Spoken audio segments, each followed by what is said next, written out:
This kid hit the jackpot. The biggest one was getting the necromancer class, a unique 5-star class. And his second biggest luck wasn't legendary loot. It was having this thick-thighed maiden on his team, with an army of the dead and a thick girl on his side. This apocalypse is going to be easy for him. And unlike other manhwa, he's not going to be a solo depressed necromancer farming aura. He's going to throw hands with students who think they're the protagonist. This kid is Seong-woo, a former Special Forces sergeant. Today is the day he returned to school. That day his friend Han-ho was one of the only ones who saw the phenomenon in the sky, which nobody cared about at first. He was even called crazy by the psycho sergeant. However, during a boring class, that's when the system appeared. What is the best class to survive the apocalypse? At that moment the lights went out and everything went dark. The only thing everyone could see was the system, and they only had 15 seconds to decide if they would be relevant or become background NPCs. Everyone had to choose a class. The classes were cards to pick from, and there were many of them. Suddenly one of the cards started glowing, and a sword fell in the middle of the room. The warrior card that had just disappeared was behind it. With time running out, he could only think of one thing. The number of stars on the cards was different, so he chose the one with the most stars, and ended up getting the 5-star necromancer class. Little did he know, he just downloaded a broken hack. Time ran out, and those who didn't choose lost their chance for now. No one understood anything, but one thing became clear. The guy who chose warrior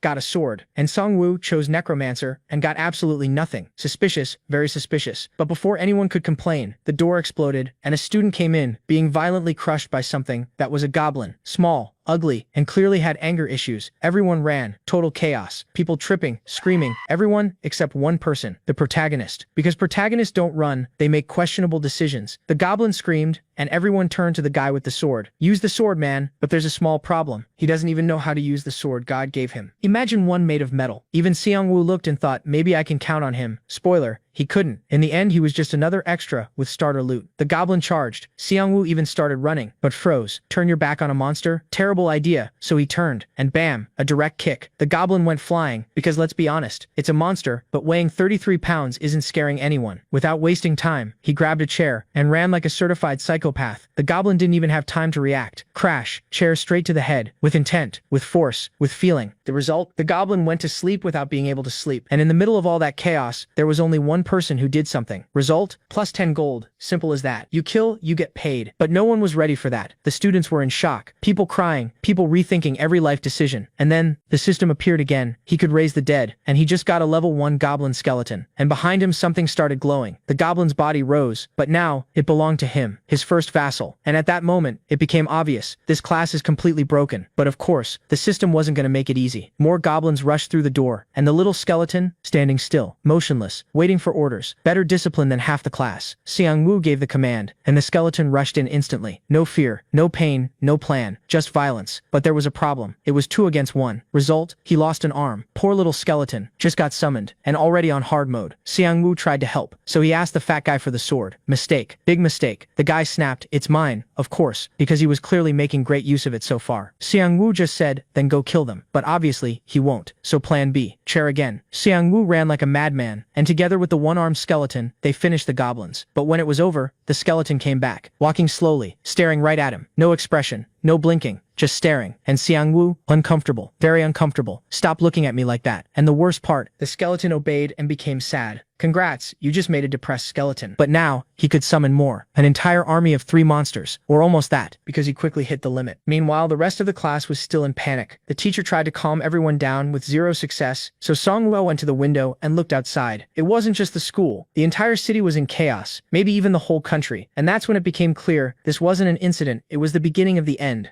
Oh no! Things this bad, one student opens the door and says they need to keep moving. Another tells everyone to head to the parking lot because he has a car. As they run toward the stairs, a group of goblins jumps out of the shadows. The goblins charge the students, but before they can reach them, the undead skeletons ambush them. The MC yells for the students to run while his skeletons deal with the goblins. In the panic, the students split up and run in different directions across campus. The MC tries to stop them but then decides they may be better off on their own. He knows the game seems to follow rules. He figures his best shot at surviving is to keep fighting, since that's how he gets stronger. He watches his undead minions keep battling for him. One monster goes wild and cuts off the head of one of his undead soldiers. monsters. With one soldier gone, Sungwoo realizes he could be in trouble. Now his two skeletons face two monsters. This time, his skeletons manage to kill them, and he gets more gold. He also sees that his level has gone up. He opens his profile window to check his stats. Instead of stat points, he gets a level up card with a random reward. He knows it's luck-based, but it's also one of the most important parts of the game. He finally picks the random skill card, and it raises his max minion limit by 1. Now he can control 4 minions at once. When he summons another skeleton, he realizes he's running low on mana. He gathers his skeletons around him and sits down to think. He still has no clue what's happening, so for now, he decides to focus only on surviving. With his skeletons protecting him, he slowly heads downstairs. Things look bad down there too, but he knows he can't stay on campus forever. He orders his skeletons to take point and moves out. As the skeletons head down, they run into Han Ho. He freaks out when he sees the undead goblins and smacks one on the head with his dagger. The MC sees him crying and calls out to him. His friend asks what the goblins are, and the MC says they're basically his bodyguards. Then he asks about Han Ho's class, and Han Ho says he picked Rogue. Because his friend is dumb, he chose a 1-star class, thinking it ranked him as high as a brigadier general. Even the minions seem disappointed in him. He joins them, and together they start heading off campus. As they move, the MC gets a notice saying he's gained a synergy effect for traveling in a group. The effect needs the group to equip 5 daggers. It gives bonus gold and a chance to land a fatal hit. The MC realizes this buff activates when certain party conditions are met. Even better, his skeleton army can use the bonus too. That means he can trigger the buff without needing a real party. As they keep moving down, they run into a group of minions and a huge monster that looks like the boss. When Sungwoo spots the goblins, a notice pops up. Scent of Death is active, cutting their stats by 30%. It only works when he has 4 skeletons of the same type. With that effect on, Sungwoo sends in his skeletons. They overwhelm the goblins fast and start cutting them down. But the real problem is the boss. It lifts its hand and uses Wild Berserker. The skill powers up the enemy minions and the fight starts turning against them. Sungwoo forces himself to stay cool. If he wants his skeletons to win, he has to get rid of that buff first. He tells the one-armed skeleton to ignore the others and go straight for the boss. The goblin skeleton leaps at the boss and chops its arm clean off. The boss kicks it away right after, but the job is done. With the buff gone, the skeletons quickly take control and crush the enemy goblins. The boss still refuses to go down without a fight.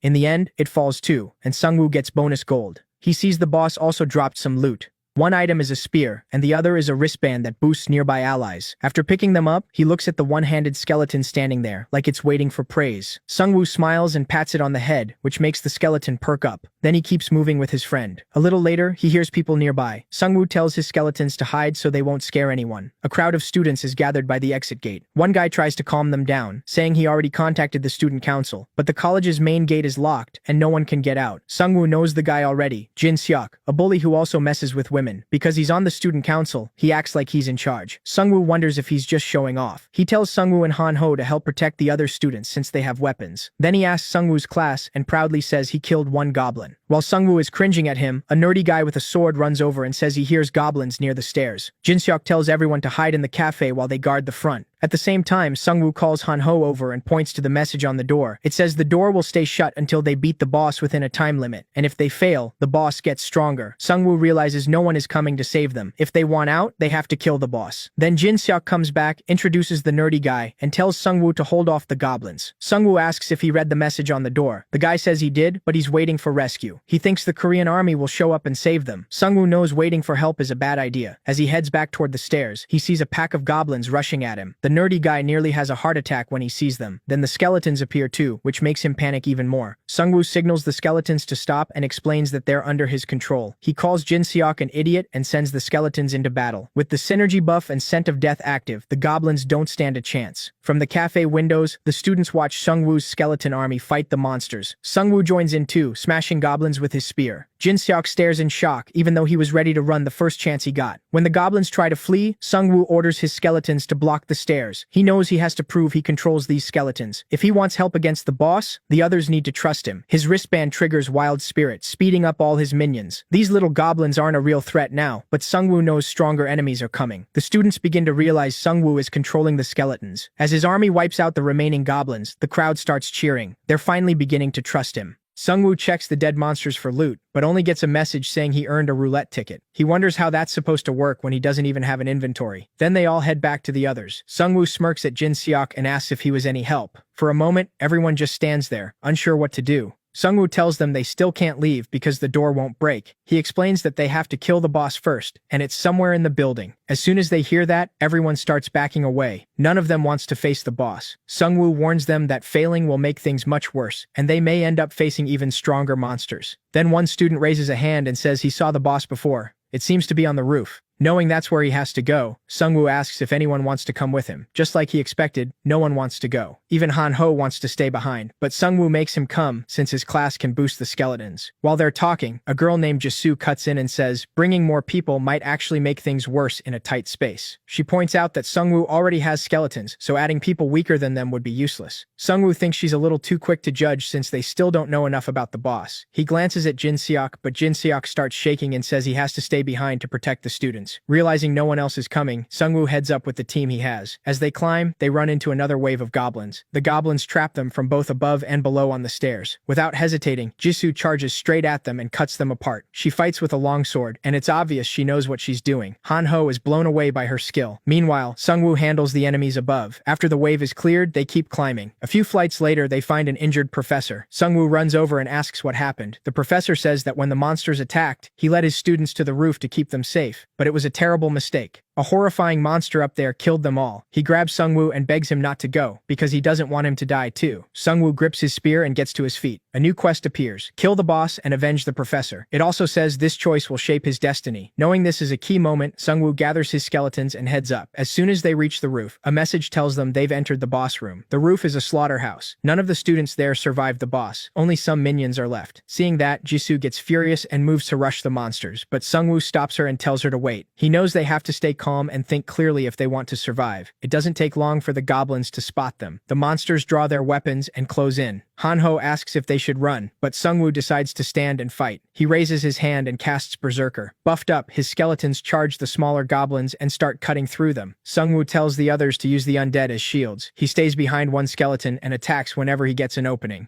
Jisoo does the same and starts cutting down monsters. Han-ho still has no idea what to do, so he just stands there awkwardly. Feeling useless, he pulls out a dagger and throws it at a goblin. It hits, and kills the target instantly. Even he looks shocked. He used to throw other students' pencils away in college, so his aim was oddly good. He throws another dagger right away, and that one hits too. Han-ho locks in the second he realizes he's finally found what he's good at. As the enemy goblins start losing, a debuff kicks in and lowers their stats. They panic and run, only to stop in front of a giant goblin. The group instantly knows this one is the boss. With the boss there, the goblins get fired up again and charge back into the fight. As the group tries to hold them off, the boss smashes one skeleton to pieces in a single hit. Sungwoo immediately orders all his minions to fall back, but the boss keeps swinging, killing the skeletons one after another. Sungwoo revives them, but his mana is running low, so he can't keep it up for long. Han-ho tries to catch the boss off guard with thrown daggers, but the boss blocks them. Then it charges after Han-ho, making him scream for help. The skeletons rush in to save him, but the boss knocks them away. Still, one skeleton manages to land a hit. That only makes the boss angrier, and it kicks the skeleton aside. Then Jisoo suddenly darts in and slashes the distracted boss. It's a solid hit, but not enough to finish it. Sungwoo sees she's fighting smart, so he comes up with a plan too. He has his minions surround the boss and orders one of them to strike from behind. When the boss turns to block, he hurls the spear straight at him. It slams into his face, and the boss howls in pain. The MC is nearly out of mana, and only 3 skeletons are left. The boss notices and laughs. Sure, he's already won. Then he swings his sword, knocking the MC off guard. As the boss charges, the MC knows he has to think fast, or they're all dead. Luckily, he spots a sword on the ground. The boss barrels toward him, shaking everything around him. Sungwoo lets out a breath and tightens his grip on the sword. Then he sends both minions at the boss. The boss instantly smashes one to pieces. The other leaps up and catches the sword the MC tossed it, but the attack misses because the boss blocks it too fast. Now that the skeleton has a sword, weapon synergy activates. Its attacks get faster, and the blade feels lighter. On top of that, its one-armed warrior effect kicks in, giving its first hit an 88% chance to cause bleeding. The MC realizes these buffs give him a real shot at winning. He grabs a chair and rushes the boss with his sword. Jisoo and the skeleton charge in too. He smashes the chair into the boss to open him up, and all 3 attack. But the boss slams the ground, blasting them back. Then Han-ho suddenly nails him with a thrown dagger. The MC knows this is the moment. He orders his one-armed skeleton to give itself up so they can land one clean hit. It had carried the fight, but now it was ready to die. In a shocking twist, the skeleton's blade connects and triggers bleeding. At last, the boss drops, and the MC levels up. He also sees the skeleton absorbed all the boss's mana, reached level 2, and gained commander traits. His friends say they leveled up too after the boss died. Then they start checking their level cards. The MC picks a random skill card and gets the power to make bone weapons with mana. Right now, he can only make 4, and their quality depends on the bone he uses. With the boss dead, his exclusive quest ends too. He also gets another skill that raises his minion limit. He still doesn't get the destiny part of the quest. While thinking about it, he sees a hood fall from the sky. His friend picks it up and says it boosts his chance to hide from enemies. Jisoo gets a fire whetstone. If she sharpens her blade with it, her attacks can set the sword on fire. The MC says they can test their new stuff later. They need to keep moving. Back at the cafe, the students start getting nervous. Even the nerdy kid wonders if they should have gone with Sungwoo to fight the boss. Hearing that, Jinseok starts yelling that anyone who doesn't like it can leave. He says if they want to complain, they should go outside, because Sungwoo is the only reason they're still being protected. Then he completely loses it, starts cursing everyone out, and says the MC is dead, so nobody can save them now. Right then, a group of skeletons appears and scares him half to death. The MC walks in and asks if he really wants him dead. He opens the exit door right in front of him and gets ready to leave campus. The group and the skeletons all look back at Jinseok. The MC asks if he has anything to say. Jinseok just makes an awkward face and stays quiet. Behind him, other students start whispering that he acts tough but is really still a loser. Ignoring them, the MC, Hanho, and Jisoo leave with their skeletons. After checking that the area is clear, Sungwoo spots a passage and tells everyone to follow. As they move deeper, they come across several bodies with crushed heads and wonder if those monsters are still somewhere on campus. Hanho suddenly perks up when he sees a group of people ahead.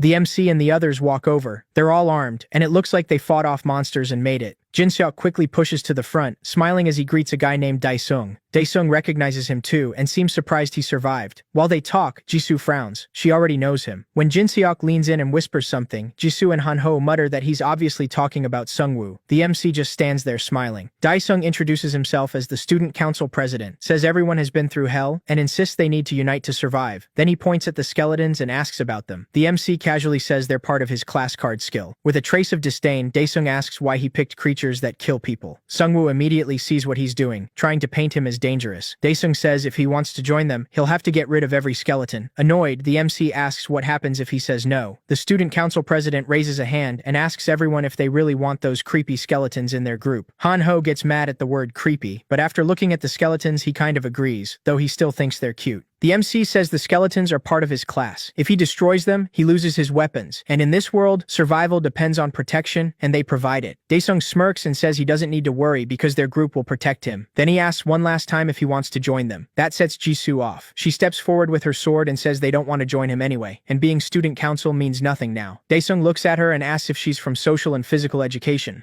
Smirking back, she says none of that matters anymore. The university is basically destroyed. He tells them to calm down and think over his offer again. That only makes her angrier. She brings up how he stole student fees by forging checks during a festival and reveals she was the one who reported him. As the group starts to leave, he yells that they'll regret giving up the synergy effect by not sticking together. After they get away from the student council group, the MC asks Jisoo if she has a personal issue with Daesung. She says he's just a bully who comes to campus to chase girls and harass women. Hanho grumbles when he hears the student council president is that kind of scumbag. Jisoo says they should focus on leaving campus first and avoid crowded places since monsters might target big groups. Sungwoo thinks for a moment and suggests the footpath by the hill since it leads to the main gate and avoids most people. They head up a long wooden staircase while the skeletons keep watch. It's a little too quiet. Suddenly, Sungwoo raises a hand, telling everyone to stop. At the top, they spot a huge orc standing over fresh corpses, bigger than the goblin boss. The MC realizes this is the next wave. Without warning, the monster slams its axe into the ground and charges straight at them. Used to this by now, the MC almost smiles. He sees a chance to make new skeletons. The orc charges the skeletons first and smashes them apart. Then it turns on Jisoo, who awkwardly thrusts her sword. As it lifts its axe to strike again, one of Sungwoo's skeletons jumps in and shatters itself to save her. The MC knows he can't let the orc get any closer, so he orders another skeleton to stop it. The one-armed skeleton steps in front of the orc. When the orc swings, it dodges and lands a hit on the monster's shoulder. The MC tells Jisoo to fall back to stable ground. They can't fight the orc on the stairs. She looks frustrated that the orc broke through her so easily. Once they move up, the MC says they can't fight it head-on. The orc recovers and starts climbing after them. The group moves toward the trees to limit its movement. The MC tells Jisoo he'll use the skeletons as sacrifices for his plan. There are plenty of bodies nearby, so mana is the only thing he really needs to manage. The orc pushes through the trees after them. Once it is surrounded, Sungwoo orders the skeletons to attack. At the same time, Hanho throws a dagger at it. The skeletons join in, hurling their weapons too. Two skeletons rush from its blind spots, but the orc still swats them both.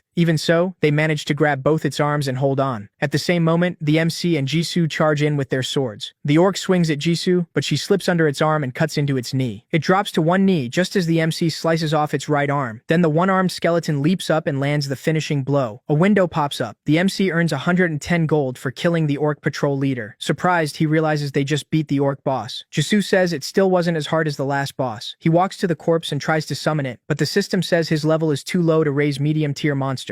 So he summons regular skeletons instead and asks Jisoo what card she chose. She says she picked the 3-star Tiger Hunter card just because she liked the color. Now that his mana is back, the MC decides to test his new skill. He crafts bone weapons with mana, a low-grade sword, blunt weapon, spear, and arrow. Each one can be sold for gold. When he picks up the axe, he realizes the weapons are better than he expected. He tosses the axe to one of his skeletons, and he hands the skeletons new weapons, which unlock more synergy buffs. He gives Hanho a sword and tells him to return it to the skeleton later. Then they head back down the stairs. On the way, Hanho notices something strange. Ahead of them is a sealed purple gate with a warning. Beat the boss in 8 minutes, or every monster gets twice as strong. Seungwoo groans. This is the second time they've run into this. At the same time, another alert says orc squads have started hunting, drawn by the smell of hunters in big groups. Jisoo realizes bigger groups attract more enemies, so sticking together may be a bad move here. At the same time, an orc goes after the student council team. From outside the building, Jisoo and Hanho hear their screams. Seungwoo feels relieved they didn't go with them. The three of them realize a large group isn't always safer. Another alert announces the first orc wave. 5 orcs are coming for them.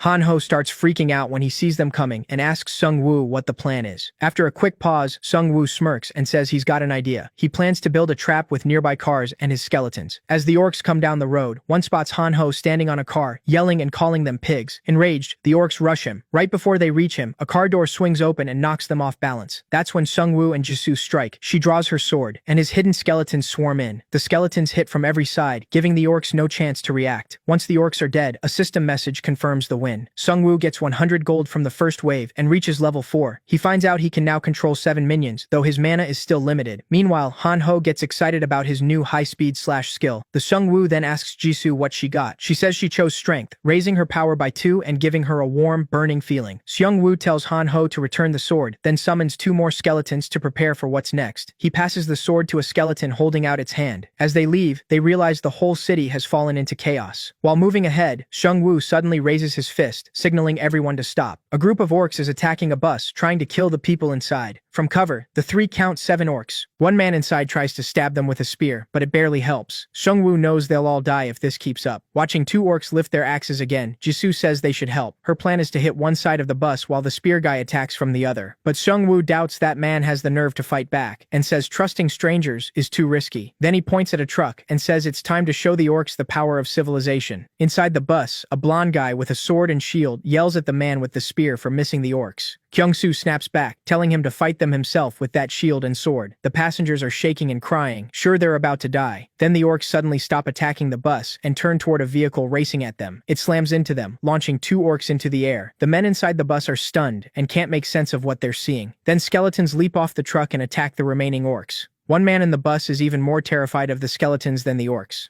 After it all settles, the people inside wonder if the skeletons are gone. Then a skeleton suddenly appears at the window. The man drops his spear, falls over, and screams for it to go away. Hanho knocks on the bus door and tells the scared man to open up, but even when they say they're human, he's too afraid of the skeleton to listen. After wiping out the orcs, they leave. The scene shifts to Hanho hitting a vending machine with his hammer. Seungwoo asks what he's doing. Grinning, Hanho says he has no cash but wants a soda, so he's trying to smash the machine. The blonde guy they just saved walks over to buy him a Coke, only to find the machine already broken. Seungwoo scratches his head and asks if they should get back to talking. He points at a machine and asks if it gives out items. Seungwoo nods and says they tested it before, but with so little gold, they could only use it once. Then he notices an old TV with a sticker saying, "If you need this, go ahead and take it," and guesses following that message might give them an item. Suddenly, the TV turns on and welcomes them to the E-Class store. Seungwoo taps the screen and starts checking the shop. The store lets them try their luck with bronze, silver, or gold rewards, and E-Class shops carry items up to gold rank. As he looks through it, Hanho and Jisoo ask if the shop really works. He says there's only one way to find out. Hanho has around 360 gold, and Jisoo has 584. Seungwoo, though, has 1,552 gold, enough to try the silver roulette too. But he also has an unlimited rank roulette ticket, which lets him pick an item from any rank. Hanho stares in shock when Seungwoo chooses the gold roulette. His luck holds, he lands first place. For that, he gets a blue orb called the Tear of the Sea Spirit.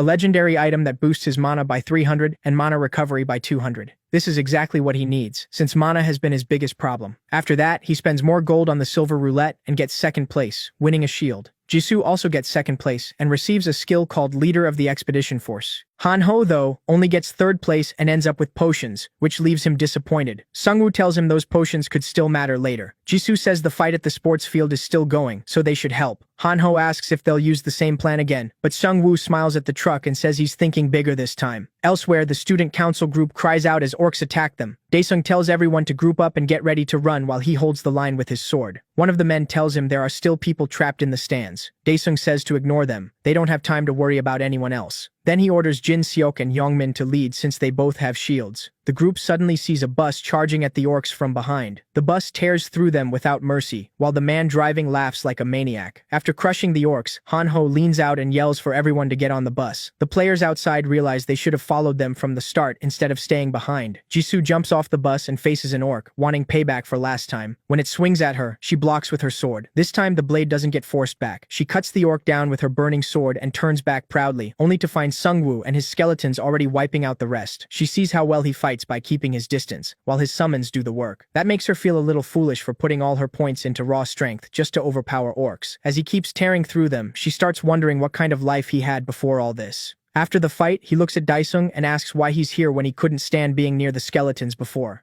Daesung lets out a nervous laugh and asks if Sungwoo is really going to hold a grudge right now. Sungwoo glares at him and says he saw him abandon people and run. Daesung insists he was just falling back to regroup his team, but everyone on the bus knows that's a lie. While they argue, a notice appears saying the orc chief has become enraged. The Sungwoo gets on the bus at once and tells Daesung he can come only if he follows orders. First, he tells him to hand over his armor. Daesung protests, asking how he's supposed to protect himself without it. Sungwoo just smiles and says he'll be under his protection. After they leave, a system message says he's reached level 5 and can now control medium-sized monsters. Another alert says his monster limit has gone up too. He's pleased to learn he can now control 9 monsters. Then he notices movement behind him and turns to see a skeleton wearing all the armor he took from Daesung. He wonders if it's too heavy for it to move. Thinking back on past fights, he realizes this skeleton has always been more dependable than the others. He sighs and tells the skeleton to take it off. The skeleton looks crushed while Sungwoo puts on the chainmail over his white t-shirt. Hanho walks in and gestures toward the crowd behind them. He says they may need another bus if they want to keep saving people. But Sungwoo says rescuing people isn't the priority anymore.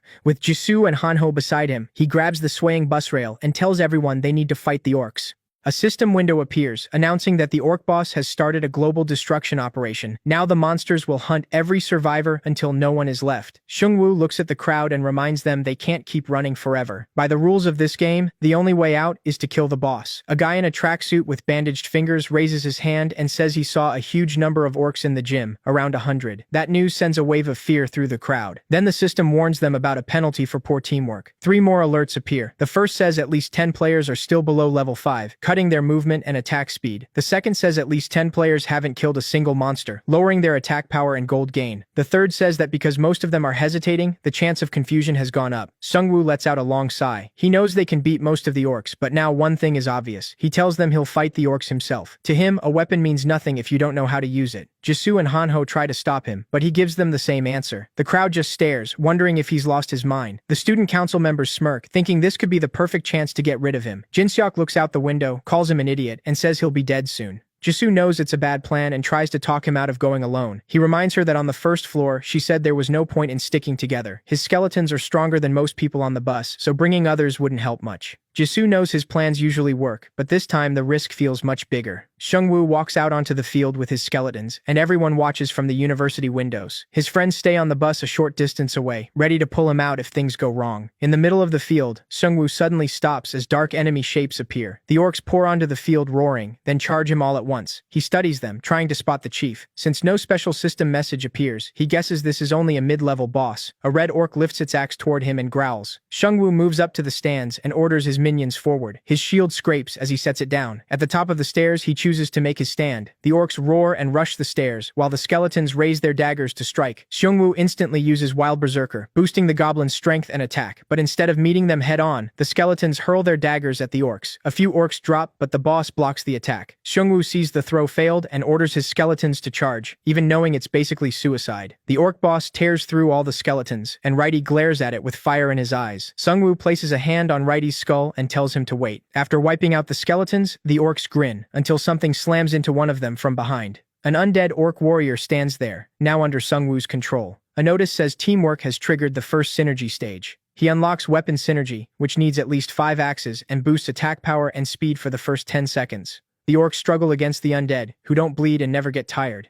From the top of the stairs, Xiongwu and Righty watch the undead orcs crush the living ones below. Students at the windows can only stare as he wipes out the orcs by himself. Behind the shaken orcs, Jisoo, Hanho, and the bus driver watch the fight too. Jisoo's eyes widen as she remembers their last talk and realizes he had planned all of this. Xiongwu checks the system alert showing his mana and smiles when he sees it rising. He wonders if this is what a legendary item can do. Skulls drift over the battlefield as another alert says the orcs are weakened by the heavy scent of death, cutting their stats by 30. Terrified, they start to run, but their leader roars, boosting morale and cutting that debuff in half. With a shout, the orcs charge him again. On the other side, Xiongwu's undead army braces for them. Righty climbs onto the fence above Xiongwu and leaps in to support the undead. As he charges, he draws his sword and starts cutting down orcs. With the undead orcs beside him, the skeleton rushes the enemy on Xiongwu's command. After the last orc falls, Xiongwu sits on the steps and exhales. Then a notification says he earned a lottery ticket for defeating 100 monsters, ranking up to infinite status as the 21st player to do it. That means 20 players got the ticket before him. Then he hears a bus engine. Someone is trying to drive the bus away and escape, but they slam into the pink wall and can't get out. Annoyed, Xiongwu sees the student president's group getting swarmed by orcs. They were the ones who tried to flee in the bus. They scream for help as the orcs try to drag them away. Frustrated, he facepalms. They ignored his orders and made everything worse. As Xiongwu gets ready to save them, the other students are told to come with him. He'd rather fight alone, but he lets them join as long as they stay out of his skeleton's way. He heads into the building with 2 undead orcs.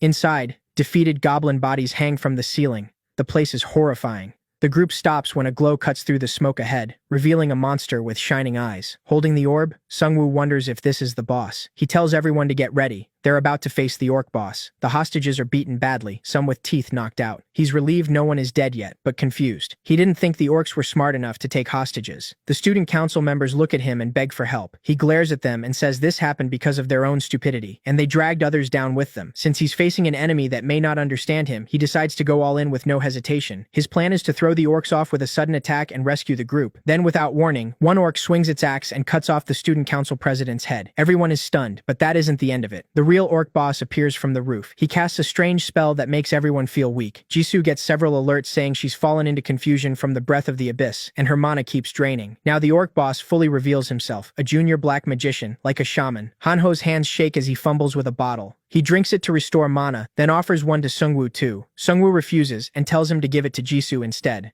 He grins as he breathes in the streams of dark mana, almost refreshed by it. A system alert says the breath of the abyss has greatly increased his mana, pushing it past 4,000. Now he understands why he feels so sure of himself. The system says the built-up abyssal breath has temporarily activated his first awakening, greatly boosting his stats and the number of monsters he can summon. Lit only by his own mana, he walks toward the boss with a smile. Black magic used on a necromancer. The boss is clearly confused. He never expected this. Jisoo runs after Xiongwu and says they should attack together, just like on the roof. Xiongwu gives a chilling smile, his body glowing with overflowing mana, and says nothing will be the same from here on. The undead rise into the air, and Hanho watches in shock as all the bodies on the roof come back to life. His eyes stay wide as system messages stack up with all kinds of synergy buffs. Meanwhile, Xiongwu looks terrifying, ready to show the boss the real power of death. The orc shaman starts smashing the undead warriors to pieces, but a system alert reveals they have a guaranteed chance to revive. No matter how many skeletons the shaman destroys, they keep coming back. Every time he kills one, Xiongwu brings it right back, and the orc shaman starts to wear down. The shaman stares at Xiongwu, who now looks like the real monster. Xiongwu asks if he finally understands who he's facing. With glowing eyes, he looks straight through him and says, "This is the true nature of death." The shaman shrieks in fear, unable to figure out how to beat him. He tries to run, but the undead army closes in from every side. Seeing that, Xiongwu tells him he's a fool if he thinks he can escape death. The shaman screams as skeletons leap at him from all directions. He tries to fight them off, but there are just too many. In the end, Righty lands the final blow and ends it. Xiongwu gets 1,055 gold for killing the junior black magician. After the orc chief dies, Righty absorbs his mana and ranks up. Sungwoo realizes his minions need to land the boss kill to gain experience, so he opens his minion list. He now has 33 skeletons, including one level 3 veteran, when Hanho calls out and says something is coming out of the boss monster's mouth. When Sungwoo checks, he sees it's an item. The description says it gives devil traits, and once he puts it on, taking it off will need many sacrifices. He doesn't really know what that means, so he guesses it's probably similar to his necromancer class. He equips it and gains the devil attribute. Now every attack can drain mana from his enemies. Then all his skeletons collapse into piles of bone as the orc shaman's spell finally ends. They return to the other students, who cheer after the boss goes down and call Sungwoo their hero. But he doesn't enjoy it. He doesn't need more people around, and he knows sticking with too many lowers his odds of surviving. Now that the boss is dead, the seal breaks, and the exit doors swing open. The students wonder if they can finally leave and start talking over what to do next. Some decide their best chance to live is staying with Sungwoo. Hanho checks his phone, clearly worried, and says this is happening all over the world. He wonders if his parents are safe. That makes Sungwoo think about his own parents too. A bus suddenly pulls up, and Kyung-soo tells everyone to get on. He says he drove during military service, knows where the base is, and plans to take them there. Sungwoo just smiles and lies, saying he can't go because his house is close by. Kyung-soo tells the others to board, and says they brought 2 buses for everyone. Everyone gets on except Sungwoo's group. Kyung-soo says goodbye and drives away. After they leave, Hanho asks where they should go next, then asks Jisoo where she lives. She says she stayed in the school dorm because her family lives on an island. Then she asks Sungwoo if she can stay with him, even if she won't be much help. He tells her she'll be useful and lets her come along. Hanho asks too, and Sungwoo jokes that first he has to cut off a hand and become a one-armed fighter like Righty. Out of nowhere, Jisoo tackles both of them to the ground to shield them from something above. As they drop, a huge dragon flies over them. The group stares at the terrifying creature, with no idea what it is. Meanwhile, one bus suddenly stops, and Kyung-soo sees several dragons chasing them. A student yells at him to keep driving, but he says moving is even more dangerous now. The dragons seem to be targeting only the buses that keep moving. Then a system alert appears. The boss, Wyvern Alpha Male, has shown up. A second later, the dragon lands on top of the bus and tears it apart after lifting it into the air. Watching that, Sungwoo realizes he's still far too weak for this world, but he can get stronger. Without turning around, he tells Jisoo that from now on, they won't avoid monsters, they'll hunt them.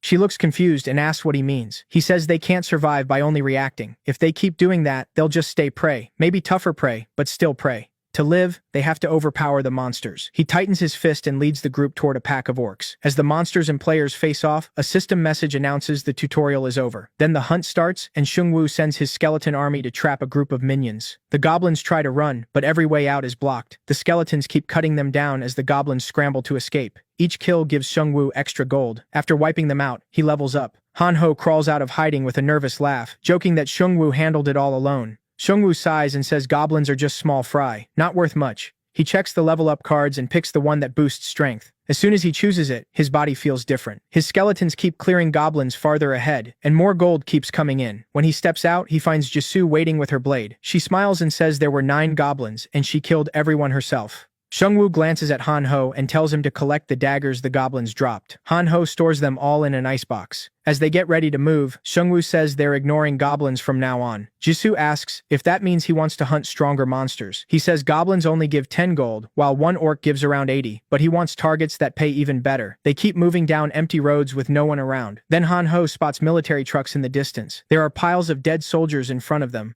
When they get closer, they see the soldiers are holding shovels instead of guns. A soldier steps out of one truck with a shovel and asks if they're human. The skeletons behind them clearly scare him. Sungwoo waves with a smile and says yes, they're human, and they mean no harm. The soldier calls for his sergeant and says there are people outside. Sungwoo walks over to speak with the sergeant through the window. The sergeant apologizes for meeting him like this and says he can't come out because his leg is hurt. Sungwoo notices the injury is a goblin stab wound. Sergeant Kim bitterly admits he got stabbed by a monster no bigger than a child. Somehow, they still manage to beat the creatures back. Confused, Sungwoo asks why they aren't carrying guns. The sergeant says their firearms simply wouldn't fire. It wasn't a normal malfunction. Once the monsters appeared, every weapon stopped working, so they had to fight with shovels and swords. Seeing how bad Kim looks, Hanho quietly tells Sungwoo he has healing potions. Kim leans closer when he sees the bottle and asks if they can spare one. Sungwoo looks away and says they can't just give up supplies they might need to stay alive. At that, the sergeant leans out and says he can trade information. He offers to share everything he's seen and heard. Sungwoo says he'll listen first. Kim tells him giant wolves, as big as bulls, are roaming around, and his unit couldn't kill even one before getting overrun. He adds that there are also QR codes. He's found 2 so far. One is at the station, and the other is in the subway transfer center. The sergeant pulls out his phone and tells them to scan the codes, since they install an app. It's the only way survivors can contact each other now that everything else is down. Thinking about this survivor network, Sungwoo finally hands over the potion. Then the sergeant asks where they're headed and says his group is going back to rejoin their unit. Seung-woo asks if he'll actually be safe with them. Kim says that at first their officers took their guns and made them fight monsters with shovels, but he hopes those officers have changed by now. Seung-woo says they're going somewhere else. Before Kim leaves, Seung-woo warns him about what's flying in the sky. Kim starts sweating when he hears there are giant dragons overhead. After they part, Seung-woo keeps moving with his companions and skeleton army. At the station, they find their first QR code. Before scanning it, Han-ho nervously asks if it might put a virus on the phone. The app has a message board and a news feed where players can share information. The game's admin uses it for announcements too. Seung-woo reads one of the admin posts and wonders who's behind all this. He checks the message board too, but it's still empty. Jisoo tells him posting costs about 1,000 gold. Then a new post appears from player 4884. It says their group is building a safe zone at the H apartment complex in Hwasong City. Another player comments, asking how to contact them. When Han-ho sees the address, he says it's near his home. Seung-woo asks if they should head there. He also wonders how that player could casually spend 1,000 gold. After all they'd been through, they were only level 6, while that group was already level 8. The more he looks at the post, the more something feels off. Even so, he wants to meet high-level survivors, so he keeps heading for the address. Then his phone beeps. He checks and sees a comment on the post was deleted. The player asks why it was removed, and the poster replies that someone was just talking nonsense, so they erased it. That only makes Seung-woo more suspicious. Elsewhere, a muscular man looks down at his phone. He gives a creepy smile, realizing another victim has walked into his trap. Elsewhere, a man desperately tries to protect his daughter from a pack of minions with nothing but a baseball bat, swinging it to keep them back. But he soon realizes he can't hold them off and starts screaming for help. But no other players help. They just watch from nearby houses where it's safe. As the minions close in, one suddenly gets hit with a dagger. Then an undead orc charges in and starts hacking at them with its axe. The man stares in shock as Seung-woo's undead army saves him at the last second. Seung-woo reaches out and tells him he's safe now. Shaking, the man says his house is close, but they ran out of food. The MC gives him a few cans from his bag. He knows it isn't much, but it's all he can spare. The minions try to run, but the skeleton army corners them. Chasing them to the stairs, the group finds a dungeon sign. Han-ho asks if they should go down and finish the minions. Before they move, the man stops them and warns them not to enter the basement. He says something even worse than those green minions is waiting down there.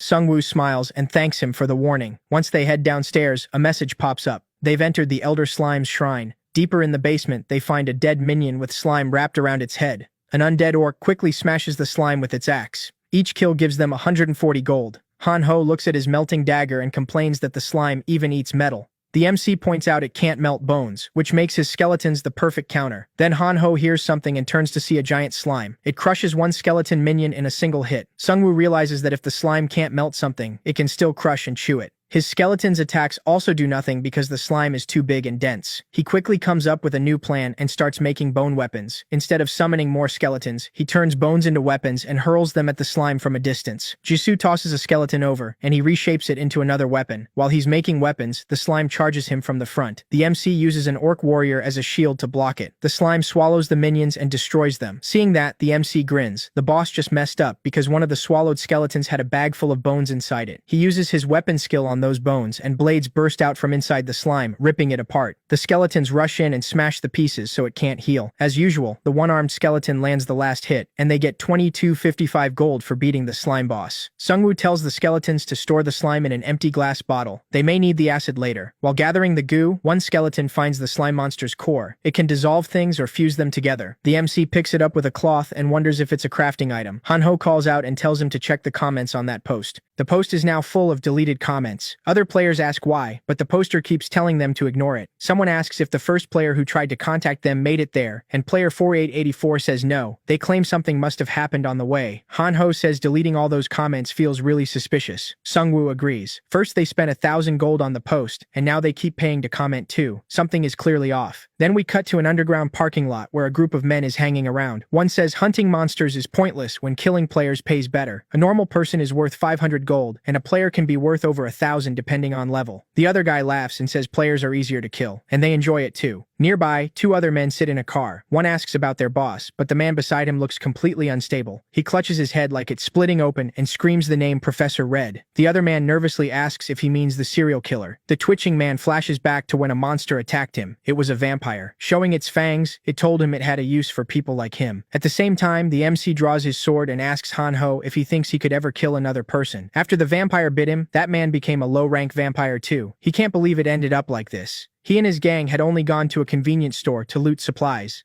Then the monster bit him and turned him into a vampire. After that, he started killing his own gang members. The vampire watched with a smile as he slaughtered them one by one. Their boss kept drinking blood from the bodies on the floor. He didn't feel human anymore. The vampire told him to keep feeding and growing until they met again. He snaps out of the memory when the man next to him shouts at him. Another guy walks up to the car and asks if everything's okay. He says it's fine, then asks what the guy wanted. The man shows him his phone and says their prey just arrived. Their post got another comment. Player 157 says he's with 2 others and they want to meet at the park. Hearing that, the boss immediately orders them to drive to the park. With a cruel smile, he thinks how easy it is to lure fools into the open space around the apartments. The residents stay quiet because they're terrified. And once the prey runs out, the boss plans to kill them too. The driver suddenly brakes when he sees a group standing in the road. They have hoods on and their backs turned, so neither man can see their faces. The boss loses it and yells at him to run them over. The driver obeys and floors it. But when they hit them, only bones fly everywhere. The hooded figures were skeletons, not people. Shung-woo uses those bones to make spikes and slam them into the car. The driver loses control, and the car crashes. The boss has no idea what just happened. Then someone smashes the window and drags him out. After slamming him onto the ground, the MC grabs his phone and asks if he's the one who made the post. With a sword at his head, the boss freezes. The MC had gotten suspicious when he saw the deleted comments. After thinking it over, he realized these guys had to be profiting from it.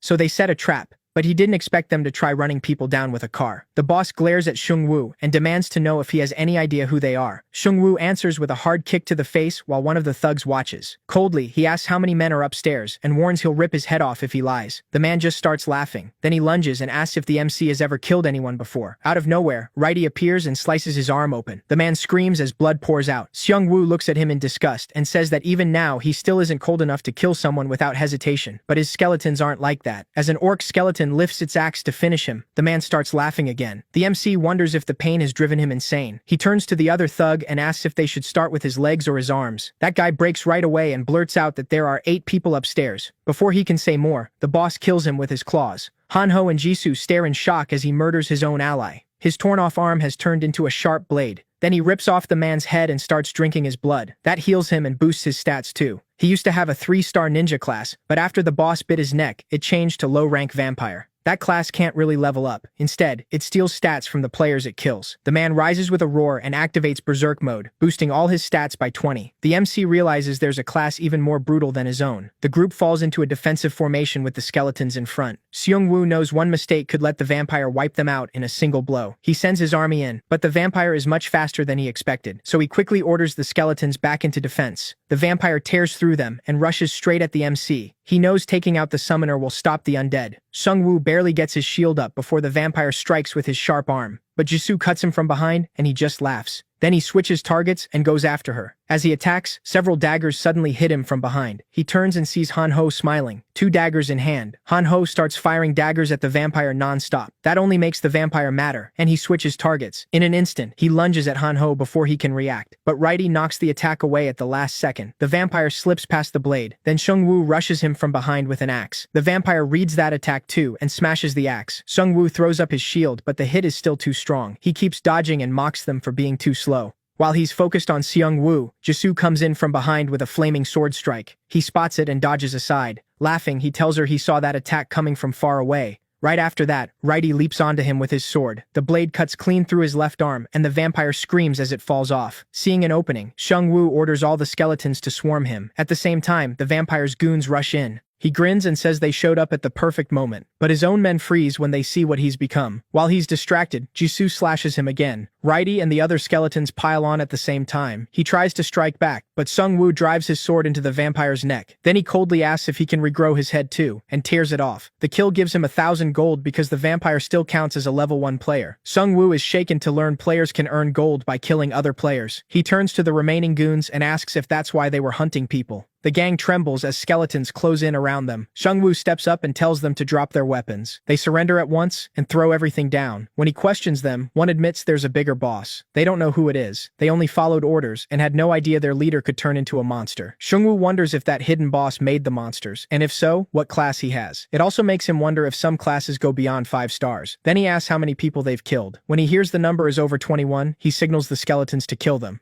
They beg for mercy, saying they only followed orders. Seungwoo doesn't spare them. He knows that if they let them live now, they'll just murder more people later. Jisoo is shaken by it, but she agrees with his choice. A new post appears, warning Seungwoo's group not to meet another team because they're killers. Sergeant Kang reads it and gets furious, realizing people are now hunting each other on top of the monsters. Then he sees another comment saying User 157, Seungwoo's account, wiped those killers out with a skeleton trap. That makes the sergeant smile. He realizes it's the same group he met before. A soldier tells him there's a call, but he brushes it off, saying their saviors are doing fine work. The scene shifts to a man in armor reading the comments, thankful for Seungwoo's group. Even now, they're still trying to protect other people. He steps out and asks his group if it's time for them to move too. As Seungwoo's group walks down the road, Han-ho tells him about a new post. It's from someone called the Prosecutor of Yongdongpo, offering survivors a place to comment if they can't afford the 1,000 gold to make their own post. Jisoo and Seungwoo talk about how people are using it to ask about missing family, share monster info, and explain synergy effects. It's helping a lot of players. Not long after, they arrive at Han-ho's home. He stares at it, worried, and prays his family is still alive. Seungwoo tells him to stay calm and be careful. They don't know what's waiting inside. On the way up, they find dead orcs, which only makes Han-ho more nervous. Praying for his parents' safety, he opens the apartment door. A huge slash mark on it makes his heart drop. He yells for his mom to open up. The door suddenly opens, and his parents are there, clearly worried. After they talk, he learns neither of them chose a class card. Han-ho's dad says none of the cards really appealed to him. While they eat, Seungwoo asks how they managed to stop the orcs.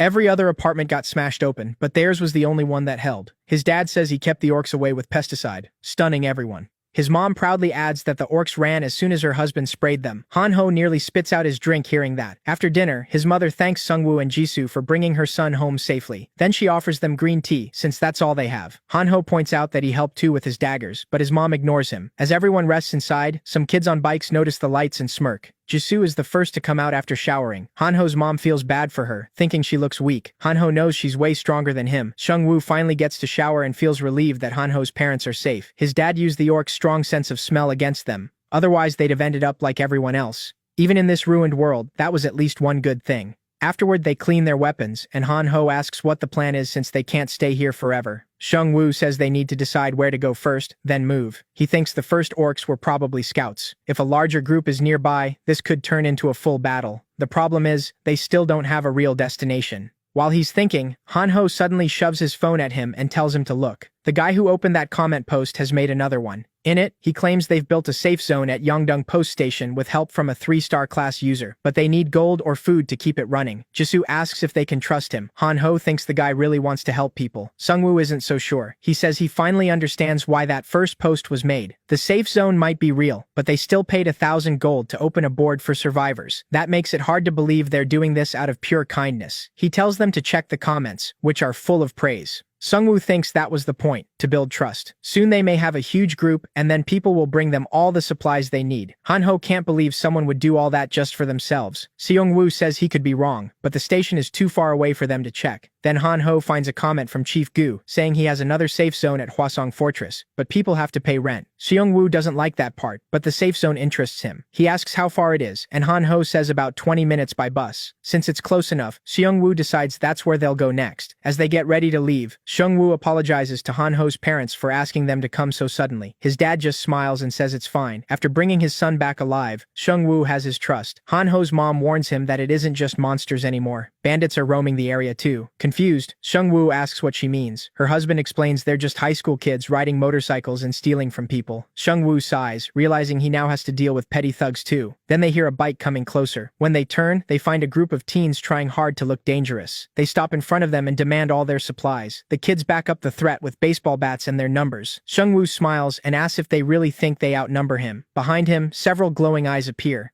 The teens instantly turn and run before he can finish. The group is left confused, unsure what scared them off. Seungwoo looks back, worried, and sees a pack of giant wolves staring straight at them. Since the wolves don't attack right away, he tells everyone to back up slowly. He doesn't want to fight 4-legged monsters up close. Their claws and fangs are bad enough, but their balance makes them even more dangerous. If anyone gets knocked down, they're dead. The group slowly retreats into the apartment building, and Han-ho asks if they'll be safe inside. But with the wolves still watching, Seungwoo knows they could break in and drag them right back out. As he tries to think of a plan, one wolf suddenly charges and slams into the front wall. Seungwoo suddenly hurls an acid bottle at the wolf, burning it badly. While it writhes in pain, the MC tells tells his skeletons to throw their spears. Their one edge over the wolves is simple. They can attack from a distance. When another wolf tries to break in, the MC sends an orc skeleton straight at it. The wolf easily crushes the skeleton by biting off its head, but then green acid starts spilling from its mouth. The MC grins and reveals the skeleton was carrying slime mucus. To finish it off, Righty leaps down from the first floor and drives a blade into the wolf's head. The MC earns 240 gold for the kill. The last wolf panics when it sees the skeletons closing in with spears. The rest of the wolves die soon after, and Sungwoo levels up to 7. Jisoo lowers her head and says they just keep becoming dead weight. The MC tells her that's not true. The situation was just bad for them. Looking at her, he thinks that even though her class is Tiger Hunter, it's really more of a special class built around pure physical strength. Han Ho, on the other hand, doesn't seem to be getting any stronger. He tries to control one of the wolves, but his level is still too low, so he says they should keep moving in case more monsters are nearby. Elsewhere, a military helicopter is being chased by flying dragons. The captain yells for more speed, but the pilot says they're already at max. He curses Sergeant Kim for not giving a better report on the dragons, and the pilot reminds him he ignored those reports because they came from a sergeant. Then a system alert appears. The field boss, Wyvern, has spawned. The dragon grabs the helicopter in its claws and tears it apart with ease. After that, it lands on top of a huge building and lets out a massive roar. Sungwoo and the others see it happen, and they're horrified. Han Ho had hoped the military helicopter could fight the monsters, but he was wrong. His dad notices the dragons are settling down to sleep on the building. That puts them dangerously close to the safe zone, but they can't move with that thing still there. Sungwoo says the dragons will leave eventually and tells everyone to rest for now. By night, the dragons are asleep on the buildings, while the group rests below. Then the MC notices a flash, followed by a system notice, like the one from the start of the apocalypse. The second card selection phase has begun. Han Ho shouts at his parents not to repeat his mistake and pick a low-star card. His dad calmly says he won't. He's been playing cards for 20 years. As Sungwoo scans the cards, he sees only 15 seconds left.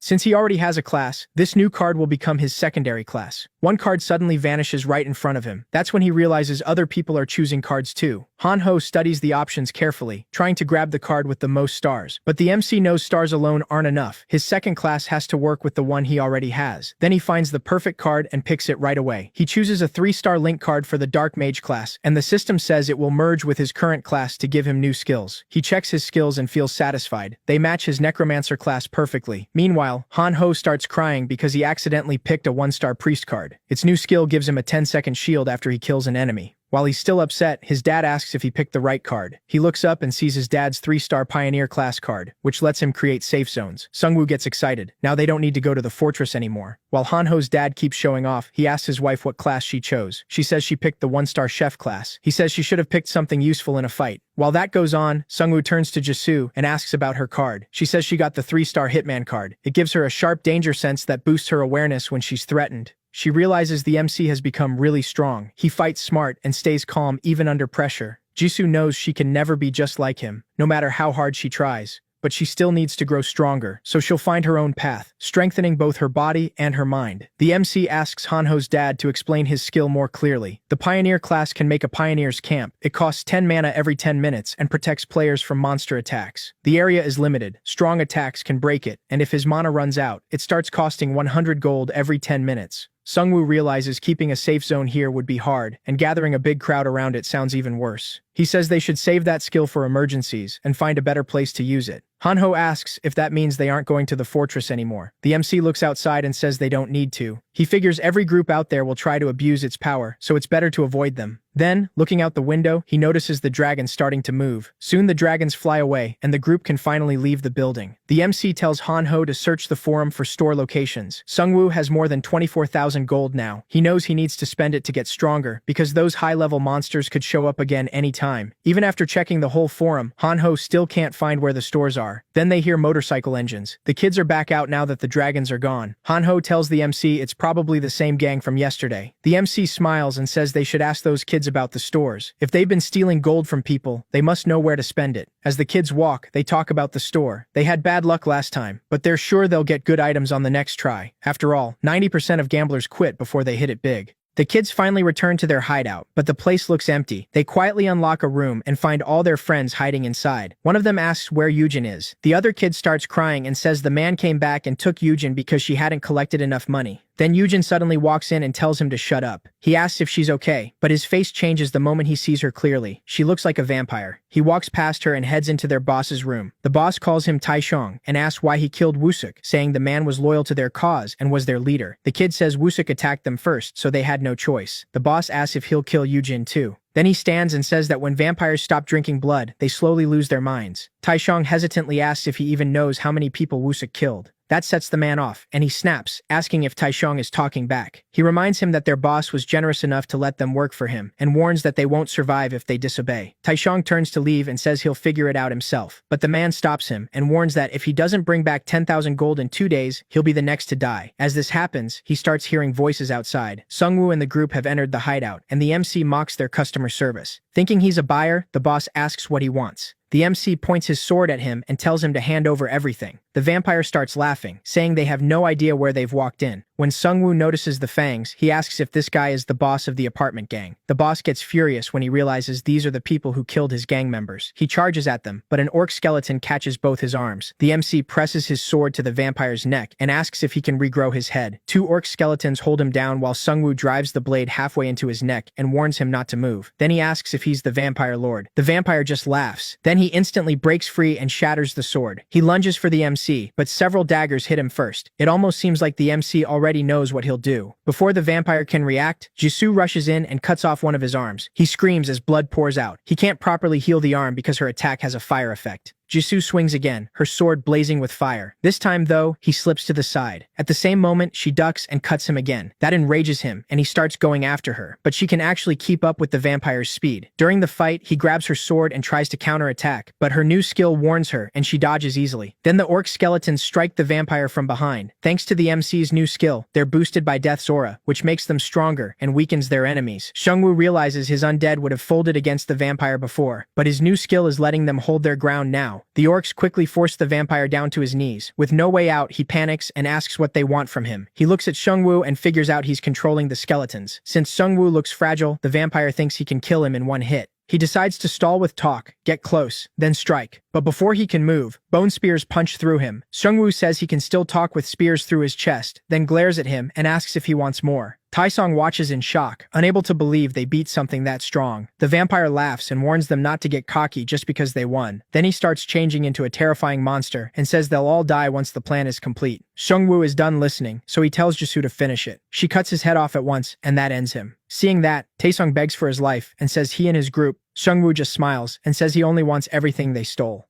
The thieves hand over all their gold, but it isn't much. Jisoo looks at the vampire's corpse and asks if this boss is the same one the other vampire mentioned. Sungwoo says whoever this is, he's getting stronger. He even has people collecting money, so he's clearly planning things out. Jisoo can't believe someone adapted to this new world even faster than Sungwoo. Those guys seemed way better built for this world than the old one. Sungwoo knows more vampires will appear soon, since the boss and his men can turn players into vampires. He wonders if he can ignore them, but he can't. Right now, it takes his whole team just to bring down one. If they attack in a group, his side won't stand a chance. After today, he knows they'll face the vampires again. Then Sungwoo turns to the teenagers and asks about the store. Taesung quickly offers to guide them there. Then everyone freezes when a red system message appears. It says some players still haven't chosen a card even after getting a second chance. Sungwoo can tell something bad is coming. One of the teens starts screaming. He still hasn't picked a card. He says the whole thing felt suspicious, so he didn't trust the system. Then he points at another guy and says he didn't choose one either. Another red message appears. Anyone who still hasn't picked a card will now turn into a monster. Both players scream as the change starts. The moment Sungwoo sees it, he knows they can't win if the transformation finishes. He orders everyone to attack before it completes. Outside, Hanho's parents wait nervously. His mom wonders if it's really okay to hurt all these thieves. Hanho's dad snaps back that those teens made people suffer and even killed some of them, so they deserve this. Inside, the orc skeletons do everything they can to kill the monsters before they fully change. Sungwoo knows that's their only chance. Suddenly, one wolf monster attacks and snaps a skeleton in half. Sungwoo is stunned by its raw strength. Righty and the orcs keep pounding the werewolves until they finally bring them down. Each kill gives him 3,000 gold, and he levels up to 8. He stares at the bodies in horror, wondering what kind of monsters they were to give that much gold. He picks a random stat card and gets +3 speed. He's pleased with that, and Jisoo says he needs better stats since enemies will target him once they realize he controls the skeletons. Meanwhile, Han-ho is still freaking out, wondering if this is the kind of monster they'll keep facing. Sungwoo says he has a plan. He'll try turning the monsters into his minions. He avoided doing that to humans before because it could ruin his image with other players, but now things have changed. Plenty of players still haven't chosen a card, and they'll become monsters soon. If he wants to survive, he can't worry about his reputation anymore. As he turns the skeletons into his servants, he thinks they might even be able to stand against the vampires. Taesong watches in shock as his friend becomes one of Seungwoo's skeleton soldiers. Seungwoo gives him a cold look and asks where the store is. Taesong tells him it's inside a used car complex, and the people running it are far worse than his group. They only stole from people, but those men work for the vampires and hunt people for them. Hearing that, Seungwoo tells him to lead the way. They head into the car complex with orcs and werewolf skeletons around them. Seungwoo immediately feels something is wrong. There are no guards in sight. Then a loud crash echoes out, and he orders everyone to hide. From cover, they watch a bear monster fighting a vampire. The vampire is losing badly as the bear smashes him with iron chains. Seeing those chains, Seungwoo wonders if the vampires kept the monster captive. Then he realizes it was probably a kidnapped human who turned into a monster after failing to choose a card. Just when the fight looks over, the vampire gets back up and charges again. The bear is hurt too, but it still hammers the vampire away. Seungwoo realizes this could work in his favor. If he times it right, he can take control of the bear monster. As both monsters roar and clash again, Seungwoo sends in his werewolf skeletons. One stabs the vampire, but the bear strikes back. It tries to grab the werewolf, but the other one jumps in and tears it with its claws. Seungwoo gets 3,500 gold for killing the bear, but he's already at his minion limit, so he has to destroy one skeleton to claim the bear. He dismisses an orc and replaces it with the bear, a massive summon that looks like the biggest a mid-level minion can be. Then Han-ho spots their school bus parked with the other cars, and the group realizes the vampires captured the students. Seungwoo knows that if everyone on that bus was taken, the number of enemies inside could be insane. They can't just charge in either. He turns to Taesong and asks about the store, but as Taesong starts pointing the way, someone slaps his hands aside. He turns and sees his friend Yujin, now turned into a vampire. The vampire laughs at her name and says he hasn't hurt Taesong's friends because he sees them as his children. He only came to find whoever has been killing his vampires. Seungwoo realizes Yujin is being possessed, and figures the vampire came after sensing his subordinates die. He tells him he's pretty talkative for a vampire lord. The vampire laughs and says he likes explaining things to idiots. Some even call him the professor. Then he cuts to the point. They're all as good as dead. Without warning, he places a lesser curse on Seungwoo, one that can only be removed with holy magic. The vampire lord laughs and gets ready to kill Seungwoo and the others, but before he can act, Seungwoo kicks him straight in the face. Han-ho sees it and blurts out, asking if he's even human anymore. Seungwoo looks at the red mark on his hand and wonders if it's from the curse. Luckily, it doesn't seem to be affecting him yet. Then Han-ho runs up in his priest outfit and reaches out to him like some kind of angel.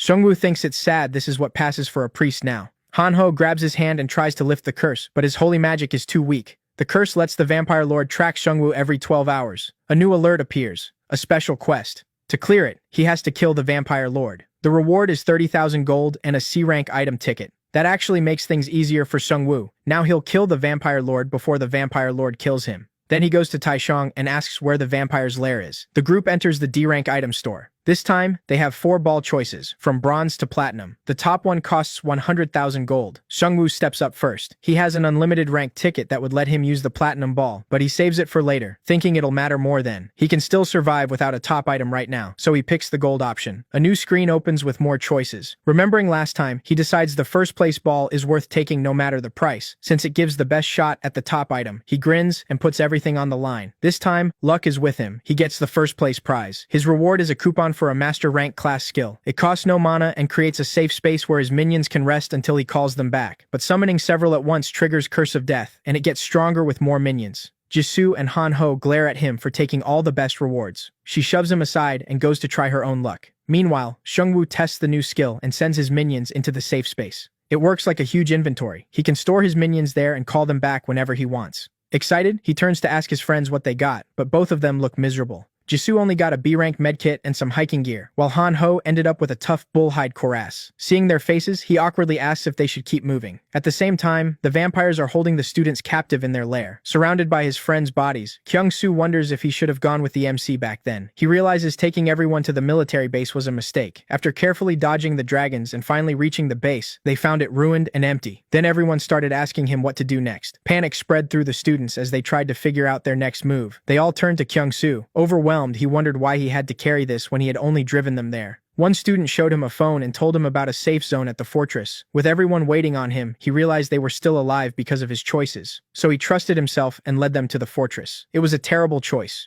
There was no safe zone there, only vampires, and they slaughtered the students without mercy. The survivors were turned into vampire slaves. One vampire kicks Kyung-soo and orders him to keep moving. Laughing, the vampire says they can just eat him if he's too tired. As they joke about devouring them, Kyung-soo can only stare in despair. He knows he'll die just like his friends. As the vampires line up the students, they spot a skeleton in front of them. It's no bigger than a normal minion, and it's aiming its sword at them. The vampires laugh, thinking it's just another monster. One of them jumps in to rip it apart, but multiple spears pierce him instead. Then Sungwoo's whole army arrives. Kyung-soo lights up when he realizes the MC came to save them. When Sungwoo steps in front of him, Kyung-soo sees how much stronger he looks now. They're both college students, yet the gap between them feels huge. The vampires scramble back up and get ready to attack again, but one is instantly torn apart by the skeleton bear. Standing calmly in the middle of his army, the MC orders them to kill every vampire but one. He wants answers first. Kyung-soo watches in shock as he realizes this group is far stronger than he thought. And it wasn't just the MC. Even Jisoo looked much stronger now. The last vampire begs for mercy, while the orc skeletons pin him down. Sungwoo asks how many players and vampires are inside the building, and what levels they are. The vampire says there's only the area manager, who's level 5. There are 12 players total, and the highest among them is level 4. The MC thanks him for being honest, but he never planned to spare him. The vampire desperately adds that he knows the building's security and everything happening inside, but Kyung-soo stabs him before he can finish. Looking up, Kyung-soo says he already knows what's going on inside the factory. He breaks down, saying they can't let a single vampire live. His friends may have been cowards, but they didn't deserve to die like that. Sungwoo pats his shoulder and tells him he did well to survive this long. He says vampires don't become killers overnight. They hide among normal people and only need a chance to come out. The old world may be gone, but they still can't let monsters like that walk free. While they sort out the kidnapped players, one man asks the area manager how long he plans to keep this up. The manager smiles and says these people are just food and experience. They're easier to catch than monsters and far more useful. Then he says their CEO has amazing vision. Hearing that, the man gets excited and says he wants in too. The vampire tells him he can become a regular member if he keeps working hard. He says he also started as a lowly warehouse worker before becoming a permanent employee. In the middle of his speech, he hears someone mocking him. He turns and sees the MC standing there alone. Sungwoo laughs and says they're really throwing away their humanity innovation. The manager asks who he is and starts walking toward him with his crew. The students in the cages recognize the MC and feel relieved. The vampire hears them and snaps, reminding them they're only food. Sungwoo gives him a cold stare and asks if his CEO never told him who he was. Then the vampire realizes this is the one who killed Manager Park. Hearing the word manager, the MC laughs and asks if this is some kind of office worker fantasy. The manager sees him walk into the factory alone. He knows the MC is bold, but still doesn't believe one person can beat all of them. Sungwoo just smiles and says his skills are enough. Suddenly, black smoke spreads across the whole floor. The workers panic when a notification says the Great Spirit has been activated. Skeleton minions start appearing one after another from the smoke. With them, Curse of Death kicks in and lowers every employee's stats. The vampires finally understand what real fear feels like as the skeletons swarm them. The manager tries to steady them, but it doesn't work. Every time the vampires destroy a minion, it rises again right away. The manager grows furious and kicks one of the orc minions into pieces. He charges at the MC, knowing he's the one controlling them all. But before he can move, an acid bottle smashes into his head. Han-ho is at the first floor window with a clean shot. As the vampire drops, Jisoo frees the hostages, while Kyung-soo crashes his bus through the factory wall and yells for everyone to get inside. The vampire tries to chase them, not realizing Righty is coming for him on a wolf. The werewolf skeleton knocks him to the ground, and Righty leaps up for the finishing strike. With Sungwoo's crazy buffs and debuffs, the vampire has no chance. The MC tells him the abandoned factory they picked was one of the easiest places to raid. That makes the vampire nervous. Sungwoo isn't just strong, he's smart too. Bleeding from one arm, he hears his CEO offering him power to kill the MC. Sungwoo watches in confusion as the vampire grows larger and turns even more beast-like. A notification tells him a high-level vampire has gone berserk. Seeing how much he changed, he asks if this is his true form. The vampire lunges forward in a rage and tears into the skeletons. The MC orders all of them to fight back, but the vampire holds them off by himself. He moves fast, smashing skeletons as he goes. Then he catches Jisoo for a split second as she vaults over him and cuts his back with her sword. When he turns around, she grabs Righty and hurls it at him, and Righty slices through the vampire in midair. At the same time, another orc swings at him, but the vampire shatters it. Each time he destroys a minion, the MC revives it at once. Han-ho is amazed Jisoo can hold him off by herself, but the MC says that's actually bad for them. He knows the vampire doesn't have long before he collapses. He's lost too much blood and gone berserk. But Sungwoo could run out of mana first. If his orcs stop holding the front, he's in trouble. And his biggest concern is that this vampire is only a servant of the real boss. Sungwoo wonders how strong the true vampire lord must be. While reviving his minions, he spots the corpse of a werewolf monster. He smiles and tells the vampire he's borrowing one of his captured monsters. With one more werewolf added, all his minions get a new synergy buff. The vampire gets confused when the skeletons suddenly become much stronger. Sungwoo orders his werewolves to tear the vampire apart. They obey and start eating him alive. Sungwoo looks him in the eye and tells him to let his boss know his little Hwaseong business is bankrupt now. He gets 10,000 gold for the kill, but the system marks the vampire as a player. The MC realizes he might be able to turn the corpse into a minion. Before, he cut vampires' heads off to stop regeneration, but this one still has his head, so conversion should work. He revives the body as a vampire skeleton and tells it that it works for him now, not the vampire lord. Then the MC gets a notice saying he can view the memories of corpses under his control. He wonders what that means and checks the vampire's memory. He's never been able to view a minion's memories before, so he wonders if this is a new skill.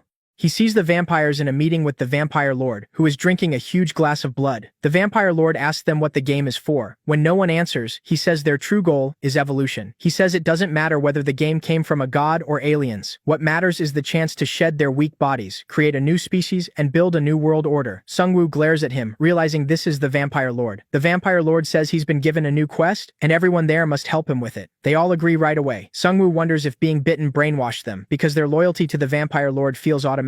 Then the Vampire Lord announces a party in Hwaseong and tells them to bring in as many people as possible and enjoy themselves. He tells manager Kim to handle the food and farming supplies. Sungwoo realizes they're building human farms and planning slaughter parties. Their plan is to bait people in with fake safety zones and false hope. A moment later, Sungwoo gets an exclusive quest. He remembers getting a similar one when he saw his professor die. This quest is tied to the Vampire Lord's massacre party. Sungwoo can stop it or use the bodies for himself, and that choice will shape his future. Hanho tries to wake him, but Sungwoo is still trapped in the vampire's memory. Hanho starts crying, thinking something went wrong when Sungwoo took over the vampire. When Sungwoo finally wakes up, he puts a hand on Hanho's head and asks who dared say he messed up. Hanho flinches. Sungwoo lets go and reminds him that he promised to do whatever he asked. Then he smiles and says he wants Hanho to do a quest with him. At the same time, the vampire lord is furious that Sungwoo killed his manager even after receiving some of his power. Madame Yang nervously asks if Sungwoo could ruin the plan. The vampire lord brushes it off, saying those weak skeletons are no threat. After the great feast, he plans to hunt Sungwoo down and kill him with a curse.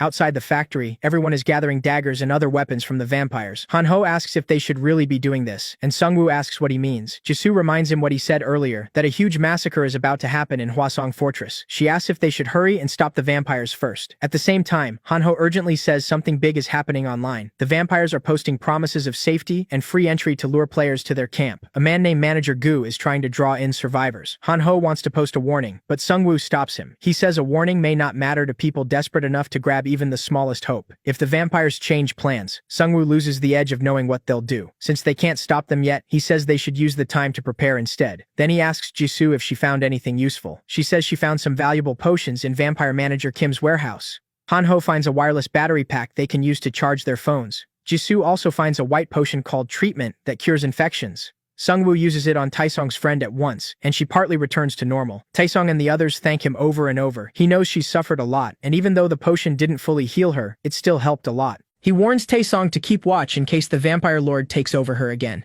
If that happens, Sungwoo says, he'll have to kill her, and Taesong swears he won't let that happen. Sungwoo wonders if that means they'd try to stop him from killing their friend. Still, he knows they're criminals, not monsters, so he lets them go. He does tell them he may need them again later. Then Sungwoo asks Hanho's dad, Mr. Lee, to use his skill. It creates a safe zone around the factory where recovery is much faster. Inside that space, Mr. Lee has total control. Everyone starts feeling better as their injuries heal. Since Hanho's mom is a chef, she can cook meals that give everyone buffs. Jisoo looks around and says people are finally adapting. Sungwoo asks if she got an exclusive quest too, but she says no. It turns out he's the only one with one, so he tells Jisoo Yoon she doesn't have to come. She says she wants to go. He asks if it's because she feels a sense of justice, but she says no. She says she can't keep running from monsters forever. If she does, she'll die sooner or later, so she wants to fight to survive. While they talk, a new notification appears. It announces that all survivors have entered Chapter 1. The admin congratulates those still alive, says many died, and explains that those who failed to adapt became werbeasts. From here on, survivors will face both monsters and humans. The notice gives 4 warnings. The event lasts 7 days. No one can leave Suwon or Hwaseong Fortress. Players earn double gold. Second-round players can get random combo cards from werbeasts, and each region will spawn a boss with special items not sold in shops. Sungwoo sees the message and realizes they can't move to another region anymore. Jisoo firmly tells him they have to stay and fight instead of running. Hanho is upset that Sungwoo is dragging him into such a dangerous quest. Sungwoo tells him Jisoo has been with them from the beginning, even though she could survive fine on her own. Hanho, on the other hand, is too weak to last even a day alone. Then Hanho changes the subject and says people are replying to his community post. Most comments are mixed, but one from the prosecutor of Yongdong-po stands out. This man built a safe base with a level 3 pioneer skill and formed a guild called Independence, focused on keeping the group alive and creating a safe zone for survivors. Sungwoo doesn't think the man expects him to join. He's just trying to show others his group has honest intentions. Hanho is amazed he thought that far ahead,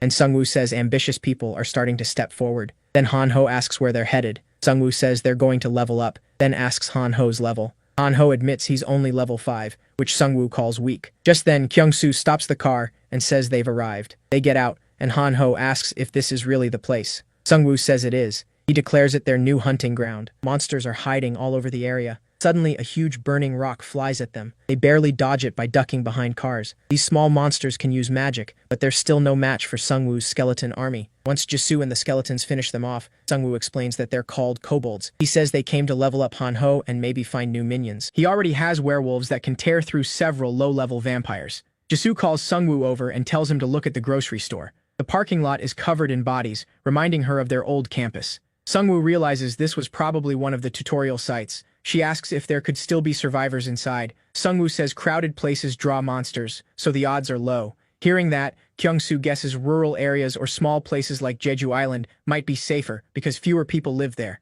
That gives Jisoo some relief, since her family lives there. She notices Sungwoo looking at her and says he doesn't need to worry. She never expected to see them anyway. She adds that they're probably fine since they're all important people. Sungwoo can tell her family situation is complicated, so he doesn't press her. As they enter the mart, the entrance seals shut with magic, turning the place into a dungeon called the Sorcerer's Fortress. The only way out is to beat the boss. A huge magic circle suddenly appears under them and teleports everyone to different places. Hanho drops from the ceiling into a group of kobolds, who mock the weak human they just caught alone. At first he thinks he can take them, but once he realizes he's by himself, he panics. His life expectancy drops from half a day to 30 seconds. The kobolds leap at him, but he accidentally kills one.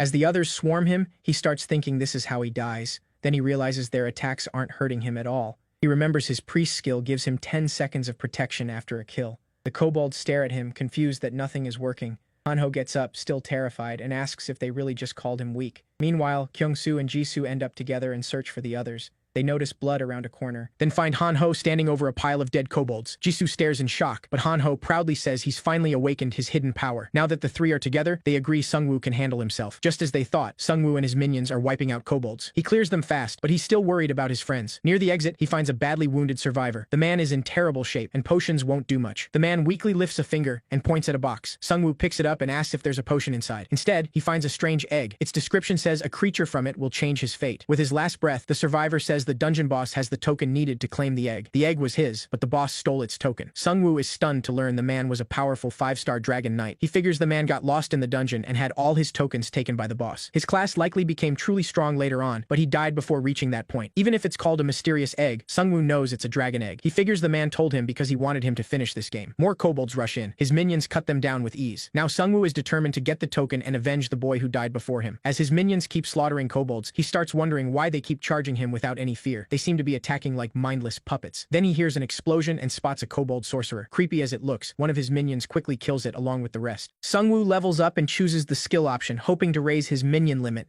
Instead, he gets a new skill, Corpse Explosion, which uses 10 mana to blow up a body. He gets to test it right away when more monsters charge him. He tells his minions to stay back and uses the skill on a corpse, triggering a huge blast. The kobolds outside flinch when they hear the explosion. Then Righty suddenly bursts through the door and wipes them out. Sungwoo praises him, and Righty beams. Soon they find the dungeon boss wrapped in roots. It's a high-level kobold sorcerer inside a force field that can only be broken by destroying 3 cores hidden around the dungeon. Normal attacks won't work. Seeing that shield, Sungwoo understands why the boss stayed put while its guards fought for it. Then the boss casts a deadly spell that will kill anyone under level 10 in an hour. Sungwoo immediately realizes everyone in his group is below level 10. Those kobolds rushing him before were only buying time for this spell. He sends his minions at the boss, but the shield blocks everything. Thinking fast, he orders them to stack kobold corpses around the boss, then blows them all up in one massive explosion.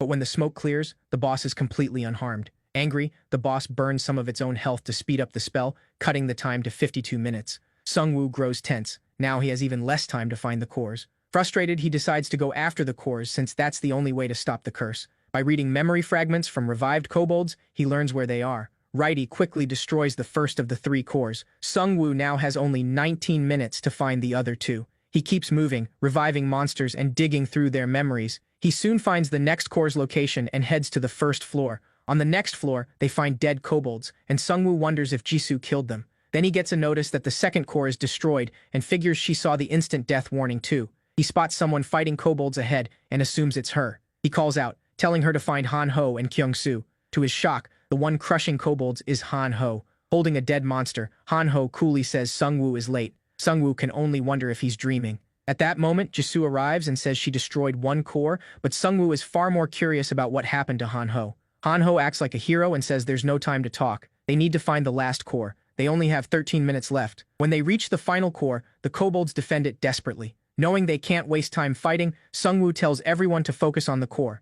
Jisoo finds it soon enough, but the timer is already down to 10 minutes. Sungwoo gives Righty a boost as he jumps over the kobolds and smashes the core. With the shield gone, they have just 9 minutes to kill the boss. Sungwoo is furious and vows to make it pay. Han Ho drops back to normal and says the boss should be easier to kill now that Sungwoo can blow up corpses. Sungwoo says he already used that trick in front of the boss, so it may be ready for it. Han Ho suggests blowing up the whole building, which gives him an idea. He tells everyone to regroup and head to the boss room. They make it in time, and a fireball from Sungwoo's kobold sorcerer interrupts the instant death spell. Staring it down, Sungwoo angrily asks if that's all it's got. Furious, the boss transforms into a fallen tree spirit, roars, and attacks. It tears through his minions with ease, then swings at the group, who barely dodge. Jisoo slashes a branch with her fire sword, but it quickly grows back. Sungwoo tells her to move and orders his werewolf to hurl dead kobolds at the boss. He detonates the bodies as they get close to its face. For a second he thinks the smoke means it's dead, but the boss regenerates again. Then a kobold sorcerer's fireball strikes it from behind. The group keeps hammering it with fire, but it still won't stop healing. Sungwoo tells them to keep attacking. Then a notice appears. The boss is out of mana and is now burning its own health. He smiles, revealing he's been draining its mana with the devil's bloodstone. Even without mana, the boss keeps coming, so Sungwoo orders everyone to fall back. It tries to chase them, but collapses from weakness. Before leaving, Sungwoo looks back and reveals he left most of his skeletons on the first floor. Once everyone is safe, he detonates the pile of kobold bodies his minions stacked under the boss. With no mana left to heal, it dies. For killing the fallen tree spirit, Sungwoo gets 12,140 gold and reaches level 10. The system also gives him a roulette ticket for being the 69th person to hit level 10, and his minion limit goes up by 5. He also gains a new skill, Death Response. It lets him summon 10 zombies for 10 minutes without using his minion slots. That means he can now control up to 25 undead.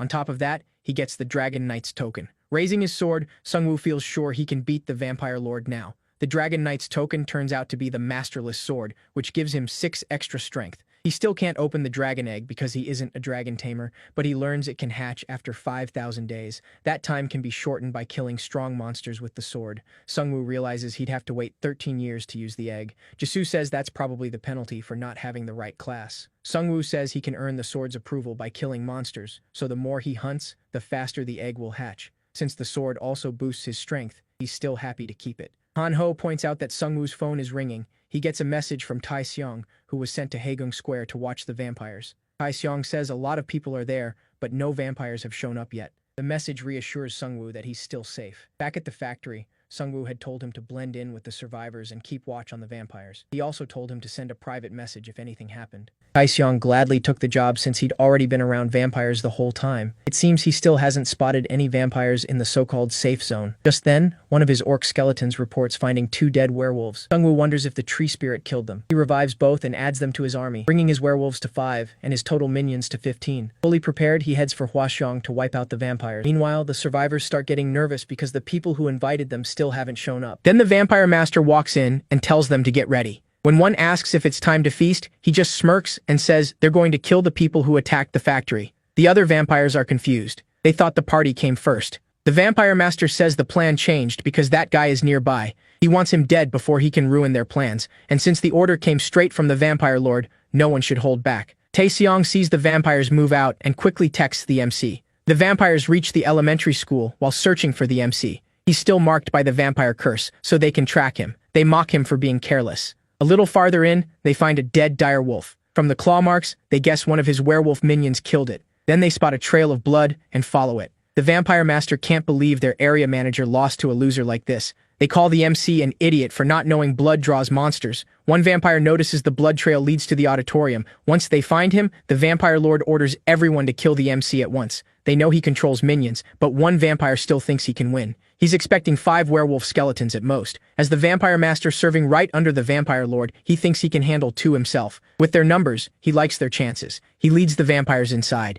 There they spot the MC with his minions. He only seems to have a handful of skeletons. That makes them even more sure of themselves. So they rush after him. The MC runs until he reaches a dead end, then stops and tells them this will be their grave. The vampires start to feel something is off. He says they counted his skeletons, but they still don't know all his skills. One vampire laughs and asks if he hid a few extra skeletons nearby. Sungwoo just grins and says he doesn't control a few bones. He commands an army. Then he calls out the rest of his minions from the void and uses Death's response to bring in zombies. The vampires are stunned by the sight. Meanwhile, Sungwoo hangs back and lets his minions handle it. Righty boosts the skeletons with a small power-up. Then the zombies rip through the vampires. Buried under non-stop debuffs, they can barely breathe. Sungwoo shows them what happens when you fight an undead army. One female vampire charges straight at the MC, but the kobold sorcerer's fireballs hit her first, and Righty finishes her. The kill gives the MC 2,000 gold. Soon, every vampire is dead except the vampire master, but he's strong. He starts cutting through skeletons and zombies. 2 zombies manage to bite him, but he easily throws one off. Then the vampire master leaps at the MC, trying to kill him. Sungwoo stays calm and smiles, telling him to look closer before attacking. That makes the vampire master panic, and he asks what he means. 2 hours earlier, outside the school, the MC had given one of his minions a special order. He first tried blowing up an orc skeleton, but it failed. Then he realized why. The orc was a skeleton, not a corpse, so the skill couldn't work on it. Next, he used Death's response to summon zombies and wondered if they could explode since they were made from corpses. He learned that moving zombies count as summoned minions, but once they stop, they're just corpses again. So he detonates the zombie left behind, blasting the vampire master with massive damage. As the vampire master drops in agony, Sungwoo mocks him. A werewolf tears off his leg, and the vampire master asks if Sungwoo really thinks he can beat their boss. The MC answers by killing him with the nameless sword and earns 20,000 gold. That also cuts the egg's hatch time down to 4,149 days. Then he revives the vampire corpses. Since he now controls over 5 vampire skeletons, he gets a synergy bonus. All their attacks cause 5% bleed, and before death, they enter berserk mode for a 10% stat boost. With his stronger army, the MC feels ready for what's next. Then Jisoo messages him. The vampires are moving, and the guards are acting shady by taking everyone's weapons before entry. The MC figures the vampire lord sensed his royal guards dying and is rushing to catch him. Now those vampire guards all serve him instead. At the survivor camp, an older player notices werewolves stuck on a rooftop. People wonder who put them up there. Whoever did it had to be strong enough to kill them first. It's almost Jisoo and Hanho's turn at the weapon check. Jisoo watches a guard claim they're collecting weapons for everyone's safety. He says they've already killed 4 werewolves, so no one needs arms anymore. She feels sick seeing humans work with the vampires. They're only helping make the slaughter easier. Just then, Taishong sneaks over and tells her twin swords are hidden like they planned. He says Youngshik, their 2-star swordsman friend, helped with it. Hanho asks if he prepared the other thing too, and Taishong says yes. After the check, they blend in with the other players. Soon the vampire lord shows up with his masked minions, clearly furious about the MC. Hanho quickly realizes it's the vampire lord and figures the masks are hiding their fangs. Their swords are hidden safely, so now they just need to wait for the MC. As the vampire lord begins speaking, the masked vampires spread out and surround the whole crowd. He tells them humanity is doomed because humans are weak. Then the vampire lord removes his mask and says they were born to be sacrificed for the next stage of evolution. Panic spreads as the vampires begin attacking. The survivors rush for a way out, only to find electric fences around them. The whole camp was a trap. The vampire lord smiles at the chaos while Jisoo tries to guide survivors to safety. Then he spots the swords in her hands and wonders how she got a weapon. At that moment, Kyung-soo slams a school bus into the fence. The electric barrier breaks, giving the players a path to escape. Jisoo and Hanho jump out and lead survivors through the opening. Furious, the vampire lord turns and sees the MC stepping off the bus. With a smirk, he calls the vampire lord the Mosquito King. Then he looks at the vampires and asks why they aren't having fun. The vampire lord laughs and says he showed up right on time. Baring his fangs, he says they're about to have a lot of fun. Then he turns to Madame Yang and says their party is off to a bad start. She says they're missing the main course and orders the vampires to surround the fleeing survivors. The vampire lord asks if he's trying to save the survivors, but the MC says his teammates can handle the vampire girl. Hearing teammates, the vampire lord laughs and says in another situation, he might have hired him. Seung-woo says he doesn't need that. He already has friends on his side. Suddenly, a werewolf skeleton bursts from the bus and lunges at the vampire lord. He scoffs, asking if the MC really thought that could kill him. But as he grabs it, he realizes it's a trap packed with goblin corpses. The MC detonates it, setting off a huge explosion. The vampires panic when they see their boss on the ground, though they tell themselves he can't go down that easily. Then they see the MC run into the bus and chase after him. Inside, all they find are piles of monster corpses. Seungwoo slips out through a hole, then blows up the bus and wipes out a big chunk of the vampires. Meanwhile, Madame Yang is hunting survivors with human helpers. When they hear the blast, they wonder if something happened to the vampire lord. She says he's far too strong for the MC to kill and tells them to focus on the survivors. But when she turns back, she sees them both dead on the ground. Then she feels a deadly presence behind her and barely avoids Jisoo's strike. With fury in her eyes, she faces the vampire girl alone. Han Ho and Tai Seong manage to guide the survivors to safety. So far, Seungwoo's plan is working. Han Ho still keeps his daggers ready, just in case. But then a vampire appears behind them. The vampire lord had left him there to guard the edge of the area. He mocks them for getting caught and asks if they'll help him level up. Thinking this one looks weaker, Taesung charges first. Han Ho tries to stop him, but he can't. The vampire dodges Taesung's attacks and nearly bites his neck, but Han Ho cuts in just in time, throwing his daggers. The vampire jumps up to dodge Taesung's punch, but Han Ho throws more daggers and hits him in the face, knocking him down. Han Ho can't believe he just dropped a vampire. Then he notices he got no gold, which means the fight isn't over yet. Still alive and furious, the vampire gets back up and screams at them for ruining his beautiful face. Meanwhile, the MC's explosion wipes out the weaker vampires below, but he knows the real threat is still coming. Then the vampire lord lands on the bus, this time with wings. Bro really bought the premium skin. The MC knows this won't be easy. As the vampire lord charges, he summons his undead from the void. When the vampire lord crashes into the middle of the orc skeletons, he tears through them with no trouble. Seeing they won't hold him long, Seungwoo raises zombies from the ground. The vampire lord is a little surprised, but he doesn't care. He knows they can't really hurt him. As the vampire lord kills one of them, the MC quickly tries to blow up the corpse. This time, the vampire is ready. He uses Bloodfly to fire a high-pressure blood mist. It is not that strong, but it is enough to stop him from blowing up the corpses. Changing plans, Seungwoo sends in the werewolves and activates Cerberus Synergy to boost them against one target. But the vampire lord cuts down 3 werewolves with a single swing. Seungwoo knows he cannot win up close, so he orders his troops to attack with spears. As he dodges them with ease, the vampire lord says, "This is boring." He calls it the limit of humans who never evolved. Seungwoo asks if monsters like him are what he means by evolved. The vampire lord proudly says they are far better than humans. He says the strong are meant to rule the weak. That has always been human history.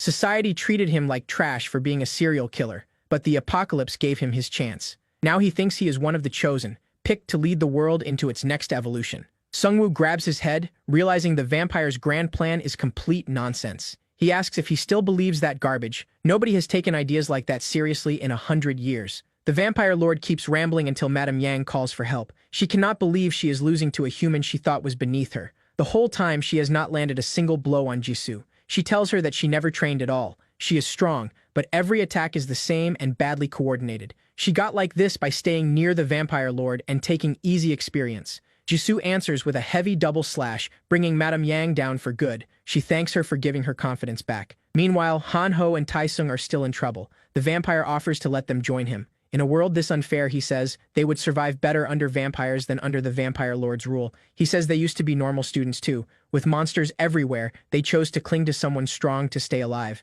He asks again if they want in. Han Ho says he has a point, and Taesung thinks he is about to switch sides. But Han Ho says the side he picked is much stronger than theirs. Then a motorbike rider appears behind the vampire, pulling his eyes away for a split second. Han Ho instantly throws a dagger. The vampire dodges, and the blade hits the rider in the chest. He is fine because a minion is sitting in front of him. That was Han Ho's plan. The real target was the goblin. Han Ho shifts into his Gigachad form and stands right in front of the vampire. The sight makes the vampire shake. He swings with everything he has, but Han Ho does not budge. It feels like punching solid metal. Han Ho looms over him and drives in rapid stabs with high-speed slash. Taesung and Kyung-soo jump in too, and the 3 attack together. The vampire tries to hit Taesung, but Han Ho takes the blow with his own body. He says he has been building agility this whole time, so the vampire has no chance of escaping. He keeps tanking hits while the other 2 try to finish the job. The vampire realizes their solo attacks are weak, but together they can knock him out. On top of that, they have a fast-moving tank protecting them. As Han Ho keeps stabbing, he notices his power fading. The vampire realizes the skill must have a time limit. Right then, a goblin is thrown at Han Ho. He kills it with his knife and refreshes his skill. One of the others has been assigned to toss goblins to him from a safe distance. Han-ho taunts the vampire, saying he can power up as many times as he wants. They have plenty of goblins ready. He reminds him of what he said about surviving by staying with the strongest. He says he was dead wrong. Real survival comes from friends you can trust. Han-ho is really about to beat a vampire with friendship power. Then he strikes a goofy pose and says they survive with love and peace. The vampire starts shaking and says he is only losing because they are jumping him. To be fair, he is not wrong. Meanwhile, the vampire lord watches his elite vampires die one by one and grows furious. Sungwoo tells him he is next, and he already knows all his weaknesses. First, the vampire lord cannot use weapons. At first, Sungwoo thought vampires just did not need them because of their claws, but after controlling some as minions, he learned their class actually forbids it. That is a huge weakness. Second, he has low defense and high healing, and his movements are wide and wasteful. Third, he has no mana, so all his skills depend on blood. The MC reveals he has been using Devil's Bloodstone to drain the Vampire Lord's health, and the last weakness is his big mouth. Sungwoo says if he were him, he would stop talking and kill the Necromancer first. Furious, the Vampire Lord activates a blood field and charges at him, but Righty steps in and parries the attack. Then Righty throws a bottle of slime liquid into the Vampire Lord's face. The acid melts his skin and clouds his vision. With little blood left and no strength to heal, he is finally exposed. Sungwoo orders his minions to finish him. The Vampire Lord is still dangerous, but he is clearly weakening. Drawn by blood, he rushes toward werewolves hanging from a nearby building as trophies. He reaches the roof only for a werewolf minion to ambush him from above and stab him. Sungwoo mocks him and reveals he had been getting his werewolf minions from that building all along. Badly hurt, the Vampire Lord crashes to the ground. Sungwoo decides to make the ending dramatic, so his minions throw the Vampire Lord into a room packed with monster corpses. He blows up the building and finally kills him, earning 10,000 gold for taking down a special player. He also gets 30,000 gold and a C-rank item ticket for clearing the No Country for Wicked Men quest. His destiny changes and grants him an exclusive skill. When his group arrives, they celebrate the win together. He looks at them and smiles. The world may be ending, but he plans to stay with them. The next morning, everyone is praising him. Some were saved earlier by Sungwoo's group, and Han-ho says more and more people recognize them now. The celebration is cut short when a unit of soldiers arrives, led by Sergeant Kim. He says he saw the huge fight from far away and wanted to know what happened. Sungwoo greets him with a smile and says he is glad he is okay. Then he asks why he came. Sergeant Kim explains they had been tracking a group that claimed to be building safe zones for survivors, but they never expected things to turn into this kind of mess. Sungwoo looks them over and feels relieved they did not try fighting the vampires because they do not seem very strong. Kim then tells him someone wants to meet him. Sungwoo looks confused and asks who. Kim smiles and says the Korean army is still standing. Elsewhere, an army officer looks out the window, 4 stars on his hat. That night, Sungwoo stands in an office and checks his profile. He is now level 10 with around 300,000 gold, and about half came from that last battle. He realizes hunting monsters cannot match the rewards from quests. His skill has upgraded too. Now he can make bone armor as well as bone weapons, and when he forms it, the armor wraps around his body at once. It fits perfectly, leaves few openings, and still lets him move well. He decides to equip all his minions with it to make them tougher.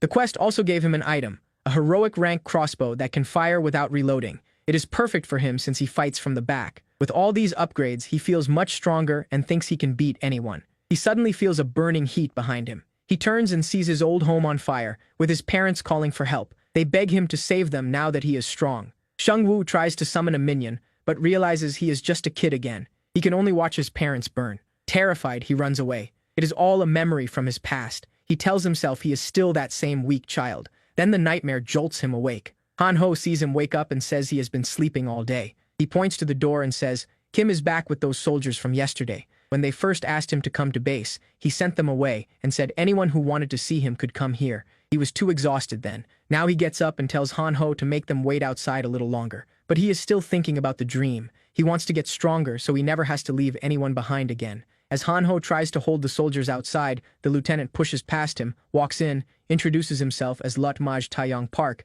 and asks if Sungwoo is the necromancer. Sergeant Kim is with him, and the major sits down, saying he will skip the small talk and get straight to business. He says they were tracking a suspicious group in Hwasong and asks if Sungwoo wiped them out. Then he wants details and asks if he'd join future missions. Sungwoo says he can explain how he beat that guy, but he doesn't get how he'd fit into their missions. Lut Taeyong points at him and says he wants him in the army. That instantly annoys Sungwoo. The last thing he wants is to enlist, so he asks why he should join them at all. The lieutenant keeps going on about how, with Sungwoo's help, the army and government can restore order. To Sungwoo, it sounds like they want him to do all the work. He brings up the prosecutor of Yeongdongpo, saying that man is building a rogue group. He saved civilians, formed Korea's first guild, and set up safety zones. Sungwoo thinks the guy sounds impressive, especially since he also beat a boss in his area. But Lo Taeyong sees him differently, because he refuses to follow the government or work with the army. Sungwoo coolly says he disagrees. They have no right to call anyone a rogue group. The army and government failed to protect people during the crisis.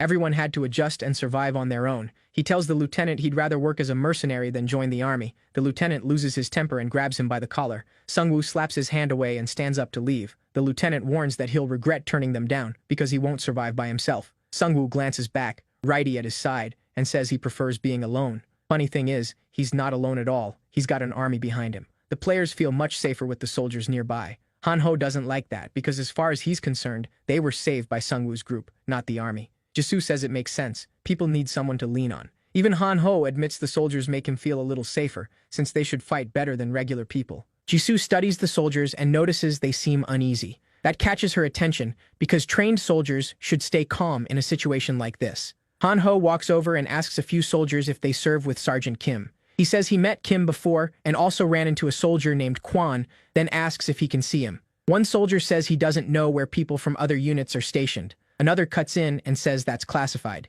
Jisoo hears that and thinks it's strange, since Han-ho only asked about a private. Both of them start feeling like something is off with these soldiers. Meanwhile, Sungwoo leaves the office after turning down the lieutenant's offer. He had wanted to stay on decent terms with the army, but the lieutenant ruined that. As he walks off, Sergeant Kim approaches and apologizes for setting up the meeting. Sungwoo says he knows Kim was just following orders, then asks if the lieutenant sent him to change his mind. Kim gives a nervous laugh, and Sungwoo sighs. Clearly, the army really needs him. Kim admits they do, but says the battalion commander handled it the wrong way. Then he leans in and says he wants to show Sungwoo something top secret. The two head through the underground parking lot. Sungwoo wonders what could be so secret. Kim raises a hand and tells him to stop. Several soldiers are ahead. If they get caught, he says, they could be executed. Still, the troops are so worn down that he thinks they can slip past. That only makes Sungwoo more curious, since Kim is risking his life for this. They head down the stairs and enter a room. There, Kim shows him a glowing crystal inside a box and says it's called a prophecy stone. He explains that several exist around the world and anyone who touches one sees a vision of the future. Finding one gives a player a huge edge over everyone else. Sungwoo finally reaches out and touches the stone. At once a vision hits him. He feels like he's floating, as if trapped inside a dream. Then a skeleton wyvern flies past him. Below him are nothing but corpses. The whole city seems to have become an undead army. Among the skeletons he spots himself and Jisoo. Han-ho is there too, down below with the lower-ranked minions, as usual. Then Sungwoo realizes who's behind it all. The Lich King, standing above the undead horde. As Sungwoo stares at him, the Lich King suddenly turns and burns him to ash. He snaps back into his body as a system message says this will happen on January 1st. Trembling, he grabs his arm. Kim says the skeleton army in the vision made him think of Sungwoo. Sungwoo then gets an exclusive quest to claim the Grim Reaper's scythe. He must reach level 15 to learn where it is, and if he fails before January, the Lich King will overpower him and make that vision real. He facepalms, realizing Kim just dropped another quest on him. Now he has only 2 months to hit level 15 and find the scythe. He looked powerful in that vision, sure, but he wants no part of that future. So he asks Kim about the area's boss monster. He'd avoided bosses because hunting them was risky, but now he can't afford to wait. Besides, they're the fastest way to level up. Sergeant Kim says he does know one, and it's the lieutenant's biggest headache. The commander's main goal has been to clear the area and restore order, but that's impossible without players like Sungwoo. Hearing that, Sungwoo agrees to help kill the boss, but he makes one thing clear. He's not doing it for free. The soldiers report back that Sungwoo wants over 100,000 gold to work with them. The commander is furious and demands to know how Sungwoo dared ask for that much. One soldier says they simply don't have anyone that strong. He saw Sungwoo fight vampires alone, and it was unbelievable. The commander pauses, then asks if Sergeant Kang could beat him. The soldier says Kang may be strong, but Sungwoo has an army. As much as the commander hates the price, the soldier insists they can't beat him. He's stronger than a whole battalion. While the lieutenant is still thinking, Sergeant Kim arrives and says hiring Sungwoo would be more than worth it. He promises Sungwoo keeps his word. The army brings in around 60,000 gold a day, so paying Sungwoo would cost nearly 2 days of income. The commander knows it's too much, but he has no choice. They have to secure key positions. One of them is the 01 Fighter Wing. A terrifying monster has taken over the airstrip, keeping the army from using its planes. They already sent in dozens of men, but none of them could beat it. If that monster dies, the army can use air travel again. With that in mind, the commander finally accepts Sungwoo's terms, though he swears he'll make him pay for it someday. A soldier hands over the agreed gold, Then he asks Sungwoo to start the mission as soon as he can. Sungwoo says he can't leave the area for 5 days because of the event, then asks if killing the monster within that time is acceptable. The soldier says no. They need time to repair the airport and check the damage, so Sungwoo has to do it within 3 days. He also introduces Sergeant First Class Kang, the only survivor from the team sent after the monster. Kang looks at Sungwoo and says he'll be his assistant, even though his rank is higher. Then he asks Sungwoo's level, clearly expecting it to be lower than his own. But Sungwoo calmly says he's level 10. Kang is stunned and asks if he's using some kind of cheat. He says he's been hunting orcs non-stop, and even then his level isn't that high. Sungwoo coldly replies that he just needs to hunt stronger monsters. That clearly gets under Kang's skin. He warns that the boss in the airport is on a whole different level. Sungwoo thanks him for the warning and tells him to spend the next 3 days leveling up. Meanwhile, the survivors are looking for him, because they trust Sungwoo to protect them. Kyung-soo looks over the crowd and realizes there are even more people to protect now. He wonders how they'll handle them all. He already told Hanho's dad to use the safe zone only in emergencies, since it costs gold to keep active. A mother asks what they should do now. Kyung-soo says they'll build their own town with the survivors left. Everyone who made it this far should have some skill they can use. Those better at daily work can build, and those good at fighting can become hunters. Their goal is simple: grow their gold and strengthen their fighting force. When Hanho's parents hear the plan, they start clapping. Kyung-soo says it wasn't his idea. Sungwoo told him what to do. He doesn't feel worthy of praise after failing the people who trusted him. Seeing that, Hanho's dad tells him he did his best, and leading people at all takes real courage. Meanwhile, Sungwoo and his group stand among flames and the bodies of dead monsters. Hanho looks around and says it feels like a massacre. Sungwoo says he's right. They've gotten really strong. Any monster that charges them dies right away. The ones that try to call for help get swarmed by his minions, and when they rush in as a group, his explosions blast them apart. If any are still standing after that, he picks them off with his crossbow. The group heads deeper into the building. There, they find a marker with a hammer symbol. Sungwoo wonders what it means and steps into the room. Inside, he finds crafting tools, and the system tells him he can fuse 3 items for 100,000 gold. He's stunned when he realizes he can combine his legendary gear and starts wondering how strong the new item could be. He has the Tear of the Sea Spirit from the shop, the Devil's Bloodstone from the Orc Chief, and the Slime Core from the Slime Boss. He thinks he should start collecting items made for fusion. Hanho reminds him the result is random. Still, he hopes it becomes something he can actually use. Sungwoo tells him his luck is good, so that probably won't be a problem. The system warns him again. The fusion costs 100,000 gold, and there's a 2% chance the items will be lost. Even so, he goes through with it. When the fusion ends, Sungwoo gets a new item. It's called the Chaos Crystal. It gives him the Chaos attribute, boosting mana and mana recovery, while letting his attacks steal both health and mana. Sungwoo wonders how Chaos differs from the Devil's attribute he had before. He hoped for something above legendary, but this is still an upgrade. Before, he had to drain an enemy's mana first to absorb health. Now he can take both at once. His 2 friends congratulate him, and then Jisoo steps up to the crafting machine. She gets a notice saying she can combine 2 of her items for 15,000 gold. After the fusion, she gets a blade with an ignition switch, and every hit can burn the enemy. She looks happy with the result. Hanho glares at them, slaps the crafting table, and demands to know where his fusion item is, but no notification appears for him.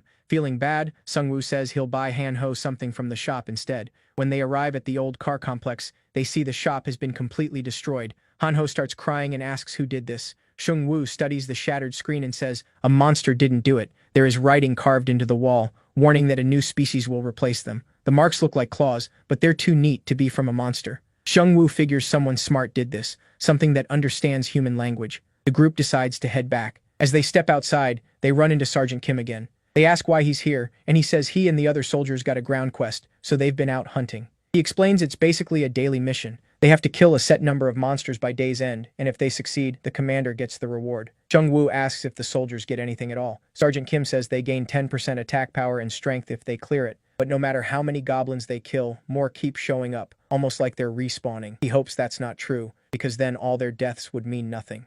Jisoo asks if any soldiers tried to run, since they must want to see their families. He says many did at first, but that stopped once they realized they couldn't survive alone, and the army never treated desertion kindly. Now they're just being sent on these quests every day with no real plan. It feels like the army is only trying to stall. They even take all the soldiers' gold, so they can't use the online forum. Sungwoo sees the army still hasn't adapted. That's why groups like the Yongdongpo Prosecutors Guild had a better shot at growing. He moves on, but offers to treat any injured soldiers in their town. Back in town, the players are suddenly attacked by huge bear monsters. The defense team tries to hold them back, but they're outmatched. The beasts tear through the defense line with ease. The players abandon their posts and run for their lives. Kyung-soo shouts for them to come back, but nobody listens. Then one of the bears looms right over him. He can't help wondering why this had to happen while Sung-woo was gone. He forces himself up and charges the bear with his spear. He strikes one in the eye and blinds it. That gives him a burst of confidence, and he thinks he might be able to hold them off a little longer. But another bear sneaks up and claws him almost at once. As it's about to kill him, he cries out for Sung-woo. Out of nowhere, Righty leaps in and cuts off both of the bear's arms. While it screams, Jisoo drives her flaming sword into its face. Han-ho jumps in too and kills the last bear. Then Sung-woo arrives with his minions. He's pleased strong monsters showed up. He wanted new minions anyway. The soldiers can only stare as they finally see his power for themselves. He gains a synergy bonus called Wild Tyrant for having more than 4 bears on his team. It drops enemy defense by 10% and raises ally defense by 10%. Sergeant Kim realizes it isn't just Seung-woo. The whole group is strong, and each of them uses their powers well. He tightens his grip on his axe and thinks how unfair it is. His soldiers, and the men who replaced the dead, could have fought like this too, if they hadn't been thrown into battle with no plan. He knows they didn't deserve to die, and starts wondering if following orders was really the right choice. Seung-woo tells Sergeant Kim to inform the commander he's ready to kill the boss and take back the airstrip. The next morning, the survivors from the bear attack are healed. Han-ho and Jisoo praise Kyung-soo for holding off the werebears by himself. Seung-woo tells him he did well too. Anyone would have struggled alone against monsters like that. Sergeant Kang arrives and mocks the state of the town. Seung-woo hates that this is his reaction after so many people died. They explain the town was attacked by werebears the night before. Kang smugly says he knows how tough werebears are. He killed one himself. Sergeant Kim had already told Seung-woo that Kang had a high-rank class, a 3-star striker who uses martial arts instead of weapons. But he still didn't know what combo card Kang picked in the second phase. Kim asks Kang if he's ready for the boss fight, since Seung-woo is done preparing. Kang gets irritated, thinking Kim is acting like Seung-woo's messenger. He kicks at Kim's foot and says Seung-woo can speak for himself. Then he asks whether Kim has been killing monsters like he was told. When Kim says yes, Kang asks why he's whining about comrades dying on the job every day. As he walks off, he complains Kim isn't bringing in as much gold as before, and adds that the commander is tracking them in real time. Hearing that, Seung-woo realizes the army is squeezing gold from its soldiers like slaves. Sergeant Kim finally snaps. He accuses Kang of getting many of their comrades killed just to level up. Kang grabs him by the throat and demands respect, saying the privates should shut up and keep earning gold because he's the one fighting the hard monsters. He says the others died because Kim was too incompetent. Kang mocks Kim for choosing the blacksmith class and says he just wants to hide behind others. In truth, Kim became a battlesmith to do whatever he could to keep his troops alive. Seung-woo has had enough. He grabs Kang's arm and tells him there's no time for this. Kang shakes him off and says he'd love to teach Kim a lesson, but they need to move. He even apologizes to Seung-woo for having to watch it. Kim says Kang feels threatened by Seung-woo, so he took it out on him instead. Then Sergeant Kim leaves with his team to get ready for the boss fight. Seung-woo feels sorry for him, but there's not much he can do. Seung-woo and the soldiers arrive at the badly damaged airstrip. Kang says he tested the boss yesterday and it was strong. Seung-woo is annoyed since Kang still hasn't shared anything useful. He knows Kang doesn't want the raid to fail, but he's too jealous to say everything.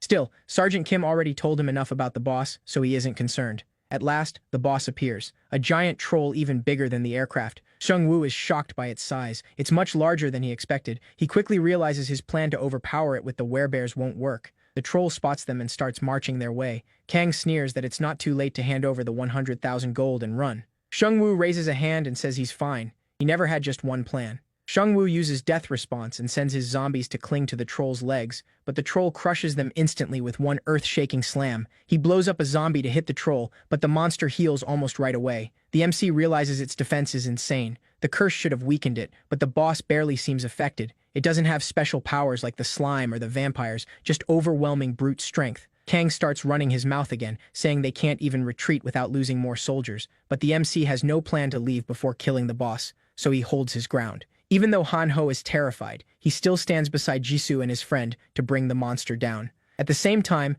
the company commander tells Lit Kang that the Yongdongpo prosecutor is growing stronger by gathering survivor groups. He wants to post on the forum and tell the public how the army is doing, but the lieutenant shuts that down, saying they can't trust an unverified network. He says information is everything, and if they reveal themselves, they could expose their location to the enemy. Since they still don't know who made this game, the commander starts doubting that approach. They may not understand the system fully, but it's too important to ignore. It's the only way they can contact their troops. The lieutenant asks if all the soldiers have been told the plan. Once the troll is dead, he plans to kill Seung-woo so no uncooperative threat is left alive. He already sent Sergeant Kang to handle it and take all of Sungwoo's valuables. The lieutenant is still worried about the MC's friends, especially Jisoo, and asks if they could be a problem. The commander brushes it off, saying she's just a girl, and the other friend is basically useless. Calling him useless after last chapter is wild. The lieutenant tells him to head to the airstrip and make sure everything goes smoothly. He wants them drained of gold before they're killed. The commander realizes this feels less like a mission and more like straight-up robbery.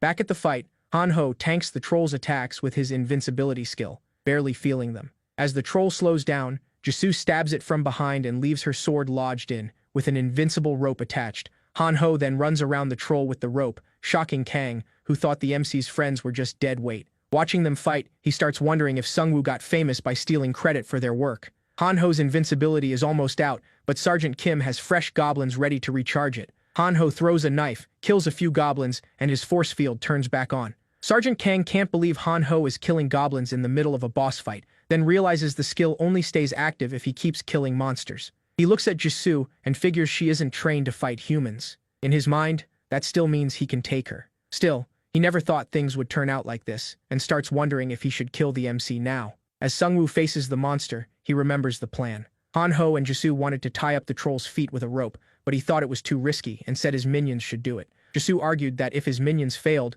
they would have a better shot at tying it down. The MC still worried about how dangerous it was and said he needed more time to think. Jisoo told him he wasn't their babysitter, they were partners, and he needed to trust them. Back in the fight, the two of them pull it off, tying down the boss and bringing it crashing down. He tells them he's impressed by how much they've grown. Now it's his move. He uses Great Spirit and summons all his minions from storage. Sergeant Kang freezes in fear, wondering if this is a necromancer's real power. One minion brings him the Dragon Knight's masterless sword, and he rushes the boss. With the troll pinned down, everyone attacks without stopping. The boss manages to swallow one of the orc skeletons as it tries to strike, but the MC instantly detonates the skeleton's bag of corpses, blowing up the inside of its mouth. Then he steps in and brings the masterless sword down on its head, killing it. For killing the boss, he gets 220,000 gold, reaches level 11, gains 2 points to every stat, and earns a special item chest. Because he used the masterless sword, the egg's hatch time drops by 98 days, leaving 4,150. For his level up skill, he picks the Great Bone Weapons card, which lets him make more kinds of weapons.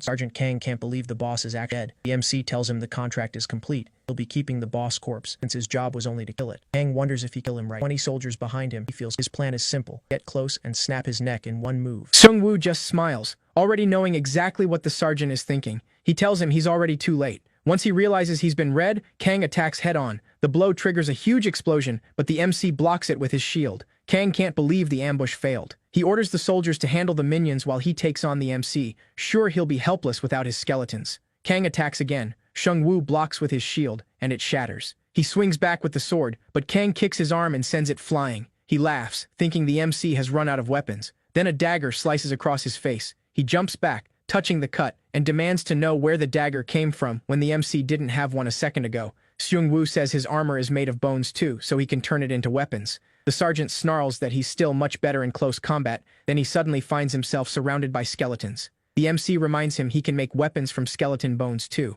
Using the skill, he forms bone spears and pins Kang in place. The sergeant calls for help, but his soldiers reveal they've already chosen the MC's side. Sergeant Kim says they've finally decided to survive. They're done being led to slaughter like sheep under Kang. Kang screams that this is mutiny. They aren't even fighting to protect civilians, they're just earning gold for the army. The rest of the soldiers back Sergeant Kim and say he's right. Then the company commander arrives and demands to know what's happening. Sergeant Kim tells him the other platoon exposed the real mission, and they refuse to serve an army like this. The company commander tries to bully him back into line. He warns that nobody can survive alone in this world, and Jisoo says he's only making things worse. The commander keeps yelling, threatening penalties if they leave. Kim looks at Sungwoo's group and realizes fear of punishment is what turned them into slaves. But with the MC and his friends beside them, they have nothing left to fear. Sergeant Kang finally snaps and pulls out a syringe. The commander tries to stop him, but Kang injects himself and turns into a savage, tiger-like beast. Driven mad and far stronger, he kills the company commander. Then he charges the MC, but Jisoo cuts in first. She goes for his head, and when he tries to counter, she ducks with help from Supreme Sense.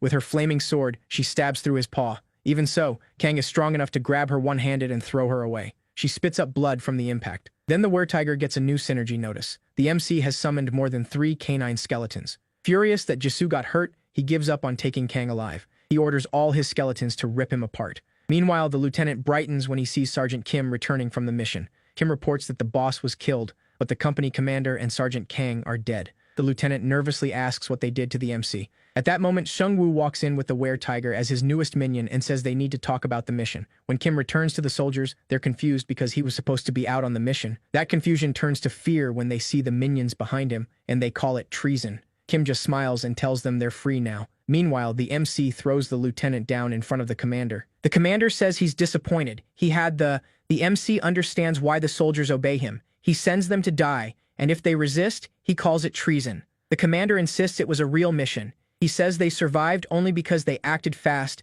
and found a new way to lift morale. The MC asks if he means the game's synergy effect, the same thing he once called an enemy. He makes his troops fight for him and punishes them if they refuse. The commander slams his cup down and argues that it helped the soldiers stay alive. He admits that when the apocalypse began, they sacrificed many of their own men to push the monsters back. Because of that, they got a special synergy. The commander says it forces soldiers to obey him. Every day they must clear a group quest for a small buff, and anyone who resists or tries to leave gets marked for nearby monsters. Every other unit nearby was destroyed, but his survived by constantly throwing soldiers into battle. The MC tells him he's only fighting mindless, disorganized monsters. He says this world is like a survival game, with humans used like pieces by some higher power. Then Sungwoo asks him straight out why he ordered his troops to kill him. The commander admits Sungwoo is a threat, and he can't let groups like his grow strong enough to challenge the government. The MC realizes the commander isn't worried about angering him at all. He really thinks a crossbow is enough. He tells the commander to free his soldiers from forced loyalty and hand over all his gold.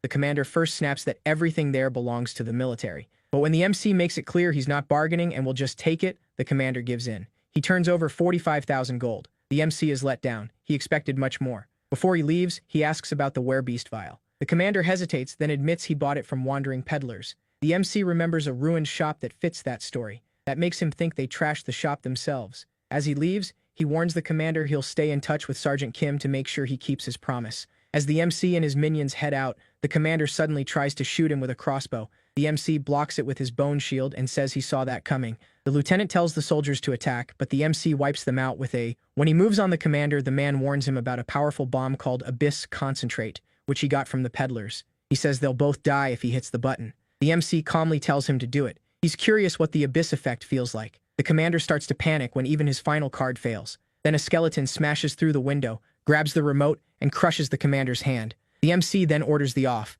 After cutting off the commander's head, he notices the man was only level 3. All he ever did was hoard gold, and in the end, he still didn't have enough. While thinking it over, the MC finds a locker. Inside, he discovers a few leftover supplies, including werebeast vials that can turn someone into a monster for a short time. Outside, Han-ho is trying out his new healing skill on Jisoo. He asks why she isn't using healing potions, since they'd work better. She says too many injured soldiers still need them. He also asks why she doesn't need to practice his skills to level it up. He glances at the minions and feels a little hurt that they don't respect him. Then Righty pats his back, and his faith in humanity comes right back. The MC comes outside and asks if she's okay. She says she's fine and apologizes for charging in too fast. She really thought she could match the were-tiger because she was a tiger hunter. Sungwoo says she lost because she never picked a class skill. Still, that's good in a way. She isn't stuck fighting just one kind of beast. He's also happy Han-ho's priest class is growing, since it'll matter a lot against the coming Lich King and his undead army. Han-ho can heal, use his force field in close fights, and throw daggers when he needs range.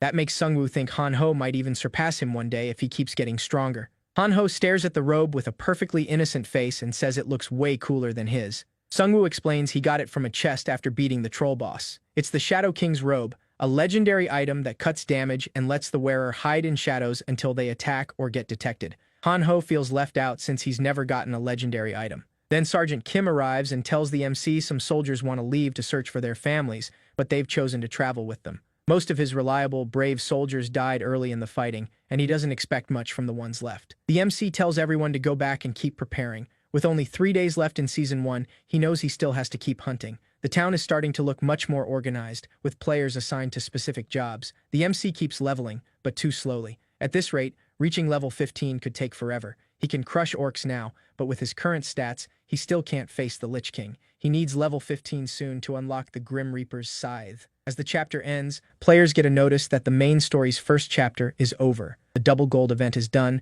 and travel limits between areas are gone. A guide message appears, congratulating players for surviving to Chapter 2. It says they'll soon learn the game's purpose and urges them to get stronger for what's coming. 3 more notices follow. A 20-day event has begun. Powerful raid bosses will appear around the world with huge rewards, and those bosses can attack safe zones. It also says angels and demons will come later, and players can start searching for clues about them now. The MC picks out 2 big points from the update: raid bosses, which could give him a lot of experience, and the coming appearance of angels, demons. He says Korea's server rankings have now been released. Sungwoo is 3rd on the Korean server, while a mysterious player named Gangseo Khan holds 1st place at level 15. He can't believe someone reached level 15 that fast. He's been hunting non-stop and only recently made it to level 12. And it isn't just 1st place that's strange. The players ranked 4th and 5th seem to belong to the same group, and they're still in the forum post from a well-known player, the prosecutor of Yeongdeungpo, leader of Korea's biggest survival community with 500 players. The prosecutor openly asks to meet the MC and invites him to join their guild. He's heard good things and thinks they can work together to survive and learn the truth behind the game. Thinking back on his past, the MC wonders if the man has another motive.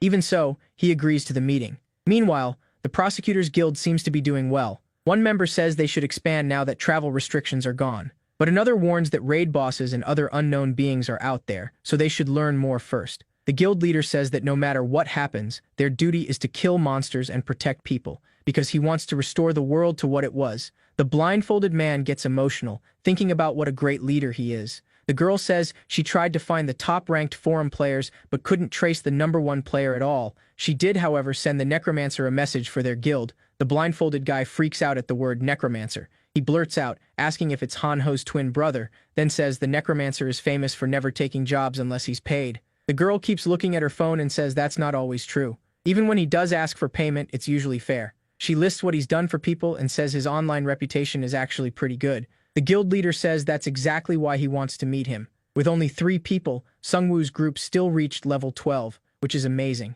He wants to be sure the necromancer won't threaten their future. While he's speaking, the girl says the necromancer just posted a reply. He agreed to meet. The leader quickly tells his team to get ready. Han-Ho asks the MC why he wants to meet the prosecutor now when he used to oppose it. Sungwoo says they were bound to meet sooner or later, and the prosecutor might know something useful about leveling up. At his current pace, it'll take forever. While they get ready for the meeting, another player group arrives. Biker gang members led by Taishong, bringing urgent news. He says strange people attacked them and took his.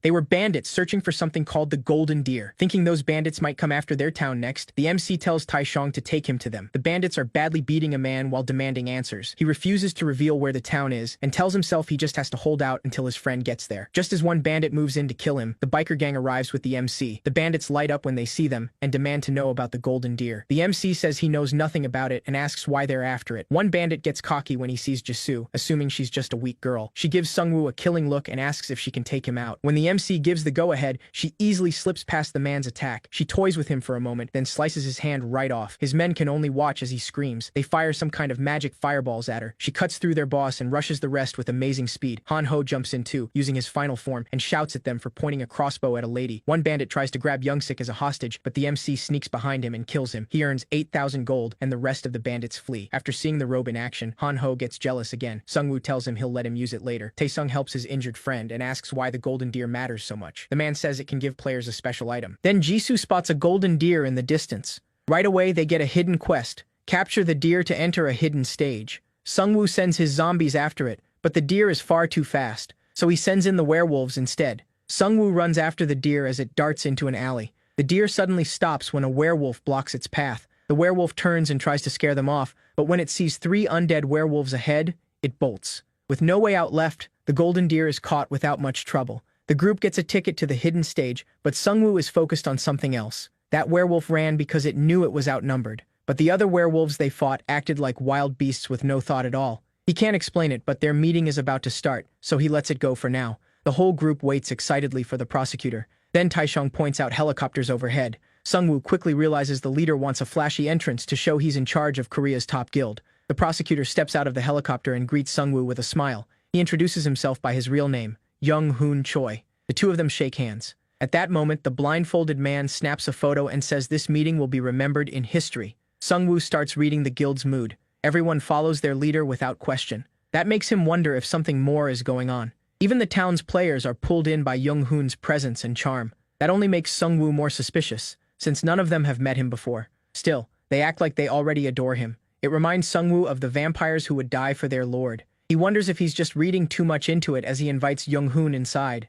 Young-hoon comments that the town seems peaceful. Sung-woo says it's nothing compared to Young-hoon's city. Young-hoon tells him they already have over 30,000 people there, not even counting the whole area. Soon he says that number will pass 40,000. Sung-woo asks if having more people helps him by giving him more workers. Young-hoon doesn't like that idea and says he's only trying to save as many people as he can. He adds that most of them can't do much anyway. Many are too old or too young, and less than a quarter can really contribute. Sung-woo realizes Young-hoon is basically leading a family of 30,000 people. Young-hoon admits he had been watching Sung-woo for a while, though he didn't plan to recruit him at first. That changed after he checked the rankings. Then he saw Sung-woo's growth wasn't just luck. He opens up a little more and admits that carrying so many people's trust makes him nervous. Sung-woo points out that this doesn't sound like something you'd tell a stranger. Young-hoon explains that he lost his parents when the apocalypse began. He survived by getting stronger, but he never stopped resenting the game. One day, he says, he plans to strike back at it, and for that, he needs people like Sung-woo. Sung-woo asks if he's trying to recruit him into the guild, but Young-hoon pulls out a box and says he wants something more. Inside is a prophecy stone. When Sung-woo touches it, he sees a vision of the world tree on Yui Island. It's destroying everything around it. Its roots spread across the island, killing everyone they reach. When the vision ends, Sung-woo reads that this future will happen if he fails to stop the fallen ones. Young-hoon says the world tree will destroy their whole world, and the two of them have to work together to stop it. He says it has already taken root on Yui Island, where a raid boss is waiting. Sung-woo realizes Young-hoon is building a raid party, and that's why he came for him. With the fate of the world on the line, Sung-woo knows he can't really refuse. He thinks about telling Young-hoon about the Lich King's future, but keeps it to himself, figuring it may never happen if he gets the Reaper's scythe. He agrees to help, but makes it clear he won't join the guild. He also says every reward from the raid will be split evenly. They seal the deal with a handshake. Then Han-ho rushes in and says there's an emergency. A group of raiders is heading straight for the town. Hearing that, Young-hoon steps forward and says this is the perfect chance for his guild to show its power before they work together. Young-hoon calls in the Crusaders, and they line up to meet the raiders head-on. Their leader stops in front of them, cigar still in his mouth. Young-hoon calls to Sung-woo and says it would help if they knew each other's classes. Since he already knows Sung-woo is a necromancer, he reveals his own class, Crusader Commander. The more knights he leads, the stronger he gets. The bandit leader asks if their target is the man in armor, but one of his men says no. They want the man in the cape and the girl beside him. The leader grins and says they're after the ones who killed his men during the earlier raid. He came for revenge, though he didn't expect to find a town this packed. Now he's excited, thinking about how much gold he'll get from killing so many players. Young-hoon knows these bandits have slaughtered plenty already, so he sees no reason to hold back. He orders his knights to charge, but the bandits came prepared. They open with ranged attacks, hoping to wipe out the knights before they ever get close. As the arrows and spells pour in, Young-hoon lifts his sword and gives them a force field buff that blocks every attack. The bandit leader is irritated but keeps fighting. His men rush in on bikes, but their weapons can't get through the knights' heavy armor. The knights cut through them with ease until a truck suddenly charges in. The driver yells for the bandits to get out of the way. Young-hoon steps up to protect his men and charges a special attack with his sword. The blindfolded man screams for the others to fall back, knowing how destructive that skill is. Then Young-hoon unleashes Cross Spear, a massive burst of energy shaped like a cross. Everything in its path is wiped out. The trucks are blown apart by that single strike. Now the bandits start to panic. None of their tricks are working. In the middle of the chaos, one knight is suddenly struck by 2 axes and killed on the spot. It was the bandit leader. He calls the axes back and says they're vortex blades. Armor means nothing against them. Watching this, Sung-woo grows cautious. Those weapons are clearly no ordinary axes. As the knights begin to falter, Young-hoon steps forward with a smile and calls the bandit leader out himself. The leader feels mocked and boasts that his vortex axes are legendary grade items. But instead of dodging, Young-hoon plants himself and takes the hit head-on. The impact causes a huge explosion. When the smoke clears, the blades are shattered on the ground. Young-hoon mocks him, asking if that is what he calls a legendary item. Then he brings his sword down and crushes the broken axes completely, leaving the bandit leader shaken. His class gives him defense based on how many knights are in his order, putting his durability among the best in the world. Sung-woo realizes Young-hoon is basically a walking fortress. Young-hoon raises his sword again and casts a healing buff over all the knights. Yellow light covers them, and their strength starts coming back. He can heal allies by the amount of damage he blocked. As long as he's standing, his knights are nearly untouchable. With the knights restored, he orders another charge. Meanwhile, Kyung-soo and the other survivors stay hidden inside a building. Han-ho's dad gets curious and suggests they peek outside. Kyung-soo hesitates, but finally agrees, and the two step out to watch the fight. By then, thick smoke covers the battlefield. The knights are down, and the battle seems to have turned. Knowing he couldn't beat the knights fairly, the bandit leader used a poison cloud he bought from the wandering salesman. It was called Abyss Concentrate. Young Hoon holds his breath in the poison, but his shield can't stop it. He wanted to impress Sung Woo, yet now he knows he'll have to go all out. Then he hears Sung Woo walking up behind him and turns to see him smiling. Sung Woo takes a deep breath of the poison and says he's actually a perfect match for these bandits. Seeing him move through the clouds so easily, the bandit leader gets annoyed and throws another bottle at him. But that only helps. Sung Woo seems to enjoy the poison. The bandit forgot he was up against a necromancer, and Sung Woo enters his awakened form, saying they're a great match. Sung Woo laughs and breathes in the Abyss Concentrate. It's not as strong as the Orc Chief's poison, but it's still enough to wake something up in him. Now he decides to show the Liberation Guild what he can really do. The bandits stare in shock, wondering how he's still standing in the poison. One thinks the gas is faulty and pulls off his mask. It kills him instantly. Sung Woo, meanwhile, only gets stronger with every breath. He triggers death response and summons a swarm of zombies. The bandits finally realize they're fighting a necromancer. Wanting to show his full strength, he calls out all his skeletons too. The bandits panic and run when they see the werebeasts revived as skeletons. But Sung Woo doesn't let them escape that easily. He blows them up with corpse explosions. Watching from afar, Kyung-soo is stunned by Sung Woo's talent. Han-ho's mom comes outside too and asks what they're doing. Hearing them, the bandit leader orders his men to grab them as hostages, his only way out. Kyung-soo steps in to protect them. Then Jisoo appears, standing in front of them like a shield. Seeing only a girl, the bandits rush her, thinking she'll be easy prey. They couldn't be more wrong. Jisoo cuts them down with her flaming blade, and the bandit leader realizes she's a monster too. Panic hits him, then he feels a blade slide into his stomach. Sung Woo stabs him and claims the second ticket to the hidden stage. Now that he has both tickets, he can open the stage. The prosecutor asks what it is, but before he can learn more, Sung Woo is pulled into the hidden stage.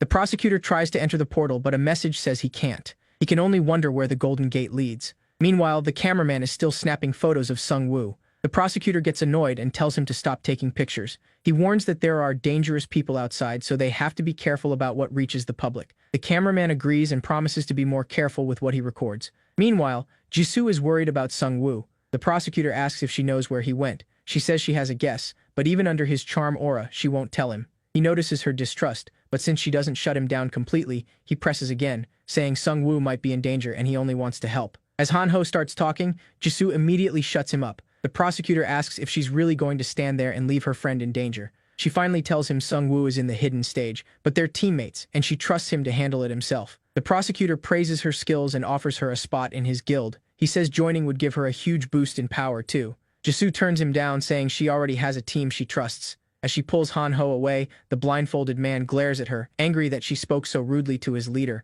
By now, even the prosecutor knows these people won't be easy to win over. Meanwhile, Sung Woo arrives in a golden city. A notice tells him he'll get a special reward for clearing the stage, and if he dies, his body will be sent back to where he came from. As he tries to understand where he is, he spots a golden minion staring at him. A few moments later, more minions appear. These goblins aren't normal. They're not afraid of him at all. He instantly summons Righty and tells it to teach them a lesson. Outside the gate, the Liberation Guild works to treat their injured. Regular healing potions don't work, so they switch to antidotes. When he hears that, the prosecutor realizes this isn't poison. It's a curse. He asks the girl what she thinks of the item. She says it sounds like black magic, though she has no idea how the bandits got it, maybe from a special shop. The prosecutor's group can't figure out why that powerful curse had no effect on Sung Woo. The blindfolded man uses his 3-star scout class and reports that the curse actually strengthened Sung Woo during the fight. The stat boost wasn't huge, but it awakened other abilities, and his mana recovery and vitality rose at an abnormal rate. That only confuses the prosecutor even more and raises more questions. Manhwa asks if he really made a deal to split all the raid rewards with him. He says he had no choice. It was the only way to get him into their party. Hearing that, she asks to write the contract herself, thinking he's young enough to trick with terms that favor them. The prosecutor agrees but warns her not to write anything that might drive him away. Then he asks what they think about the prophecy stones. Both say it was a terrifying experience. He notices that while everyone else was shaken by visions of the world's end, the MC didn't seem bothered at all, so he asks her to check whether Sung Woo has ever seen a prophecy stone before. Inside the hidden stage, Sung Woo's minions tear through everything. He even revives golden orcs and finds they're stronger than normal monsters, but still no match for him.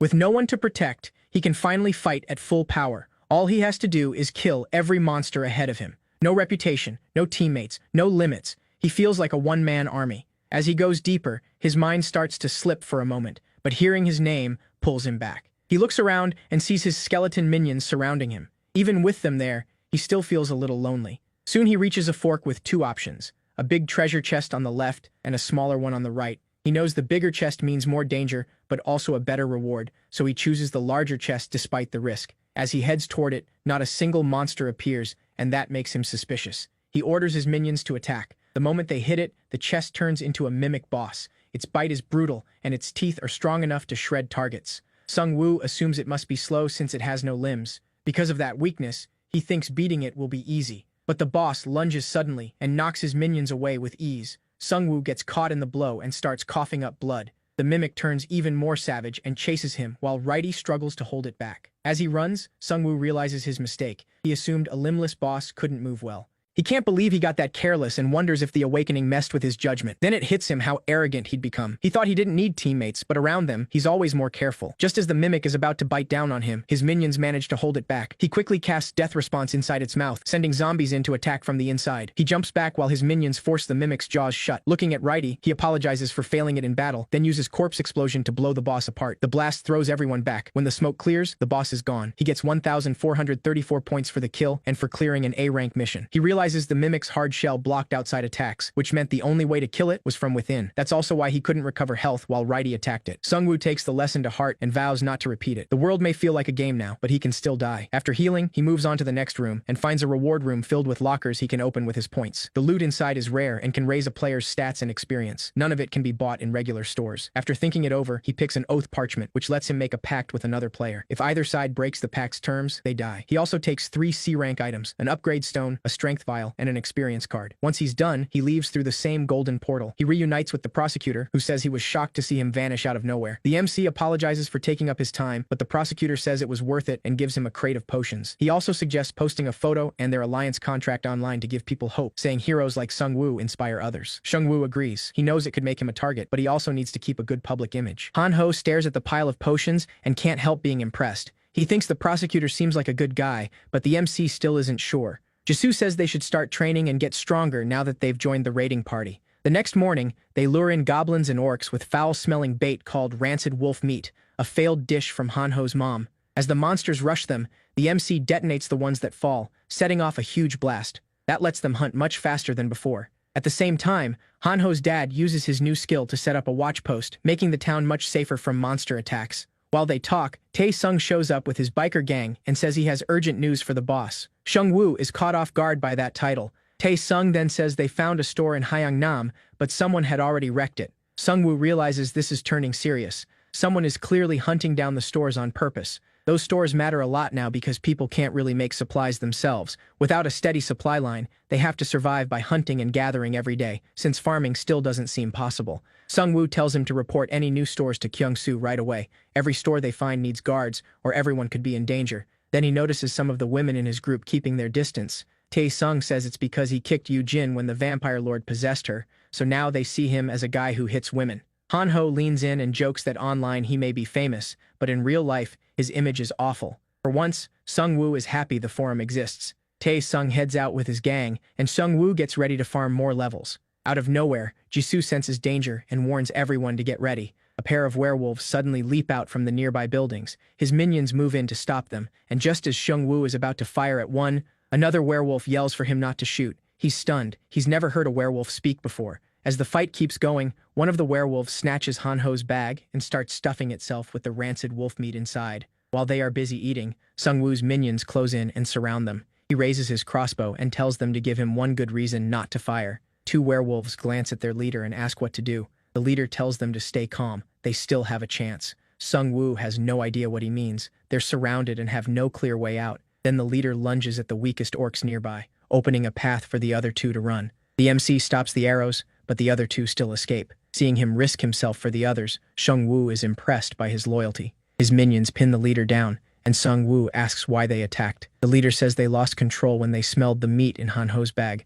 Then the MC asks how they managed to regain their senses. The leader says they were stuck on a quest that forced them to hunt and eat humans. After they finished that quest, their minds came back. The MC never knew a quest could force wolves to attack people. He thought monsters just acted on instinct. He asks if there are more like him nearby. The leader stays quiet, but Sung Woo already gets it. He asks if they were the ones destroying the stores. The werewolf says no. They aren't behind that. If they can, they avoid humans. He says another group is attacking people and wrecking stores to weaken the players. That group is led by humans called the mad scientists, who make dangerous items to hurt others. The MC realizes those must be the wandering merchants he heard about. He asks if the werewolf is telling him all this just to buy time for his teammates to return and rescue him. But the leader says he already told them to run and never come back if this happened. When Sung Woo finally puts his sword to the monster's neck, he expects begging, but gets the opposite. The werewolf says he's been waiting for this for a long time. He explains that during the class election event, he didn't trust the system and refused to pick a class for himself or his family.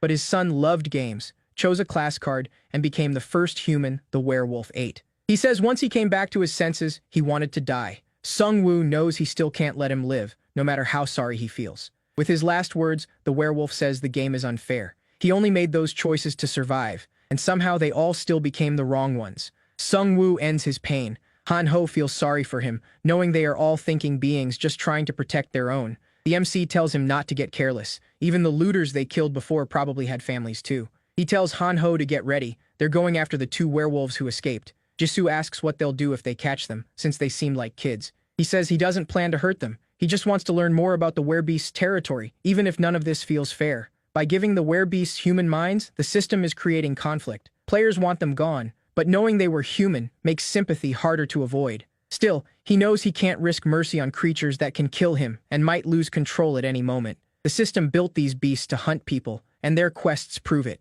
Sung Woo's group travels a long distance while searching for the werewolves. Then they hear voices nearby and quickly hide. They spot the two werewolves, now captured by a pack of kobolds. One kobold jokes about turning them into sausages, but the leader stops him. They're meant as gifts for the queen. The kobolds jab the werewolves with spears and drag them back to their nest. The group is confused. Kobolds are weak, yet they caught two mid-level werewolves. Sung Woo guesses their spears use some kind of paralysis poison, but he still doesn't get how they bound them so easily. They also notice a store inside the dungeon, which means no one has cleared it yet. Sung Woo tells the team they need to secure that store if they want their community to survive. Right then, a notice pops up. This dungeon is called the Venomous Spider Queen's Chambers. It's a deadly zone where 124 players have already died, and clearing it gives a 50% bonus reward. Han Ho gets nervous since they didn't bring any goblins, and this dungeon clearly favors monsters. As they move deeper in, they find people trapped in spider webs, crying out for help. Jisoo cuts the webs apart with her flaming blade and frees them. One of the survivors thanks them, but several spiders suddenly crawl out of his mouth and kill him. Sung Woo orders everyone back and blows up the bodies. He warns them to stay sharp and watch the ceiling. The spiders are coming from everywhere. The blast draws in more spiders and kobolds, and they start swarming the group. Then Han Ho suddenly throws his knife and drops one of them. That triggers his Super Saiyan form. All fired up, he enters berserk mode and starts smashing spiders and kobolds with a huge grin. The monsters panic, thinking he's the real demon, and start running. Han Ho gets drunk on the power and starts repeating Sung Woo's whole speech in his head. He even starts thinking he doesn't need the team anymore, that he can handle everything alone. Now he's basically a priest bandit. The kobolds switch tactics and order the spiders to web Han Ho from every direction. Sung Woo realizes this is how they captured the werewolves. They manage to bind Han Ho for a moment, but he tears free with a roar. The kobolds tell the spiders to keep firing webs at him, and this time they fully pin him down. Once he realizes he can't break out, Han Ho snaps back to normal and calls the MC for help. Sung Woo blows up the nearby bodies again, catching the monsters in the blast. While helping him, he gives Han Ho a quick lesson about keeping his emotions under control. Then even more monsters show up. He uses Death's responsibility to summon zombies and sends them at the enemy. Another explosion wipes out the attackers. That lets his team secure the subway station. But the way to the next station is blocked. He remembers the subway links to a mall above, where he thinks the queen is hiding. After clearing the mall, they reach the boss room. A warning says this killer dungeon has already taken 124 lives, and they can still leave now for a small reward. Han Ho gets scared. The dungeon is offering a reward before they even enter. Jisoo asks if he wants to keep going, but he refuses to back down and says they should move forward. Inside, a kobold shaman welcomes them and reveals that he is the dungeon boss. Sung Woo thought the boss would be the Spider Queen, so this catches him off guard. Han Ho is shocked too, especially since the shaman speaks perfect human language. The shaman laughs and says that's because he's eaten 20 human brains. The MC realizes monsters in this game can grow smarter and stronger by killing humans. The shaman mocks them, saying he'll soon have 23 human brains. Then the ground shakes, and the venomous Spider Queen appears, joining the shaman. So this dungeon actually has two bosses. Then the two combine, the shaman becomes the brain, and the Spider Queen becomes the body. Sung Woo instantly uses Death's response and unleashes all his zombies. He plans to blow them up first, then finish the fight with his skeletons. But the Spider Queen catches his zombies in steel-like webs. Instead of killing them, she throws them away. The shaman laughs and says he already knew Xiangwu planned to blow them up. That worries the MC. This kobold seems to have gained the intelligence of the humans he ate. He watches the Spider Queen block Hanho's thrown dagger. The kobold boasts that he is the brain and the queen is the body, and she'll protect him no matter what.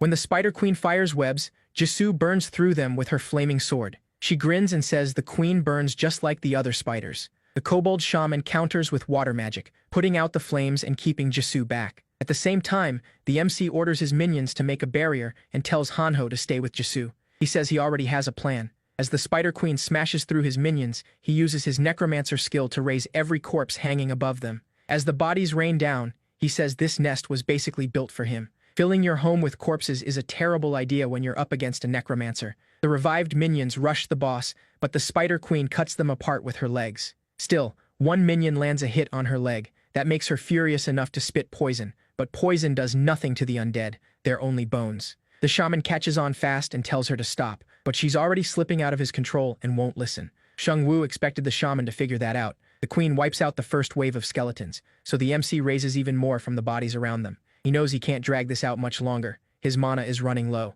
Most monsters fight until they burn out, then give up. But this boss is different. The kobold knows exactly what he's doing, and the endless revived minions start getting on his nerves, so he and the Spider Queen charge straight at the MC. The Spider Queen leaps at him. He stops her with a bone shield. His stats are far above an orc's now. He still can't match a boss head-on, but if he pours everything into defense, he can hold her off. The Spider Queen shatters his shield again, and one strike gets through. He's thrown back, but he stays on his feet. He expected to take damage. As long as they can't kill him in one hit, he's fine. His minions keep restoring his health and mana whenever they attack. He just has to endure the pain and keep going. Then the queen suddenly stops attacking. Sungwoo taunts them, asking if they're already worn out. The kobold boasts about his brains and says he won't keep fighting a battle with no end. The queen gathers up the nearby corpses, and the shaman burns them with a fireball. He's destroying the bodies so the MC can't raise more skeletons from them. Sungwoo realizes the shaman is even smarter than he thought. His minions rush the shaman, but an air blast turns into a barrier and keeps them back. Sure he's running out of minions, the shaman lets his guard down, and Jisoo slips in from behind to strike, but the Spider Queen is ready. She blocks with her legs and shields the shaman, who mocks Jisoo for trying to catch him off guard. He scans the group in front of him and notices someone is missing. Then Hanho appears with the zombies and says he and Jisoo made a secret weapon just for him. The shaman calls Hanho an idiot and laughs that the zombies can't even reach them. But when he orders the queen to attack, he realizes she's no longer in control of herself. Hanho pulls out the rotten meat and reveals he smeared it on the zombies. The smell is too tempting for both the Spider Queen and the kobold shaman. Since the kobold is a monster too, he can't resist the smell either. Sungwoo knows that no matter how smart the kobold is, he still can't beat his monster instincts. The shaman tries to stop the queen, but he's too late. The MC says his goodbyes and blows up the zombies in a huge blast. At the same time, the prosecutor is fighting another boss. He cuts it in half with one sword swing, killing the man-eating bat. His troops cheer the win, and he gains experience through his crusaders. He's strong enough to hunt whatever monster he wants, and he can level through his party members too. He knows he's not in first place, but he still believes he's the stronger one. Even so, he's bothered by how fast Gangseok leveled up. Even with Korea's strongest guild behind him, the prosecutor still can't catch this mystery rival. That unsettles him. The man is a complete unknown, and he wonders if he could threaten the order he's built. Then a scout reports that the Korean rankings have changed. The prosecutor stares in shock when he sees the MC has reached level 14 and taken second place. Furious, he demands to know how the MC leveled so fast. After the blast, the kobold shaman is barely alive, but Hanho ends it with a knife to the head. For beating the shaman boss, they get 300,000 gold plus a 50% killer dungeon bonus. Hanho is proud to finally help and says he's not just some fake tanker anymore, but the Spider Queen is still alive. She screeches and charges him, then Righty stabs her in the eye, killing her on the spot and earning another 300,000 gold. The MC reaches level 14, and Righty ranks up too, boosting his strength and leadership. Sungwoo also draws a new card and gains 2 more minions. With this many troops, he feels almost ready for the raid. He doubts finding the Grim Reaper's scythe will be a problem now, and his first awakening is getting close, which worries him a little. Jisoo says now that the dungeon is clear, they should go find the store. Later, they find a C-rank store inside the dungeon. It works like a slot machine with gold, platinum, and diamond options. Sungwoo notices the platinum option costs less in this store, Once they read the rules, they realize it's basically gambling. Han-ho says he wants to meet the store manager. Meanwhile, Sung-woo starts figuring out their odds. The system gives out tokens, and the more tokens you have, the better your chance of pulling a good item. Han-ho raises his hand and insists on going first, thinking it'll boost his luck. Sung-woo points out there are 3 machines so they can all play at once. After a bunch of failed spins, a message says 5 losses in a row will at least give them a low-rank item, which only annoys Han-ho more. Jisoo and Sung-woo keep spinning like addicts. The system clearly raises your odds the more you play. That's how gambling hooks you. They go all in, and Han-ho finally hits the jackpot. He wins a legendary magic scroll that grants 1 random skill, though it has a 50% chance to fail. Jisoo eventually stops after running out of money, but our boy isn't quitting that easily. He also hits the jackpot and gets a top-tier item, the Shadow King's Ring. It gives him 3 agility, 2 health, and a shadow clone that deals 50% damage. It also unlocks a quest to collect all the Shadow King's relics for the Shadow King's crown. Since the quest is just about collecting the full set, he isn't very interested. Because Jisoo got nothing, Sung-woo gives her the Wind Spirit's bracelet. He also doesn't mind smashing the store machines. Then they head back to town to tell the others about the stores, since someone needs to guard them. Over the next few days, Sung-woo and his party work on making the town more self-sufficient. When they're ready for the next raid, Han-ho tells him the app has a new feature, a live broadcast. He opens a stream that's already on, and Jisoo guesses it's just a test since all they see is an office. The MC wonders whether this came from the system or the Liberation Guild. He doesn't want to call it bad right away, but he can already see how it could shape public opinion. He realizes the prosecutor could use it to build support for his guild. He doesn't think the prosecutor is evil, but ambition can push people into bad choices. Sung-woo's jump to level 14 has clearly messed up the prosecutor's plans, making him watch Sung-woo even more closely. He knows the prosecutor will try to keep most of the raid rewards for himself, but the special oath parchment from a hidden stage might be useful soon. Then a helicopter arrives. The blindfolded man steps out and introduces himself as Min-yum Seong, lieutenant of the Crusader team. He says he's here to pick up the player in second place. While they fly, the MC asks how safe air travel is with wyverns around. The blindfolded man assures him their guild tracks every wyvern in real time. The pilots admit it's not completely safe, but they can't ignore how useful air travel is. The MC sees the advantage of a large guild with good coordination. A small survivor group like his can't do things like this. He starts wondering if there's another way to travel besides flying. Then a new raid quest appears. It'll be a competition. To get the special reward, they have to beat the raid boss solo. The boss has the gladiator's blessing, cutting damage from strong attacks by 90%, but that buff turns off in one-on-one combat. Whoever kills it alone also gets a special title. The blindfolded man is surprised because this wasn't part of the plan, but he trusts his sister or the prosecutor to deal with it. Watching him panic makes Han-ho think they're kind of alike. The MC is shocked too, since raid bosses are usually fought by groups because they're too tough to take down alone. He gets the feeling someone is watching them. After all their prep, this sudden change feels way too deliberate.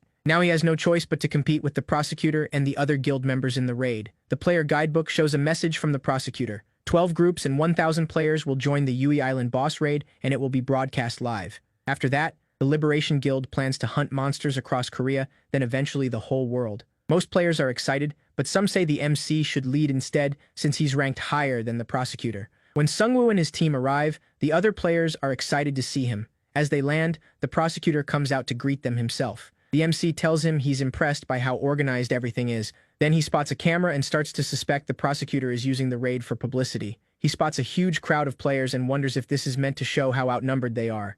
Then a purple-haired player steps up and mocks him for bringing only 2 teammates. He says this hardly looks like an equal alliance, then brags that he brought 31 elite members, as if the purple hair wasn't enough. Since they still haven't discussed the contract, the MC suspects the prosecutor and the purple-haired guy planned this to embarrass him. Sung-woo asks the player to introduce himself first. The prosecutor says he's Gang-yoon Lee, leader of a Daehakro group and a fire sorcerer well known on the forums. Sung-woo says the 3 of them always move together, and headcount doesn't matter in a boss raid. It isn't a war. Gang-yoon gets irritated, but the prosecutor reminds him what class Sung-woo is. He says Sung-woo is never truly alone, which is exactly why they invited him to the raid. While the blindfolded guy nervously bites his nails, the prosecutor says it's time for the meeting. They go inside for the meeting, which is about to begin. Leaders from different groups are already gathered there. Minhwa Seong, the Crusader's deputy lieutenant, announces that the new quest has made the raid harder, so the rewards should be bigger too, even if they don't know what items will drop. She suggests selling the items for gold and dividing it evenly among the 12 leaders.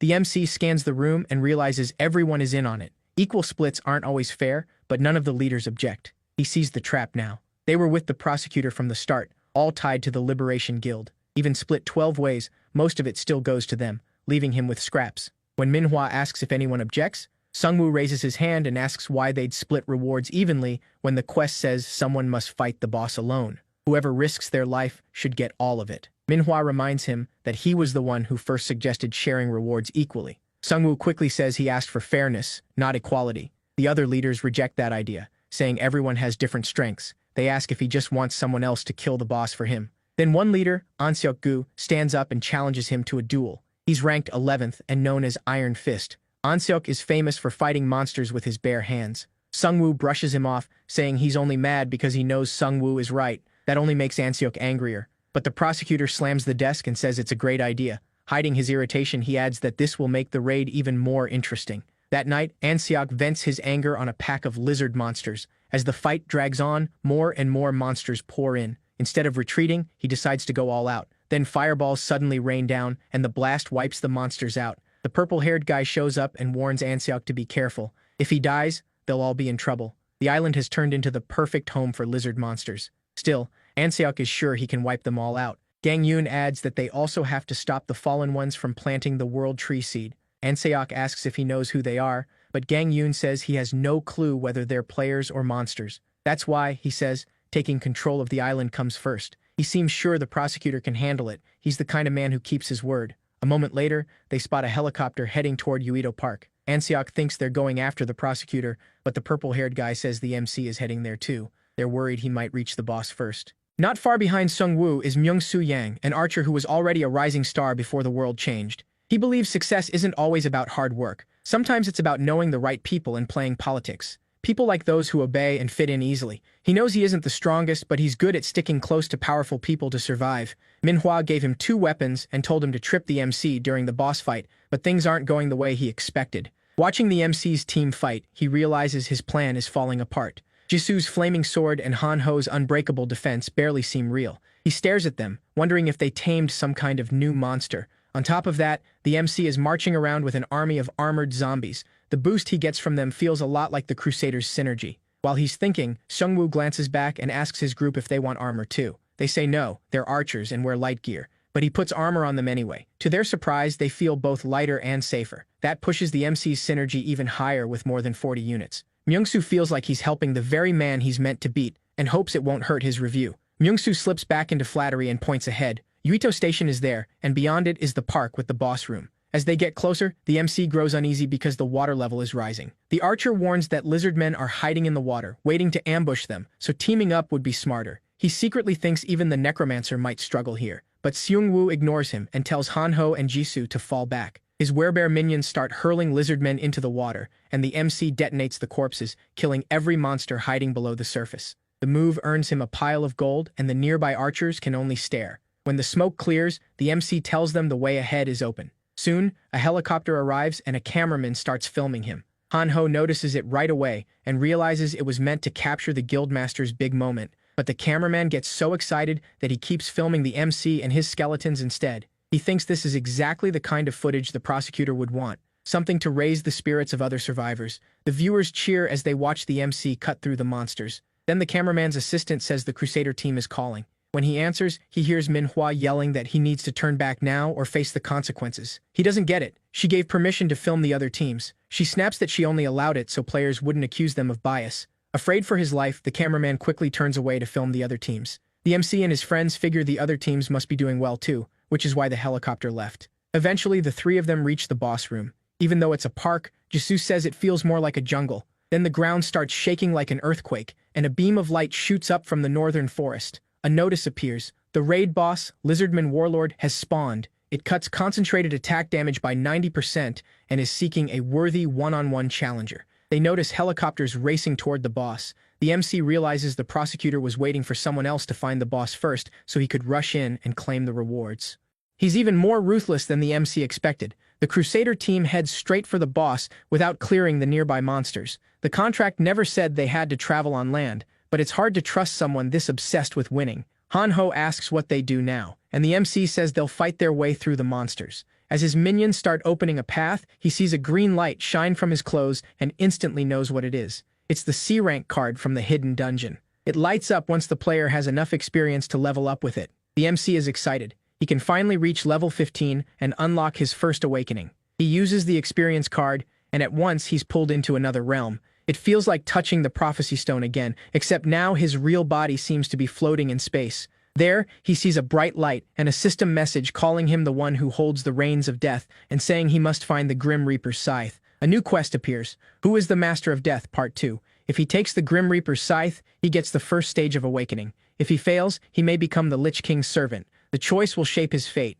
The figure inside the light seems to be trying to talk to him, but he can't understand it. He wonders if the system itself is speaking to him. Somehow, the being feels calm and strangely familiar. He doesn't think it means to hurt him. Then another message tells him he will witness death with his own eyes. He reaches for the light, but it vanishes, and he wakes back up in the real world. Hanho says he was gone for about 10 seconds, which tells him it really happened and wasn't just a vision. He now knows he'll soon witness a death, and he prays it won't be one of his friends. The message leaves him with even more questions. Suddenly, a huge explosion sounds from the boss's direction. The MC knows he can't stand there thinking. He can't deal with that quest right now, so he focuses on the boss. He signals his team to move out and tells Myongsu to fall back and regroup. They rush toward the boss room and find the Crusader team's helicopter shot down and crashed. The blindfolded guy crawls out of the wreck and wonders what hit them. They were attacked mid-air, but no one saw what it was. A massive spear is stuck in the front. The prosecutor steps out of the flames and tells his team to regroup. He says his blind faith zone saved everyone in the crash except the pilot. Then he tells them to get revenge on the monsters. More lizard men rush in, and the Crusaders get ready to fight. About 17,555 people are watching the live stream. The knights quickly cut down every monster in front of them. While they fight, he notices the prosecutor charging cross spear. He wipes out waves of lizard men and tells his team to brace for a second wave. Then a loud crash comes from the trees. Manhwa realizes the lizardmen warlord has shown up. The prosecutor orders the crossbowmen to fire. But most of the bolts bounce off the boss and do almost nothing because several people attacked at once. He quickly tells them to stop. He thought they'd hurt it more, but the attack barely left a mark. Worse, attacks like that are pointless because the boss heals fast. The boss suddenly charges the knights and cuts 2 of them in half.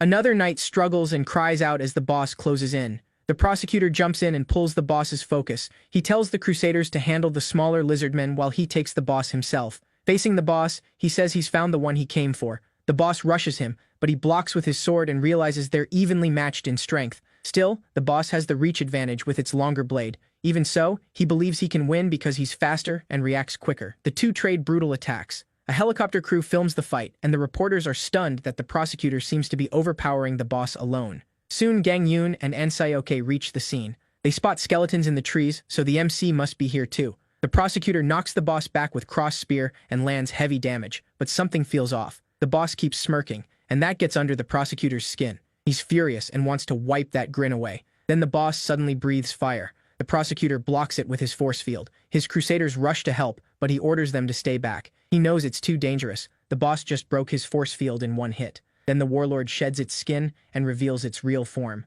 the Wandering Drake. A new message announces Phase 2. The prosecutor is stunned that the boss had been hiding its true form the whole time. Honestly, the non-stop grin should have been a clue. The Drake lunges, and even blocking one hit nearly shatters the prosecutor's bones. A second later, the Drake's tail blade whips in. It leaves him badly wounded. The crowd watches in horror as the prosecutor drops. Manhwa starts crying, sure he's about to die. Just as the Drake moves in to finish him, a corpse explodes beside it. Sungwoo's minions join the battle, smashing the Drake's head with bone weapons while the werebears hammer it with their fists. As the Drake roars and tries to get back up, the MC drives the masterless sword into its head. Everyone cheers when they realize the necromancer is overpowering the Drake. People watching from home erupt too. Even Manhwa is relieved to see him. She doesn't care about the rewards anymore. She just wants the boss dead and the prosecutor saved. Sungwoo leaves the sword buried in the Drake's head, and one of his werebear skeletons arrives with a bone hammer. And Seok realizes he's about to hammer the sword deeper into the boss's skull. Even the purple-haired guy believes he can finish the Drake.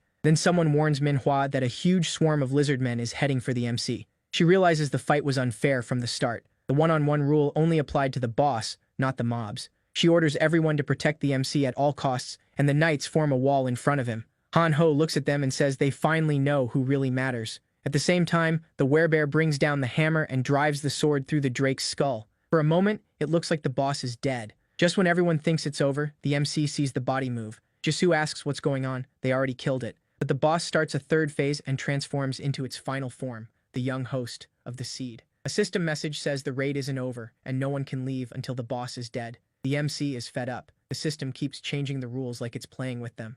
The knights are struggling to hold back the lizardmen, but he trusts his friends to handle them. The real problem is the giant boss in front of him. He shouts for everyone to move. The boss is about to breathe fire. The blast is so huge it wipes out its own lizardmen too. Xiongwu tries corpse explosion, but it does nothing to the boss. His werebears burn to ash, and he can't see a good way to fight back. For now, he decides to keep the boss busy. With his forces thinning out, he revives fallen lizardmen and tells everyone to fall back and spread out. They can't fight the boss and the swarm together. The lizardmen have to go first, so the raid party pulls back. As they retreat, Hanho notices the prosecutor is badly hurt. He tries to help drag him to safety, but the boss appears behind them and attacks. Righty jumps in and slashes the boss, stopping the blow. The MC bursts from the shadows and stabs the boss in the eye. But the boss strikes back and cuts off one of his arms. Then it's revealed that was only a shadow clone. The real Sungwoo grabs Hanho and runs. Hanho, still stunned, asks what that was. Sungwoo tells him it was a shadow clone. It couldn't do much damage, but it fooled the boss. He also knows the hit mattered because it went straight for the eye, and the boss clearly hates that, as it chases after them in a rage. The MC wonders if stabbing its eye just made things worse. Then Jisoo lands a surprise attack on the boss, buying the others more time to retreat. Sungwoo looks at her and reminds her he told her to run. Jisoo just smiles and says the three of them always fight together. Hearing that, Sungwoo and Hanho turn back to face the boss with her. Sungwoo activates death response, and zombies rise from the ground. The boss tears through them with ease, so he blows the corpses up. He said they'd beat the boss, but he knows it won't be easy. The blast doesn't even scratch its outside, and he can't attack from within because it won't eat his minions. He keeps reviving lizardmen for Hanho and Jisoo, but the boss wipes them out right away. Then the boss prepares another fire breath. This time, Hanho and Jisoo are right behind the MC. Instead of dodging, he tries to block it with a bone shield. He barely survives, but most of his minions are gone. The boss charges again, and he's too worn out to run. As the tail swings in, Hanho jumps in front of him. The hit instantly shatters Hanho's holy force field. The boss attacks again, and Righty tries to stop it, but his sword snaps. Even so, he grabs the boss's blade and cuts off its tail. When the boss attacks once more,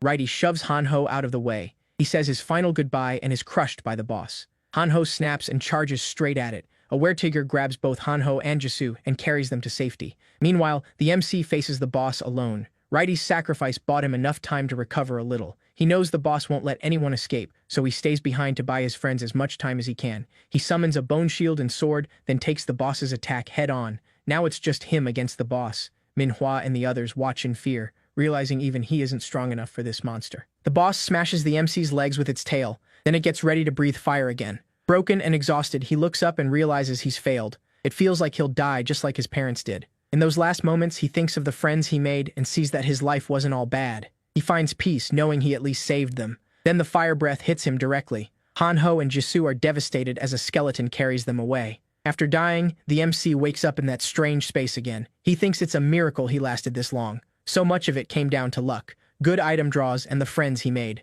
Even now, he worries about them and wonders if they survived without his skeletons. Then he hears someone call out to him. He looks up and sees the Grim Reaper. That's when he realizes he had to truly die to meet him. He asks if he's here to send him to heaven or hell. He's tired and ready for it to end. The Grim Reaper mocks him for being worn out so young. The MC is startled, then wonders if the Reaper is actually teasing him. But his surprise turns into total shock when he sees the Grim Reaper is actually his own dad. Sungwoo asks if this is real or just another trick from the system. His father says it doesn't matter. Sungwoo agrees. Dead is dead, and this feels like a fitting end. He asks if his father hated him for running from the fire. Sungwoo admits he was scared to die, so he just watched. After that, he studied and pushed himself hard to become stronger, always trying not to take on too much. But even after all that, he still feels like he failed. His father laughs and asks if that's what has been eating at him this whole time. Then he teases him again, saying he thought he'd grown up by now. He asks how a little kid could have saved them in a situation like that. And he says Sungwoo didn't run because he was scared. He ran because he followed his instructions. The fire broke out all of a sudden while they were asleep. Sungwoo and his dad got downstairs, but his mom was still trapped in her room. His dad told him to go outside and wait, and made it clear he was not to come back in. Sungwoo didn't want to leave him, but his father promised he'd save his mom. So Sungwoo had it wrong all this time. His father never abandoned them. He was trying to keep his son safe. His dad tells him again it was never his fault. As head of the family, saving them was his job. Hearing that, Sungwoo says he still couldn't save his own people, so he failed too. But his father says he didn't fail, he saved him. That makes Sungwoo realize he didn't fail either, because he saved his friends. His dad asks if he's ready to fight his way back to the real world. Sungwoo smiles and says he can't just go quietly with him. His father points to a bright light and says that's the path back. Before leaving, Sung-woo looks at his dad one more time. He's happy they got to meet again after so many years. Then his father stops him and hands him a scythe. The moment he takes it, he gets his first awakening and a new skill. Back in the real world, the boss keeps tearing everything apart. Jisoo and Han-ho still can't accept that Sung-woo is dead. The prosecutor wakes up, crushed by guilt over his reckless choices. He sees the bitter looks from Sung-woo's friends. Deep down, he knows he deserves them. He remembers Han-ho saving him when he couldn't move. Maybe Han-ho's passive skill played a part, but he was still the only one who came for him. He pushed away his strongest ally and made plans without him. Now he knows he has to fix this, or the world is done. The blindfolded man runs over the moment he sees him awake. The prosecutor realizes Han-ho saved him earlier, which means Manhwa left him behind. They begin pulling back from the battlefield. As they retreat, the prosecutor apologizes to Sung-woo and vows to protect his friends as best he can. Then the sky suddenly goes dark. A warning message appears. The Great Spirit has been activated in their area. Manhwa spots a green light in the black fog and wonders if Sung-woo caused it. Then our guy appears, looking like a Lich King. Manhwa and her crew panic, thinking he turned into a lich after dying. Sung-woo can barely feel anything. His senses are dulled, and he isn't even sure he's alive. Then a notice says he's been revived by a special necromancer feature, now on a 31-day cooldown. His first awakening lets him summon the Grim Reaper Scythe and raise large monsters for his army. He also gets a secret store coupon for being the 9th player to reach first awakening. He can summon the Grim Reaper Scythe once a day for 1 hour and transform into a lich. The skill adds 50 minions, boosts all stats by 10, and lets him revive and heal undead without limit. Now he's ready to fight the Drake boss again. He calls out to the Drake and says it's time for Phase 2.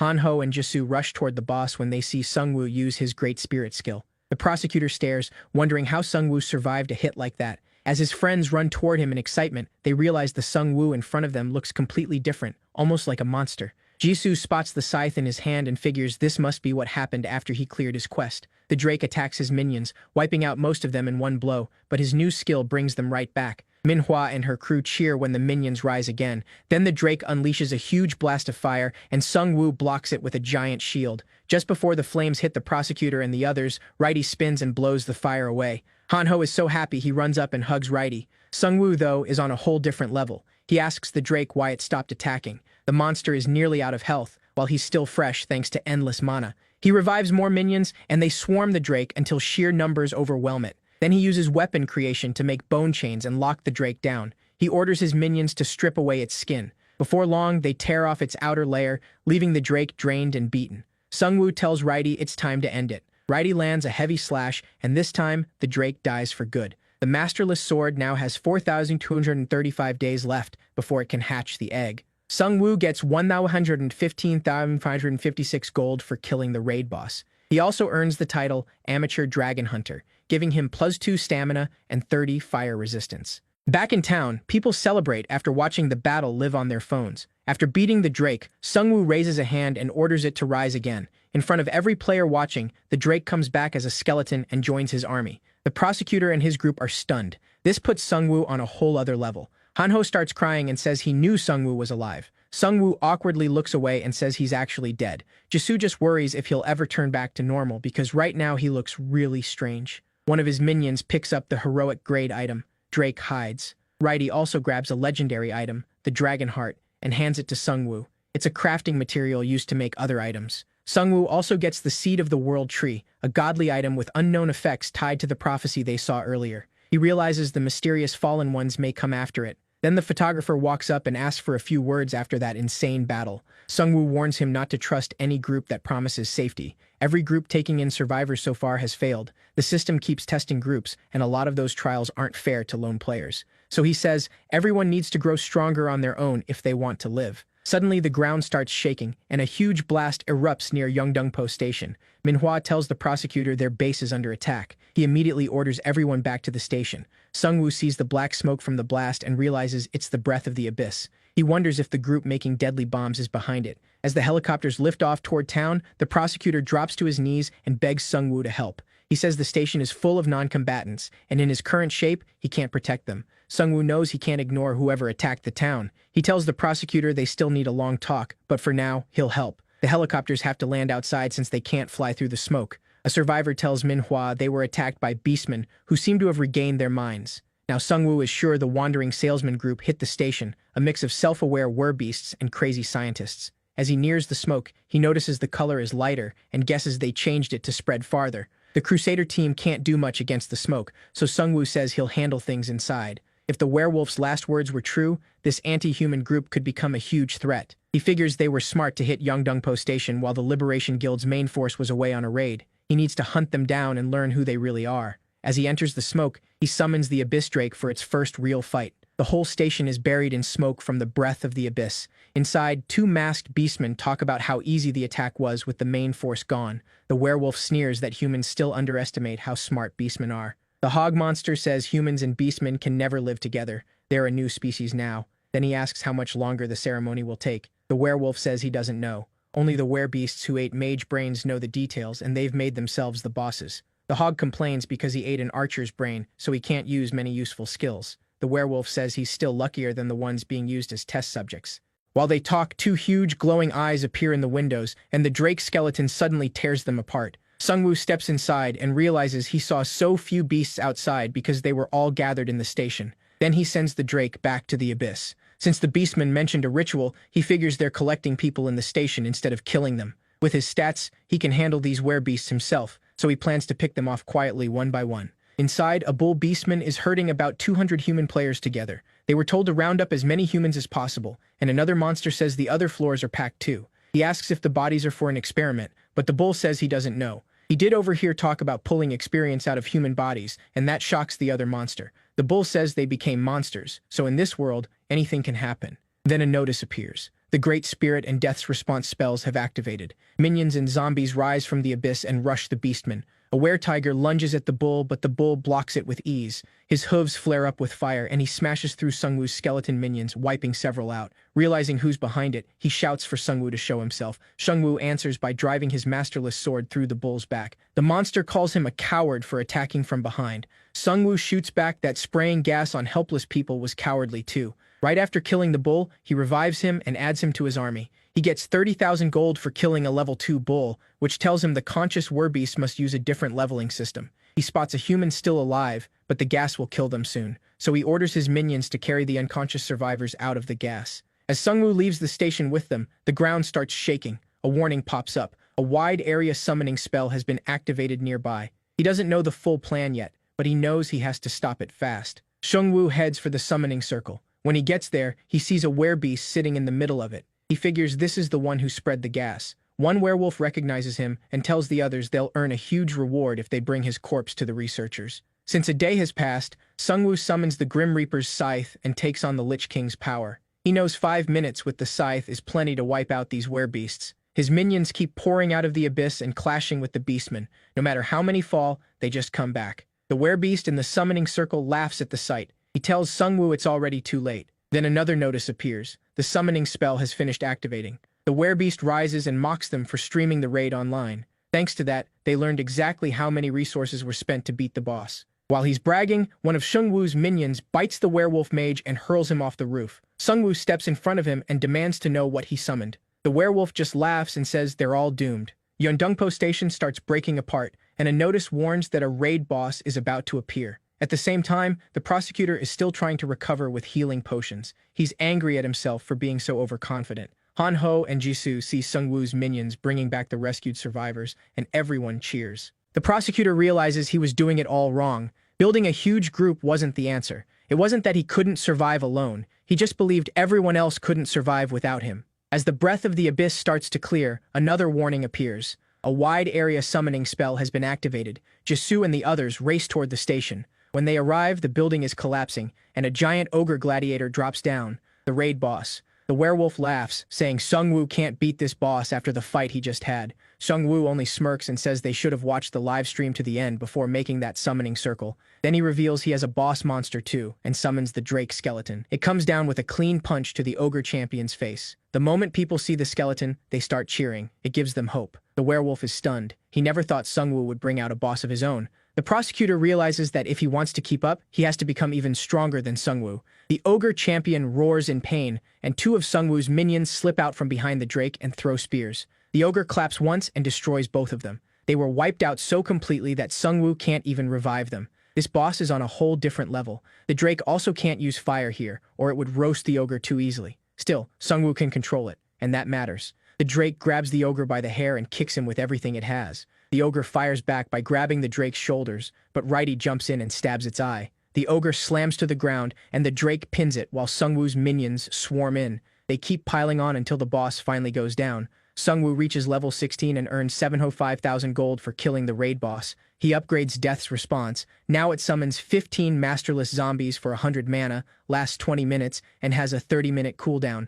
He's happy about the level and gold, but the real prize is the ogre itself. Now he can use it as a minion. The ogre already has a heroic rank bracelet, Protection of the Thunder God. It burns all mana for a huge attack boost, but after one use, the wearer loses mana for 24 hours. Since the ogre has no mana anyway, Sungwoo lets it keep the bracelet. Now both of his boss-class minions fight on the same side. The werewolf stares in total disbelief. Sungwoo tells him he's really good at making monsters join him. Then he drives the scythe into him and says the joking is over. Before Sungwoo can question him, the werewolf dies. Jisoo suggests their leaders planted something in them so they couldn't spill any information. The prosecutor is frustrated. It could have told them a lot about the group. Then Sungwoo remembers the memory fragments. He revives the werewolf and looks through his memories. Sungwoo thinks the system is clearly pushing them somewhere. First vampires, now werbeasts. In the memory, he sees the werewolf and other beastmen heading to Yeondongpo Station. The werewolf is watching the boss raid livestream, but another monster tells him to turn it off because they're almost there. Now Sungwoo understands why the werewolf never watched the ending.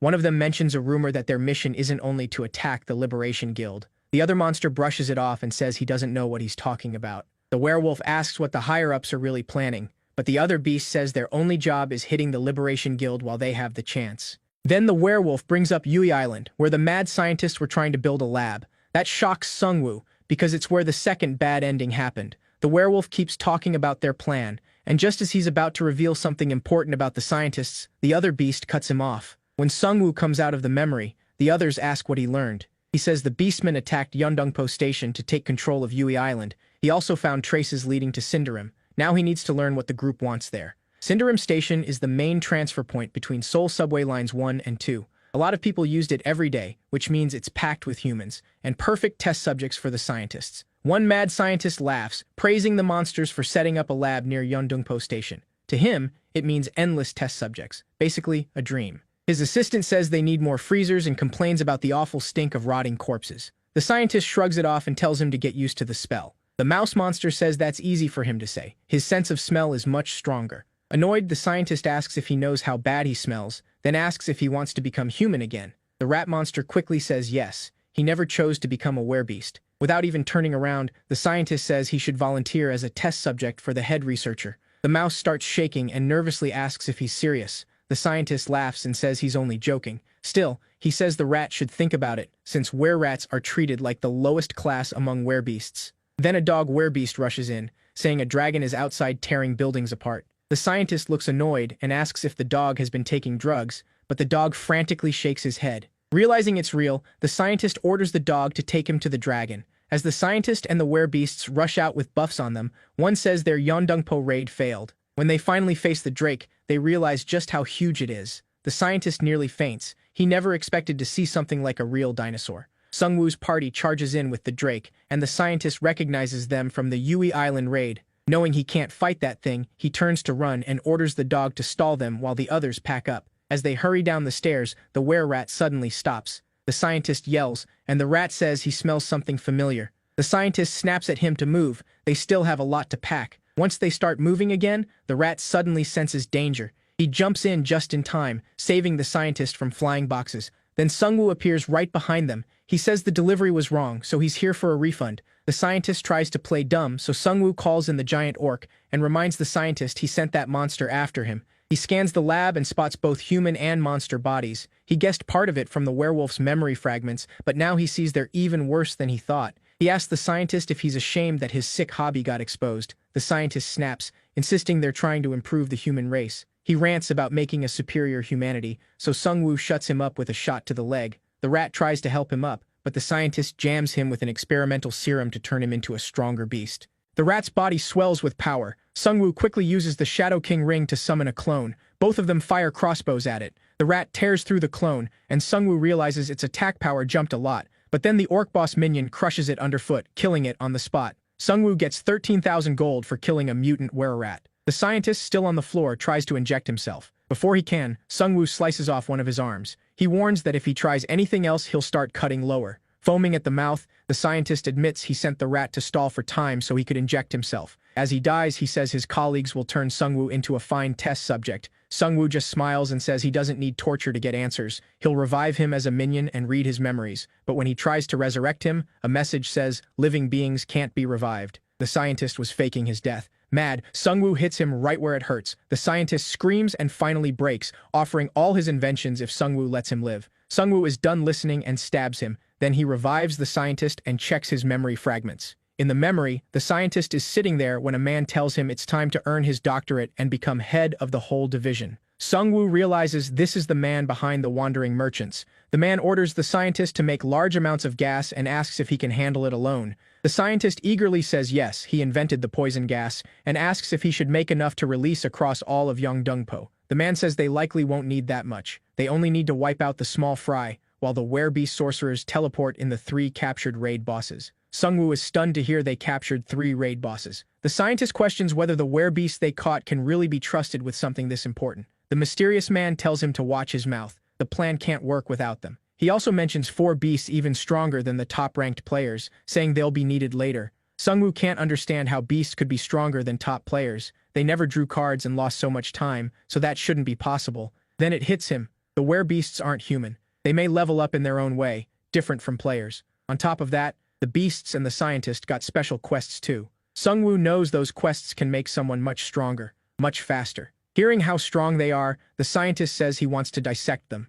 The man reminds him their goal isn't to wipe out all players, just kill some of the ants. The scientist jumps up, thrilled, and says humans can evolve into a whole new species. Sungwoo figures this must connect to the scientist's exclusive quest. A white werewolf walks in and sees them talking. Sungwoo recognizes him from an earlier memory. The scientist says the werewolf is one of the 4 beasts and a grand sorcerer, but the werewolf says he isn't a mage. He walks over while the scientist hides behind the boss, saying people only think that because he carries a staff. The scientist is shocked that the werewolf knows his name. Then the werewolf hits him with a flash of light, sending him into panic. He tells the scientist not to worry. Since they're traveling together, they'll be alerted if either one is in danger. But he actually touched him to use psychometry, letting him see Sungwoo. Sungwoo is shocked the werewolf noticed him at all. The werewolf already knows about him and wonders how he found the Cinderum branch so fast. Sungwoo realizes it must be one of the werewolf's spells. The werewolf looks straight at him and asks if he can really read the memories of the dead. Sungwoo says the Cinderum branch was empty and asks if the real base is somewhere else.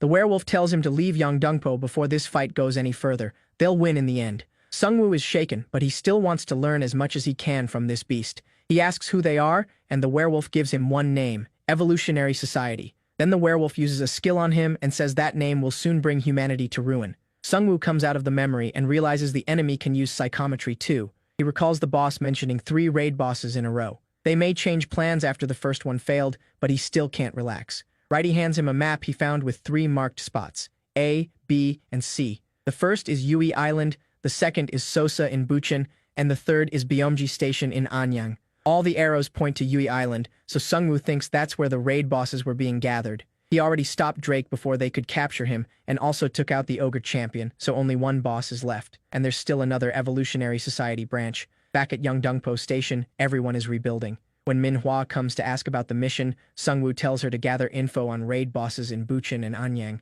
He plans to discuss the rest with the prosecutor and finds him buried in work. The prosecutor looks up and asks if he learned anything. Sungwoo says another attack is coming to Yeongdongpo, and the group behind it is the Evolution Society. The prosecutor says he's never heard that name and asks why they're targeting them. Sungwoo suspects they're the corrupted ones from the Yui Island raid, though he still has no solid proof. The prosecutor slams his desk and says proof doesn't matter, they attacked first. If they're tied to the second ending, they have to be stopped. Realizing they may be an even bigger threat, the prosecutor asks for Sungwoo's help. He wants him to protect Yeongdongpo, since he's the only one who can resist the gas, and offers him 1 million gold. Sungwoo wonders if he's being used, but the prosecutor isn't his enemy, so he agrees. He was going after the Evolution Society anyway, and now he'll get paid well for it. After the meeting, he steps out and sees the other leaders getting friendly with his group. Han-ho, though, isn't happy. Everyone seems to be trying to impress Jisoo. Then Han-ho gets a notice from the community app. The rankings changed again. The prosecutor dropped once more, and a player named Dr. 000 is now 3rd at level 15.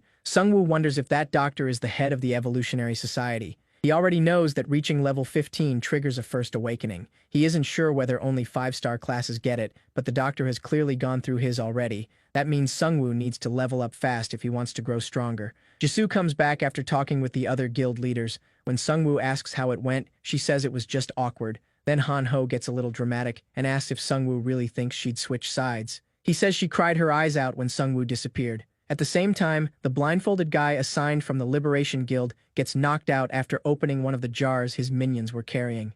The jars, made by the scientist, hold a deadly gas called Breath of the Abyss that leaks out when opened. Sungwoo warns Minhum not to touch them again. The guy points to himself and declares that he's officially their liaison now. He says he squeezed them into his busy schedule because they're such important allies, though really, he got demoted and stuck doing grunt work. He adds that his guild is gathering the information Sungwoo wanted. As they head toward the other guild members, Sungwoo asks Han-ho if Jisoo was really that upset when he died. Han-ho leans in and says she really did cry a little, but he says the only time he cried was when Righty died. That makes Sungwoo realize that if both he and Righty were in danger, Han-ho would probably save Righty first. Meanwhile, the prosecutor keeps thinking about the recent boss raid and his talk with Sungwoo. He knows he rushed in too hard, going straight for the boss without clearing the lower minions first. If word gets out, his image could take a major hit, especially now that many strong players admire Sungwoo and Righty more. Then he receives a special promotion quest. Train 30 Crusaders to level 10 to unlock his first awakening. He knows he has to clear it fast if he wants to stay ahead of the other 5-star players. But after losing 6 Crusaders in the last raid, he only has 14 left, so the mission won't be easy. Even so, he's set on seeing it through and getting stronger. He decides to hunt with his guild and raise new Crusaders. He gathers everyone and says they'll start hunting tomorrow. Manhwa says rebuilding the station will take a lot of people and time, so this isn't the best moment to go hunting. The prosecutor pushes back, saying they have to move fast to keep up with the other players and prepare for the next attack. He says the MC will handle the Evolutionary Society and serve as their guild's guard dog. Then the prosecutor gives a loud pep talk that lifts everyone's spirits. Meanwhile, the blindfolded guy introduces the MC to an informant who has been tracking what happened at Sosa and Byomgi stations. He says an ogre boss appeared in Sosa, but after that, all news about it vanished, like someone is hiding the truth. Meanwhile, Byomgi station is covered in black fog and crawling with zombies. Shungwoo looks at Han-ho, who seems oddly enlightened. He tells him the town is safe and Taisheng is keeping the safety zone stable. The MC already cleared the bosses on Yui Island and at Sosa, so only the one at Byomgi station remains. The posts about that station tell people to stay away because of the gas. The MC thinks it's tied to the Evolutionary Society's Breath of the Abyss tests. There's a good chance they have a lab there. He calls over the blindfolded guy and asks if he can borrow a helicopter. Somewhere else, players are desperately trying to hold off a zombie horde at the last barricade. They fire at the swarm, trying to protect the shelter, but the bullets barely slow the zombies down. The players know they have to stop them here, or the shelter will be overrun. They decide to split the horde and strike. They step in front of the zombies and try to lure them away. As the zombies rush in, Jisoo shows up and cuts down several at once with a heavy attack. The MC follows right behind her, sending his ogre boss crashing through the horde. He has activated the bracelet, giving the boss massive attack power. When the others spot the skeletons, they're relieved. The necromancer came to help. Back at base, everyone is still waiting for the MC's group to return. Han-ho comes back grinning and announces that their hero has arrived, meaning himself, of course. He says he and the MC handled everything, but Han-ho's dad ignores that and asks if he came back alone. Han-ho turns serious and says someone has to stay and guard the town since another attack could come any time. The others figure he's been demoted. He adds that the safety zone needs gold to stay active, so he brought plenty to keep it running. He says they may think he got left behind, but he has proof of how much the MC cares about him. He opens a bag, and Righty pops out tied up with a rope, like Han-ho's own little Pokemon. After seeing Righty, everyone gets excited since they trust him way more than Han-ho. Meanwhile, at the university hospital, some kids peek at the MC through the door. They're amazed by him and call him a symbol of justice and truth. Jisoo watches the kids staring at them and feels glad they got there in time to save them. While she talks, the MC notices blood on her face and neck. She says she's used to the smell by now and just wipes it off with her coat. They've both been through life or death moments together, but they still haven't really talked much, and the MC realizes he barely knows her. He brings up her home and asks if she ever thinks about going back. She says her family is probably fine, so she doesn't plan to return. They weren't great people anyway, and she was glad to leave them behind.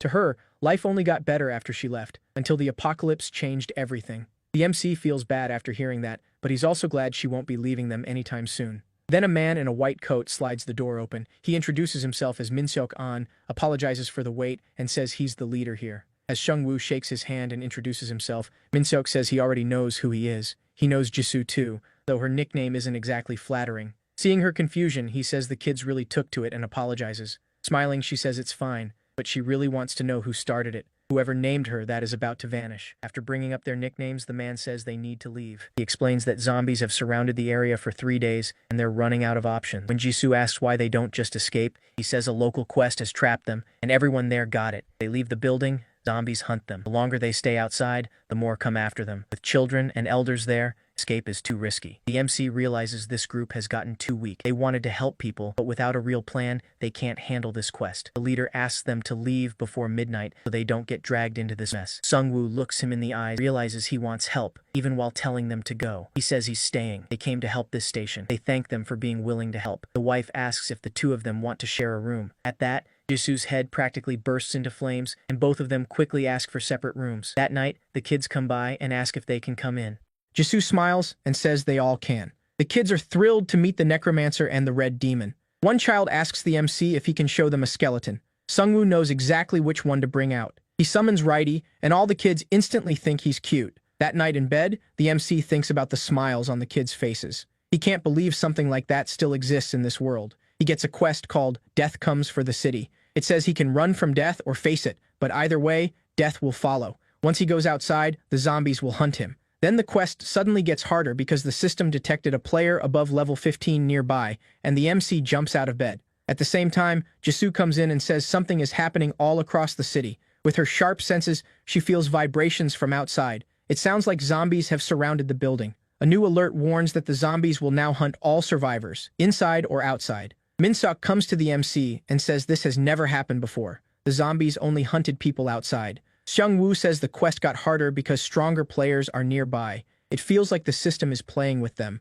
He starts summoning his minions and says it's time to fight back against the system. The leader suggests moving the non-combatants to the roof. They can deal with zombies, but if ghouls appear, they'll be in real trouble. Ghouls are a different kind of flesh-eating monster, and here they're treated as a higher class of undead than zombies. While they get ready to fight, the leader's kids run up to him. He asks why they're here when they should be on the roof. The children cry and ask if the zombies are going to eat them. He promises to protect them and says they don't need to worry. They have the necromancer with them too. The kids wish them luck before leaving. The fighters on the first floor are struggling to keep the zombies out. They stack chairs and tables into a huge barricade, but it doesn't look strong enough. The leader estimates there are over 200 zombies in the swarm. As they close in, the MC realizes the space is too tight for some of his stronger skills. He tells everyone to move out. Fighting in such a cramped space is too hard. The leader trusts him, and they get ready to head outside. But the zombies suddenly smash through the glass and flood in. He can't use corpse explosion either, since they don't count as corpses. Instead, he summons beast skeletons and gives them shields, creating a strong defensive combo.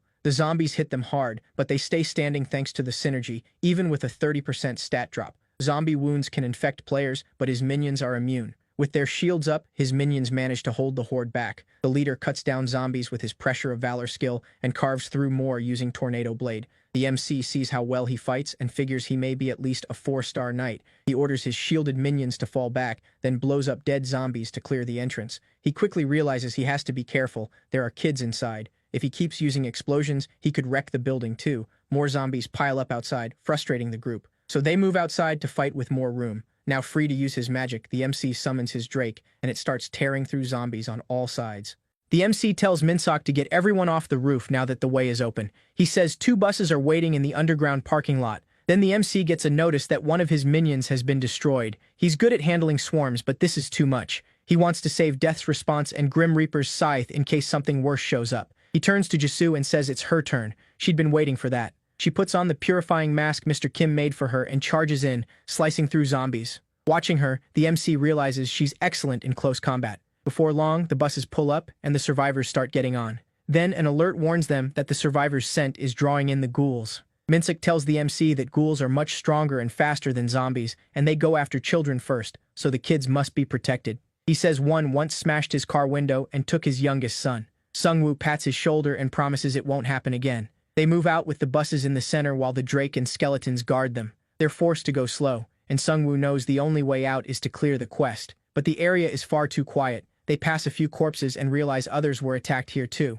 As they move, Jisoo quietly tells the MC that something is following them. The other players panic, afraid it's the ghouls. A ghoul suddenly jumps them. Jisoo tries to warn a player, but she's too late. The ghoul kills him and rushes straight for the bus. Jisoo cuts it down with her sword before it can reach the children's bus. The MC realizes how fast the ghouls are. Only Jisoo can react in time. Then more ghouls appear, along with another wave of zombies. Minsok stares at the monsters ahead, eyes wide. He asks Sungwoo whether players keep their minds after being turned into skeletons. The MC realizes he's asking to be turned into a skeleton if he dies. Just as the leader starts to ask a favor, the ghouls strike again. Everyone rushes to protect the children, the ghouls' main target. Even with the Drake, the MC struggles against the ghouls because they move so fast and so wildly. A few of them leap onto the bus, but the werebeast skeletons bring them down. The ghouls hit back and start tearing the skeletons apart. Minsok blasts one ghoul with a spell, but while he's focused on that, another sneaks up behind him. He barely blocks the attack with his shield. At the same time, the MC revives a ghoul and makes it his minion. He's surprised by how well they regenerate. He tells the leader he'll handle it now and summons the Reaper's scythe. He wanted to save it, but things are getting too dangerous. Using the Lich King's power, he starts turning the ghouls into his own minions. He also notices Minsok can really fight. His attacks are smart, and he always aims for the weakest spots. His style is rougher, but in pure combat skill, he seems about on the prosecutor's level. With Sungwoo's Drake and Ogre Boss, they manage to hold the horde back. The MC realizes they're only standing their ground because everyone is fighting for their families, and he knows he has to get even stronger. Even with all of them fighting, one ghoul still gets inside a bus. It goes straight for Minsok's wife and children. An old man steps in to protect them, but the ghoul stabs him and kills him instantly. Minsok tries to use Wall of Bravery, but it's still on cooldown.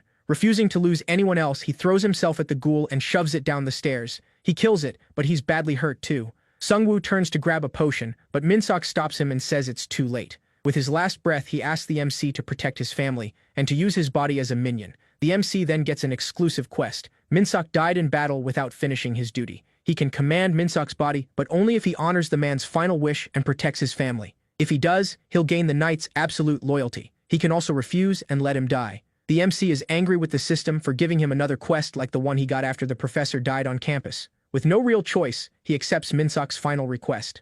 Minsok finds himself floating in empty darkness. He wonders if this is the afterlife. A Grim Reaper appears before him and says it isn't. Not yet. Minsok is crushed that he may never see his family again. All he wanted was to protect them, but this world took everything from him. The Grim Reaper tells him the MC is turning him into undead and will protect his family. Then he tells Minsok to accept death and forget it all, because now it's time to broken-hearted. Minsok begs to keep his memories so he can still protect his family. The Reaper says someone stronger will protect them now, but Minsok still can't let go. He's the head of the family, and protecting them is his duty. So the Grim Reaper grants his wish and turns him into a skeleton knight with his memories intact. Sungwoo gets a message saying Minsok has been revived as a death knight. Even more shocking, he kept his memories, making him one of the strangest undead Sungwoo has ever seen. He wants to ask a lot of questions, but there are still plenty of ghouls left, so they jump back into the fight. As the battle goes on, Jisoo cuts through ghouls with her flaming sword. Another player calls out that they need help keeping the ghouls away from the buses.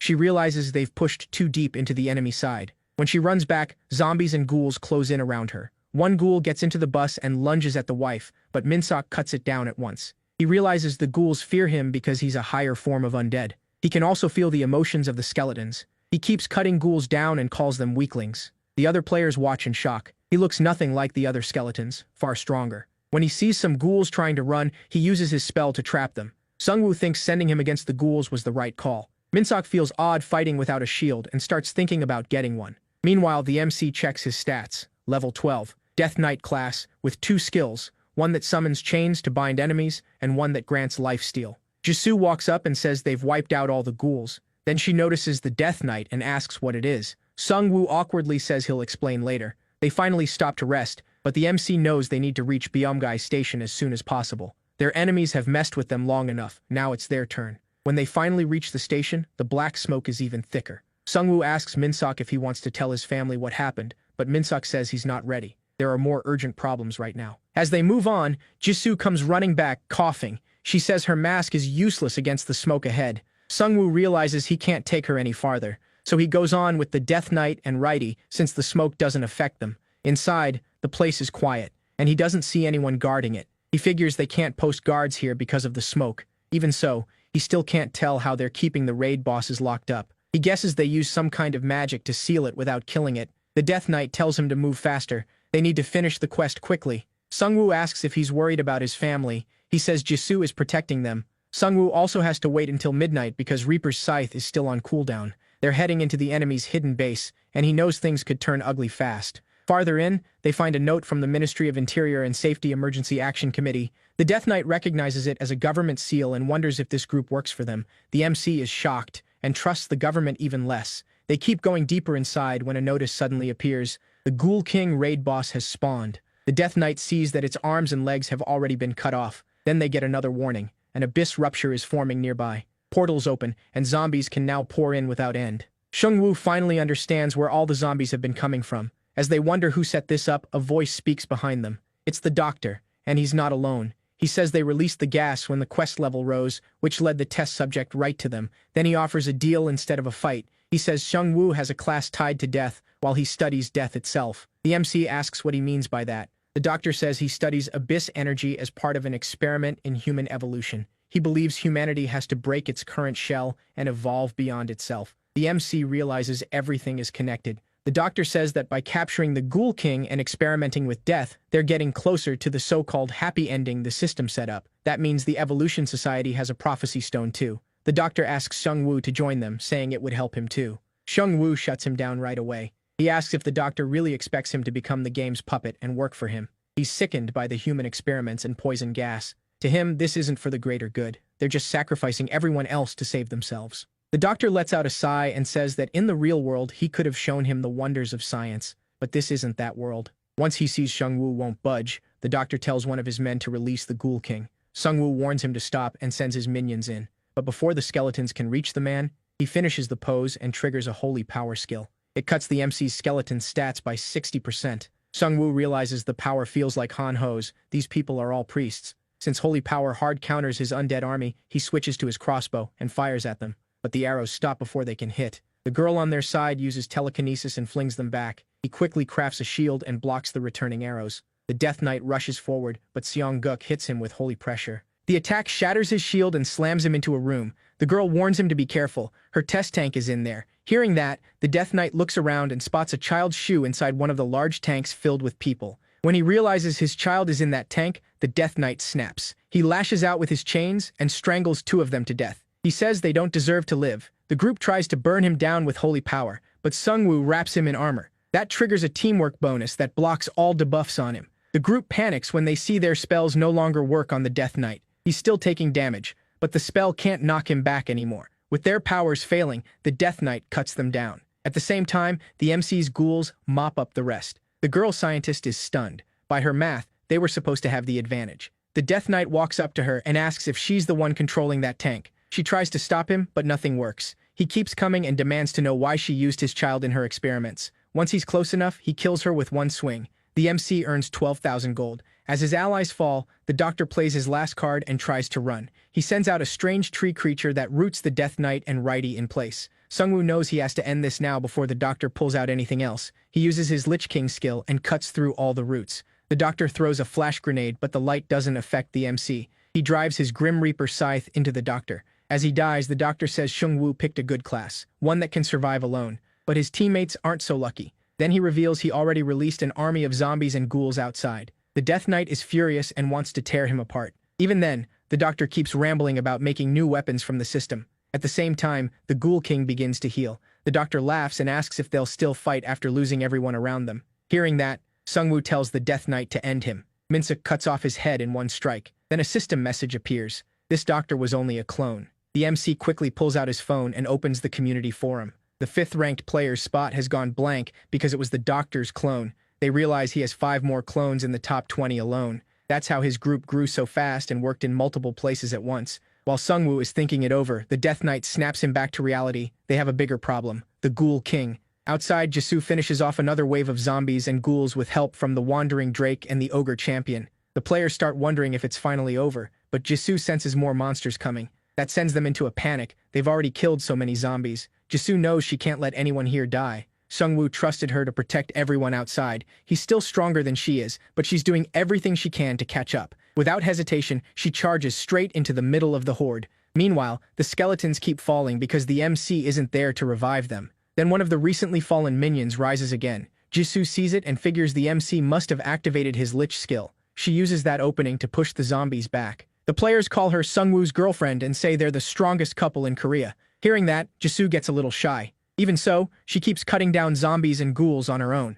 Some players spot ghouls heading for the buses. They break through the defense line and rush toward the children. Right before they reach the buses, the Death Knight steps in and wipes them out with his chains. He goes to check on his kids and asks if they're okay. They know his voice right away and ask why he turned into a skeleton. He pauses, then says the necromancer made him into one. The kids get excited and say they want to become skeletons too. To them, the MC is a symbol of justice. At the same time, the MC meets Jisoo. He says he never worried about the outside because he knew she had it handled, though she must be tired after fighting so much. She looks at him and says he must be tired too after fighting the Ghoul King with the Death Knight. That makes the MC think back to it. They didn't really fight the Ghoul King at all. The boss was too injured and drained to put up a fight, so it died without attacking once. Still, to impress her, he says it was a brutal battle. Then a new message appears. Chapter 2 of the main story has ended unexpectedly. The game announces a balance patch and congratulates the players for surviving this long. It also lists raid boss kills. Gang Sokhan leads with 4, while Sungwoo is second with 3. The system praises those results and reveals that the Korean server now has the 4th highest average level in the world. Because of that, a hidden chapter will open for the rest of the time limit. They also get a warning. Huge monster armies led by powerful warlords will appear across the Korean server, and the event won't end until those warlords are defeated. The Death Knight realizes finishing the quest early wasn't really a blessing. Sungwoo stays hopeful. He knows the game has an ending because he saw it in the Prophecy Stone, and this is just another step toward it. He wonders if the system is really trying to challenge a necromancer in a massive war, because if it is, he'll crush everyone. Then he smiles at his allies and says it's time to go since the quest is done. Back at the shelter, Han-ho isn't happy about the new notifications. As he cuts down minions, he grumbles that the system is just trying to wipe out Koreans. When the goblins start piling up, he falls back into the shelter. Everyone braces as the goblins keep pounding the barrier. Han-ho's dad asks why he ran after bragging he could kill 1,000 goblins alone. Annoyed, Han-ho says he only pulled back because of the others. Really, he just couldn't stand the goblins' smell. While they wait, the goblins keep wearing down the shield. Kyung-soo tells everyone to get ready and hold formation. They can't depend only on the MC anymore. The goblins keep hammering the shield. Han-ho suddenly thanks his dad for everything he's done for him. His dad thinks they're about to die, so he wipes his tears and says they'll die together. Han-ho stares at him, confused, and says, "Nobody's dying. Goblins are nothing to him." The second the shelter wall breaks, he throws his dagger and kills one. With his force field up, he bursts into wild laughter and charges the goblins, dreaming of becoming a legend. Han-ho goes full Superman and takes on the whole goblin army alone. He gets carried away and starts seeing himself as Korea's biggest badass. When the goblins try to surround him, he spins and blasts them all back. Sergeant Kim is impressed watching him fight, but Han-ho's dad feels very differently. He's embarrassed watching his son tear through enemies like a demon. Honestly, he's not wrong. Han-ho really does look like a monster. While he's slaughtering goblins without mercy, he notices Righty helping him. A moment later, the MC arrives on his Drake. Han-ho is glad to see them, but that fades when he spots the Death Knight. He worries the guy might take his place on the team. Later, back at base, the team talks about the problems that started with the new chapter. Safe zones are weaker now, monsters are stronger, and survivor groups all over the country are struggling. The Liberation Guild is also fighting thousands of orcs. Kyung-soo tells the MC they still need his help. Sungwoo agrees. They should help, since the Liberation Guild is their only real ally. If the Evolution Society attacks now, it could be a disaster, though they also seem busy dealing with monsters. Sergeant Kim arrives with news. They've found the goblin base. He estimates the goblins' root point lines up with the mountain. While other regions are facing stronger enemies like orcs, their town only has goblins. Yeongdeungpo and other areas have to deal with red orcs. He also figures about 3,000 monsters are ready to attack. Kim says they should be careful if there's no urgent reason to fight yet. But Sungwoo says the goal isn't just to survive. They want to see how much gold and experience they can get from these goblins. Kyung-soo likes the plan, but he isn't sure how they'll hunt that many monsters. Sungwoo points at the group and says they'll be the ones killing the monsters, not him. He wants them to use this chance to level up. That night, 2 goblins stand guard at a factory in the mountain. The MC slips behind them and kills both in an instant. He learns the goblin leaders are all inside the factory, which makes things easier. He won't have to hunt them down one by one, and even weak goblins are dangerous under a warlord. His plan is simple. Kill the leaders so the goblins can't coordinate, then let his team clean up the rest. He summons the ogre champion. It slams the warehouse with a brutal attack. The strike wipes out the goblin leaders in one blow, but one goblin lord survives and rushes in. The Death Knight tells the MC he hasn't seen a goblin lord in ages and asks to take this one. Sungwoo pulls out the Reaper's scythe and gives him the go-ahead. The Death Knight makes quick work of the goblin warlord. After that, the MC revives the dead goblins and turns them into his own army. Back in town, the players build a barricade. Kyung-soo tells them these are just leftover goblins that already lost their leaders. The players soon notice the goblins are going down way too easily. That boosts their confidence, and they start wiping them out. Without their leaders, the goblins are hit with several debuffs, leaving them much weaker. The MC wants everyone in town to level up. Most of them are still weak, and that puts more pressure on the whole community. Even with everyone trying, the difficulty keeps rising. That's why the MC sent Han-ho back to town. He knows even weak or injured players still have a chance to grow stronger. Some are even helping kids and the elderly level up, bringing the whole town closer to survival. One kid finally kills a goblin and starts to cry. In the end, they wipe out the goblin army, and Sung-woo gets a notice for being the top contributor in the battle. Every player also gets bonus gold based on what they did. Sung-woo watches it all from a rooftop. He admits fighting alone is still easier, but he doesn't mind how things are now either. The next day, he tells Kyung-soo he expects everyone to reach at least level 8 before he comes back. He says he can't stay and protect them forever. They all need to work hard and survive on their own. Just then, Han-ho tells him the helicopter has arrived. His deal with the Liberation Guild was only temporary, but he's still willing to help in this disaster. The next morning, buses full of crusaders move out together. The prosecutor asks his scout how many monsters have shown up. The scout tells him to wait a moment. They're almost at the northern border. He sends up a magic drone to check ahead. From what he sees, about 200 trolls are coming. He tries to look closer, but a troll spots the drone and smashes it with a rock. Manhwa says they should destroy the bridge since thousands of orcs are also coming from Gimpo. They can't fight both armies at once. But the prosecutor wants to take on the trolls first, so his crusaders can level up, even knowing how risky it is.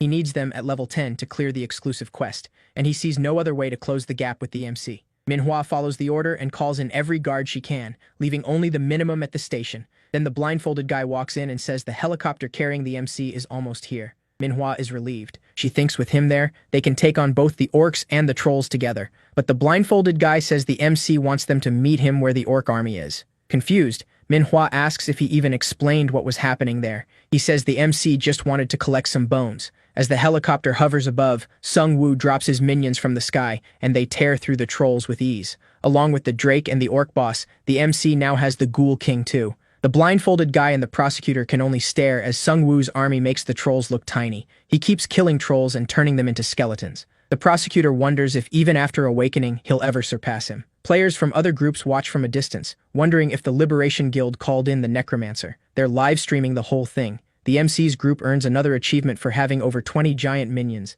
cutting damage from small and medium enemies by 30%. Then the troll warlord finally shows up. The group watches him charge at the MC's army and wonders if even Sung-woo can handle something that strong. But Sung-woo's ogre champion and the rest of his minions overwhelm the troll chief almost immediately. The troll warlord can't even fight back and is completely crushed. The Death Knight lands the final blow and kills the troll boss. Sung-woo revives the troll chief and adds him to his army, then tells the group to move. They still need to meet the Liberation Guild. The prosecutor thanks the MC for the help. He had hoped to use him to buy time and get stronger, but now it's clear the MC is even stronger than before. He tells him a huge orc army is coming, and there's only one bridge they can use. He wants to show his strength in the next battle. They've already sealed the other routes with items and other methods. The prosecutor knows the whole Korean server will be watching. If he looks weak here, he's finished, so he decides to take the lead. As word about the MC spreads through the forums, many players want to join the raid. They see him as the future and want to help however they can. Meanwhile, the Liberation Guild is struggling to protect its reputation as smaller guilds spread news of his feats online. One informant tells Manhwa that a survivor group wants to join the raid. They have about 200 people, and 5 buses are on the way. Manhwa thinks they should accept them. She wants to bring them to their side, build up the raid force, and convince them to work with the guild. Then she heads into the meeting. The prosecutor asks her to brief everyone on the plan. She explains that their guild has blocked most of the bridge and is tracking the orcs with magic drones. Sung-woo notices every commander is staring at him.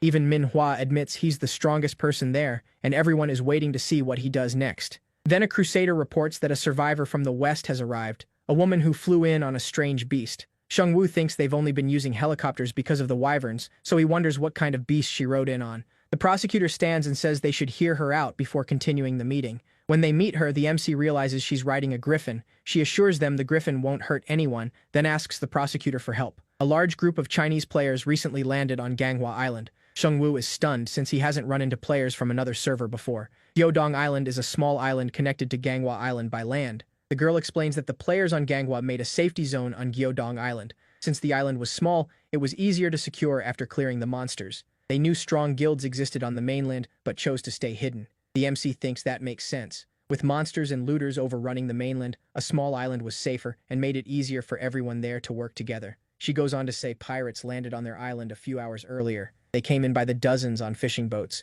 The island players tried to fight them off but lost. The prosecutor asks how many pirates there are. She guesses around 1,000 based on the boats, but says there could be more. The leaders begin to worry this could be a full invasion from the Chinese server. Manhwa says that's unlikely. The pirates are probably low-level players looking for easy gold. Zhongwu says people like that are even more dangerous than monsters because they attack when players are at their weakest. They realize they have to deal with the pirates, but the orc army is still coming too. One commander points out that the pirates could move upstream and attack at the same time as the orcs. After hearing that, the prosecutor says they should focus on the orcs first. The orcs will likely keep the pirates from crossing to the mainland, and they'll send scouts to watch the river. The girl loses hope when they tell her they can't go to the island right now. Then Zhongwu raises his hand and offers another plan. He says one group should take out the pirates while the other fights the orcs. After finishing the pirates, the first group can come back and hit the orcs from behind. He wants to handle the pirates himself. The prosecutor looks at him and asks if he can really do it alone. He says his skills work better alone, so going solo suits him. He also wants to learn about the Chinese players, since this likely won't be the last time they meet.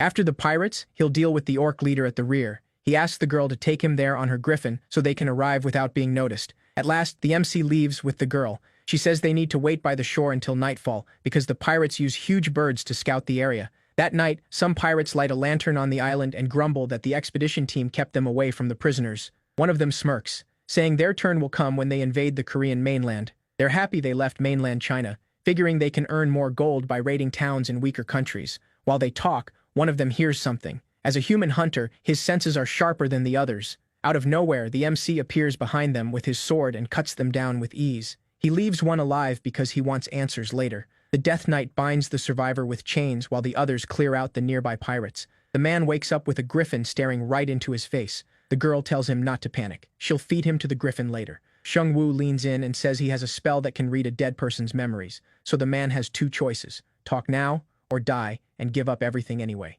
Meanwhile, the leader is enraged when he hears about the escapees. At the same time, he sends one of the giant birds out to find whoever caused this. As the birds spread out, the captain smirks. Sure, the enemy can't stay hidden on the island for long. Then one of his men reports that the missing pirates were found dead on the ship. The captain is furious, wondering who dared dump the bodies there instead of tossing them into the sea. He starts to think someone is trying to provoke them. As they run out, the man says it wasn't just one ship. Another one nearby is filled with bodies, too. Suddenly, that ship erupts in a massive explosion. The captain and his crew have no idea what is happening. Then they hear others choking after breathing in some kind of black gas. One man says it's a dark sorcerer's gas. It paralyzes anyone who inhales it. The captain warns there may be more bombs on the ship, so they need to leave. They jump into their cars and race for the bridge. Through his birds, the captain keeps getting reports from all over the island. He decides the Koreans launched a full attack. Furious, he thinks they were caught off guard by biochemical weapons. He knows they must abandon the island and set up a new base for the main fleet, all for their general's plan. As they start crossing the bridge, a giant minion blocks the way. The captain stares in shock. He never expected monsters like this on the Korean server. These pirates came from China's second server.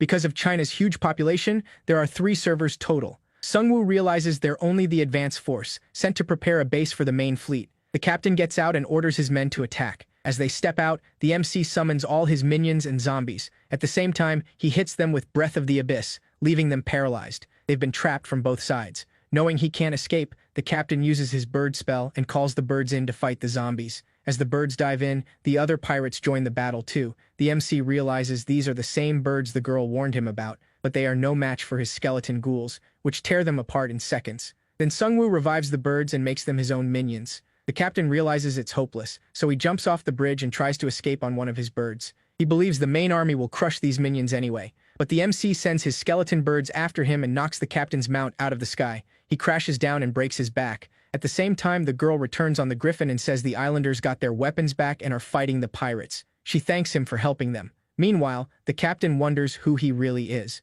Sungwoo knows the captain won't talk, so he kills him and reaches level 17. Then he uses memory fragments to look through the captain's memories. He sees a huge ship that seems to belong to the same pirate group. A man at the front asks the crew where they should head next. Sungwoo wonders if this is the general, hoping he isn't another lunatic like the vampires or the scientists. The general says the second server is controlled by the elementalist, while the first is being expanded by a self-proclaimed emperor who wants to rule the world. Then he asks his crew what they should do next. One of them suggests getting outside help, and the Emperor instantly cuts his throat. He tells the others they're drifting across the sea because they still aren't strong or brutal enough. He says they need to swallow the mainland like a shark. Hearing that, the MC realizes the general is insane. No sane person would think of invading another country like this.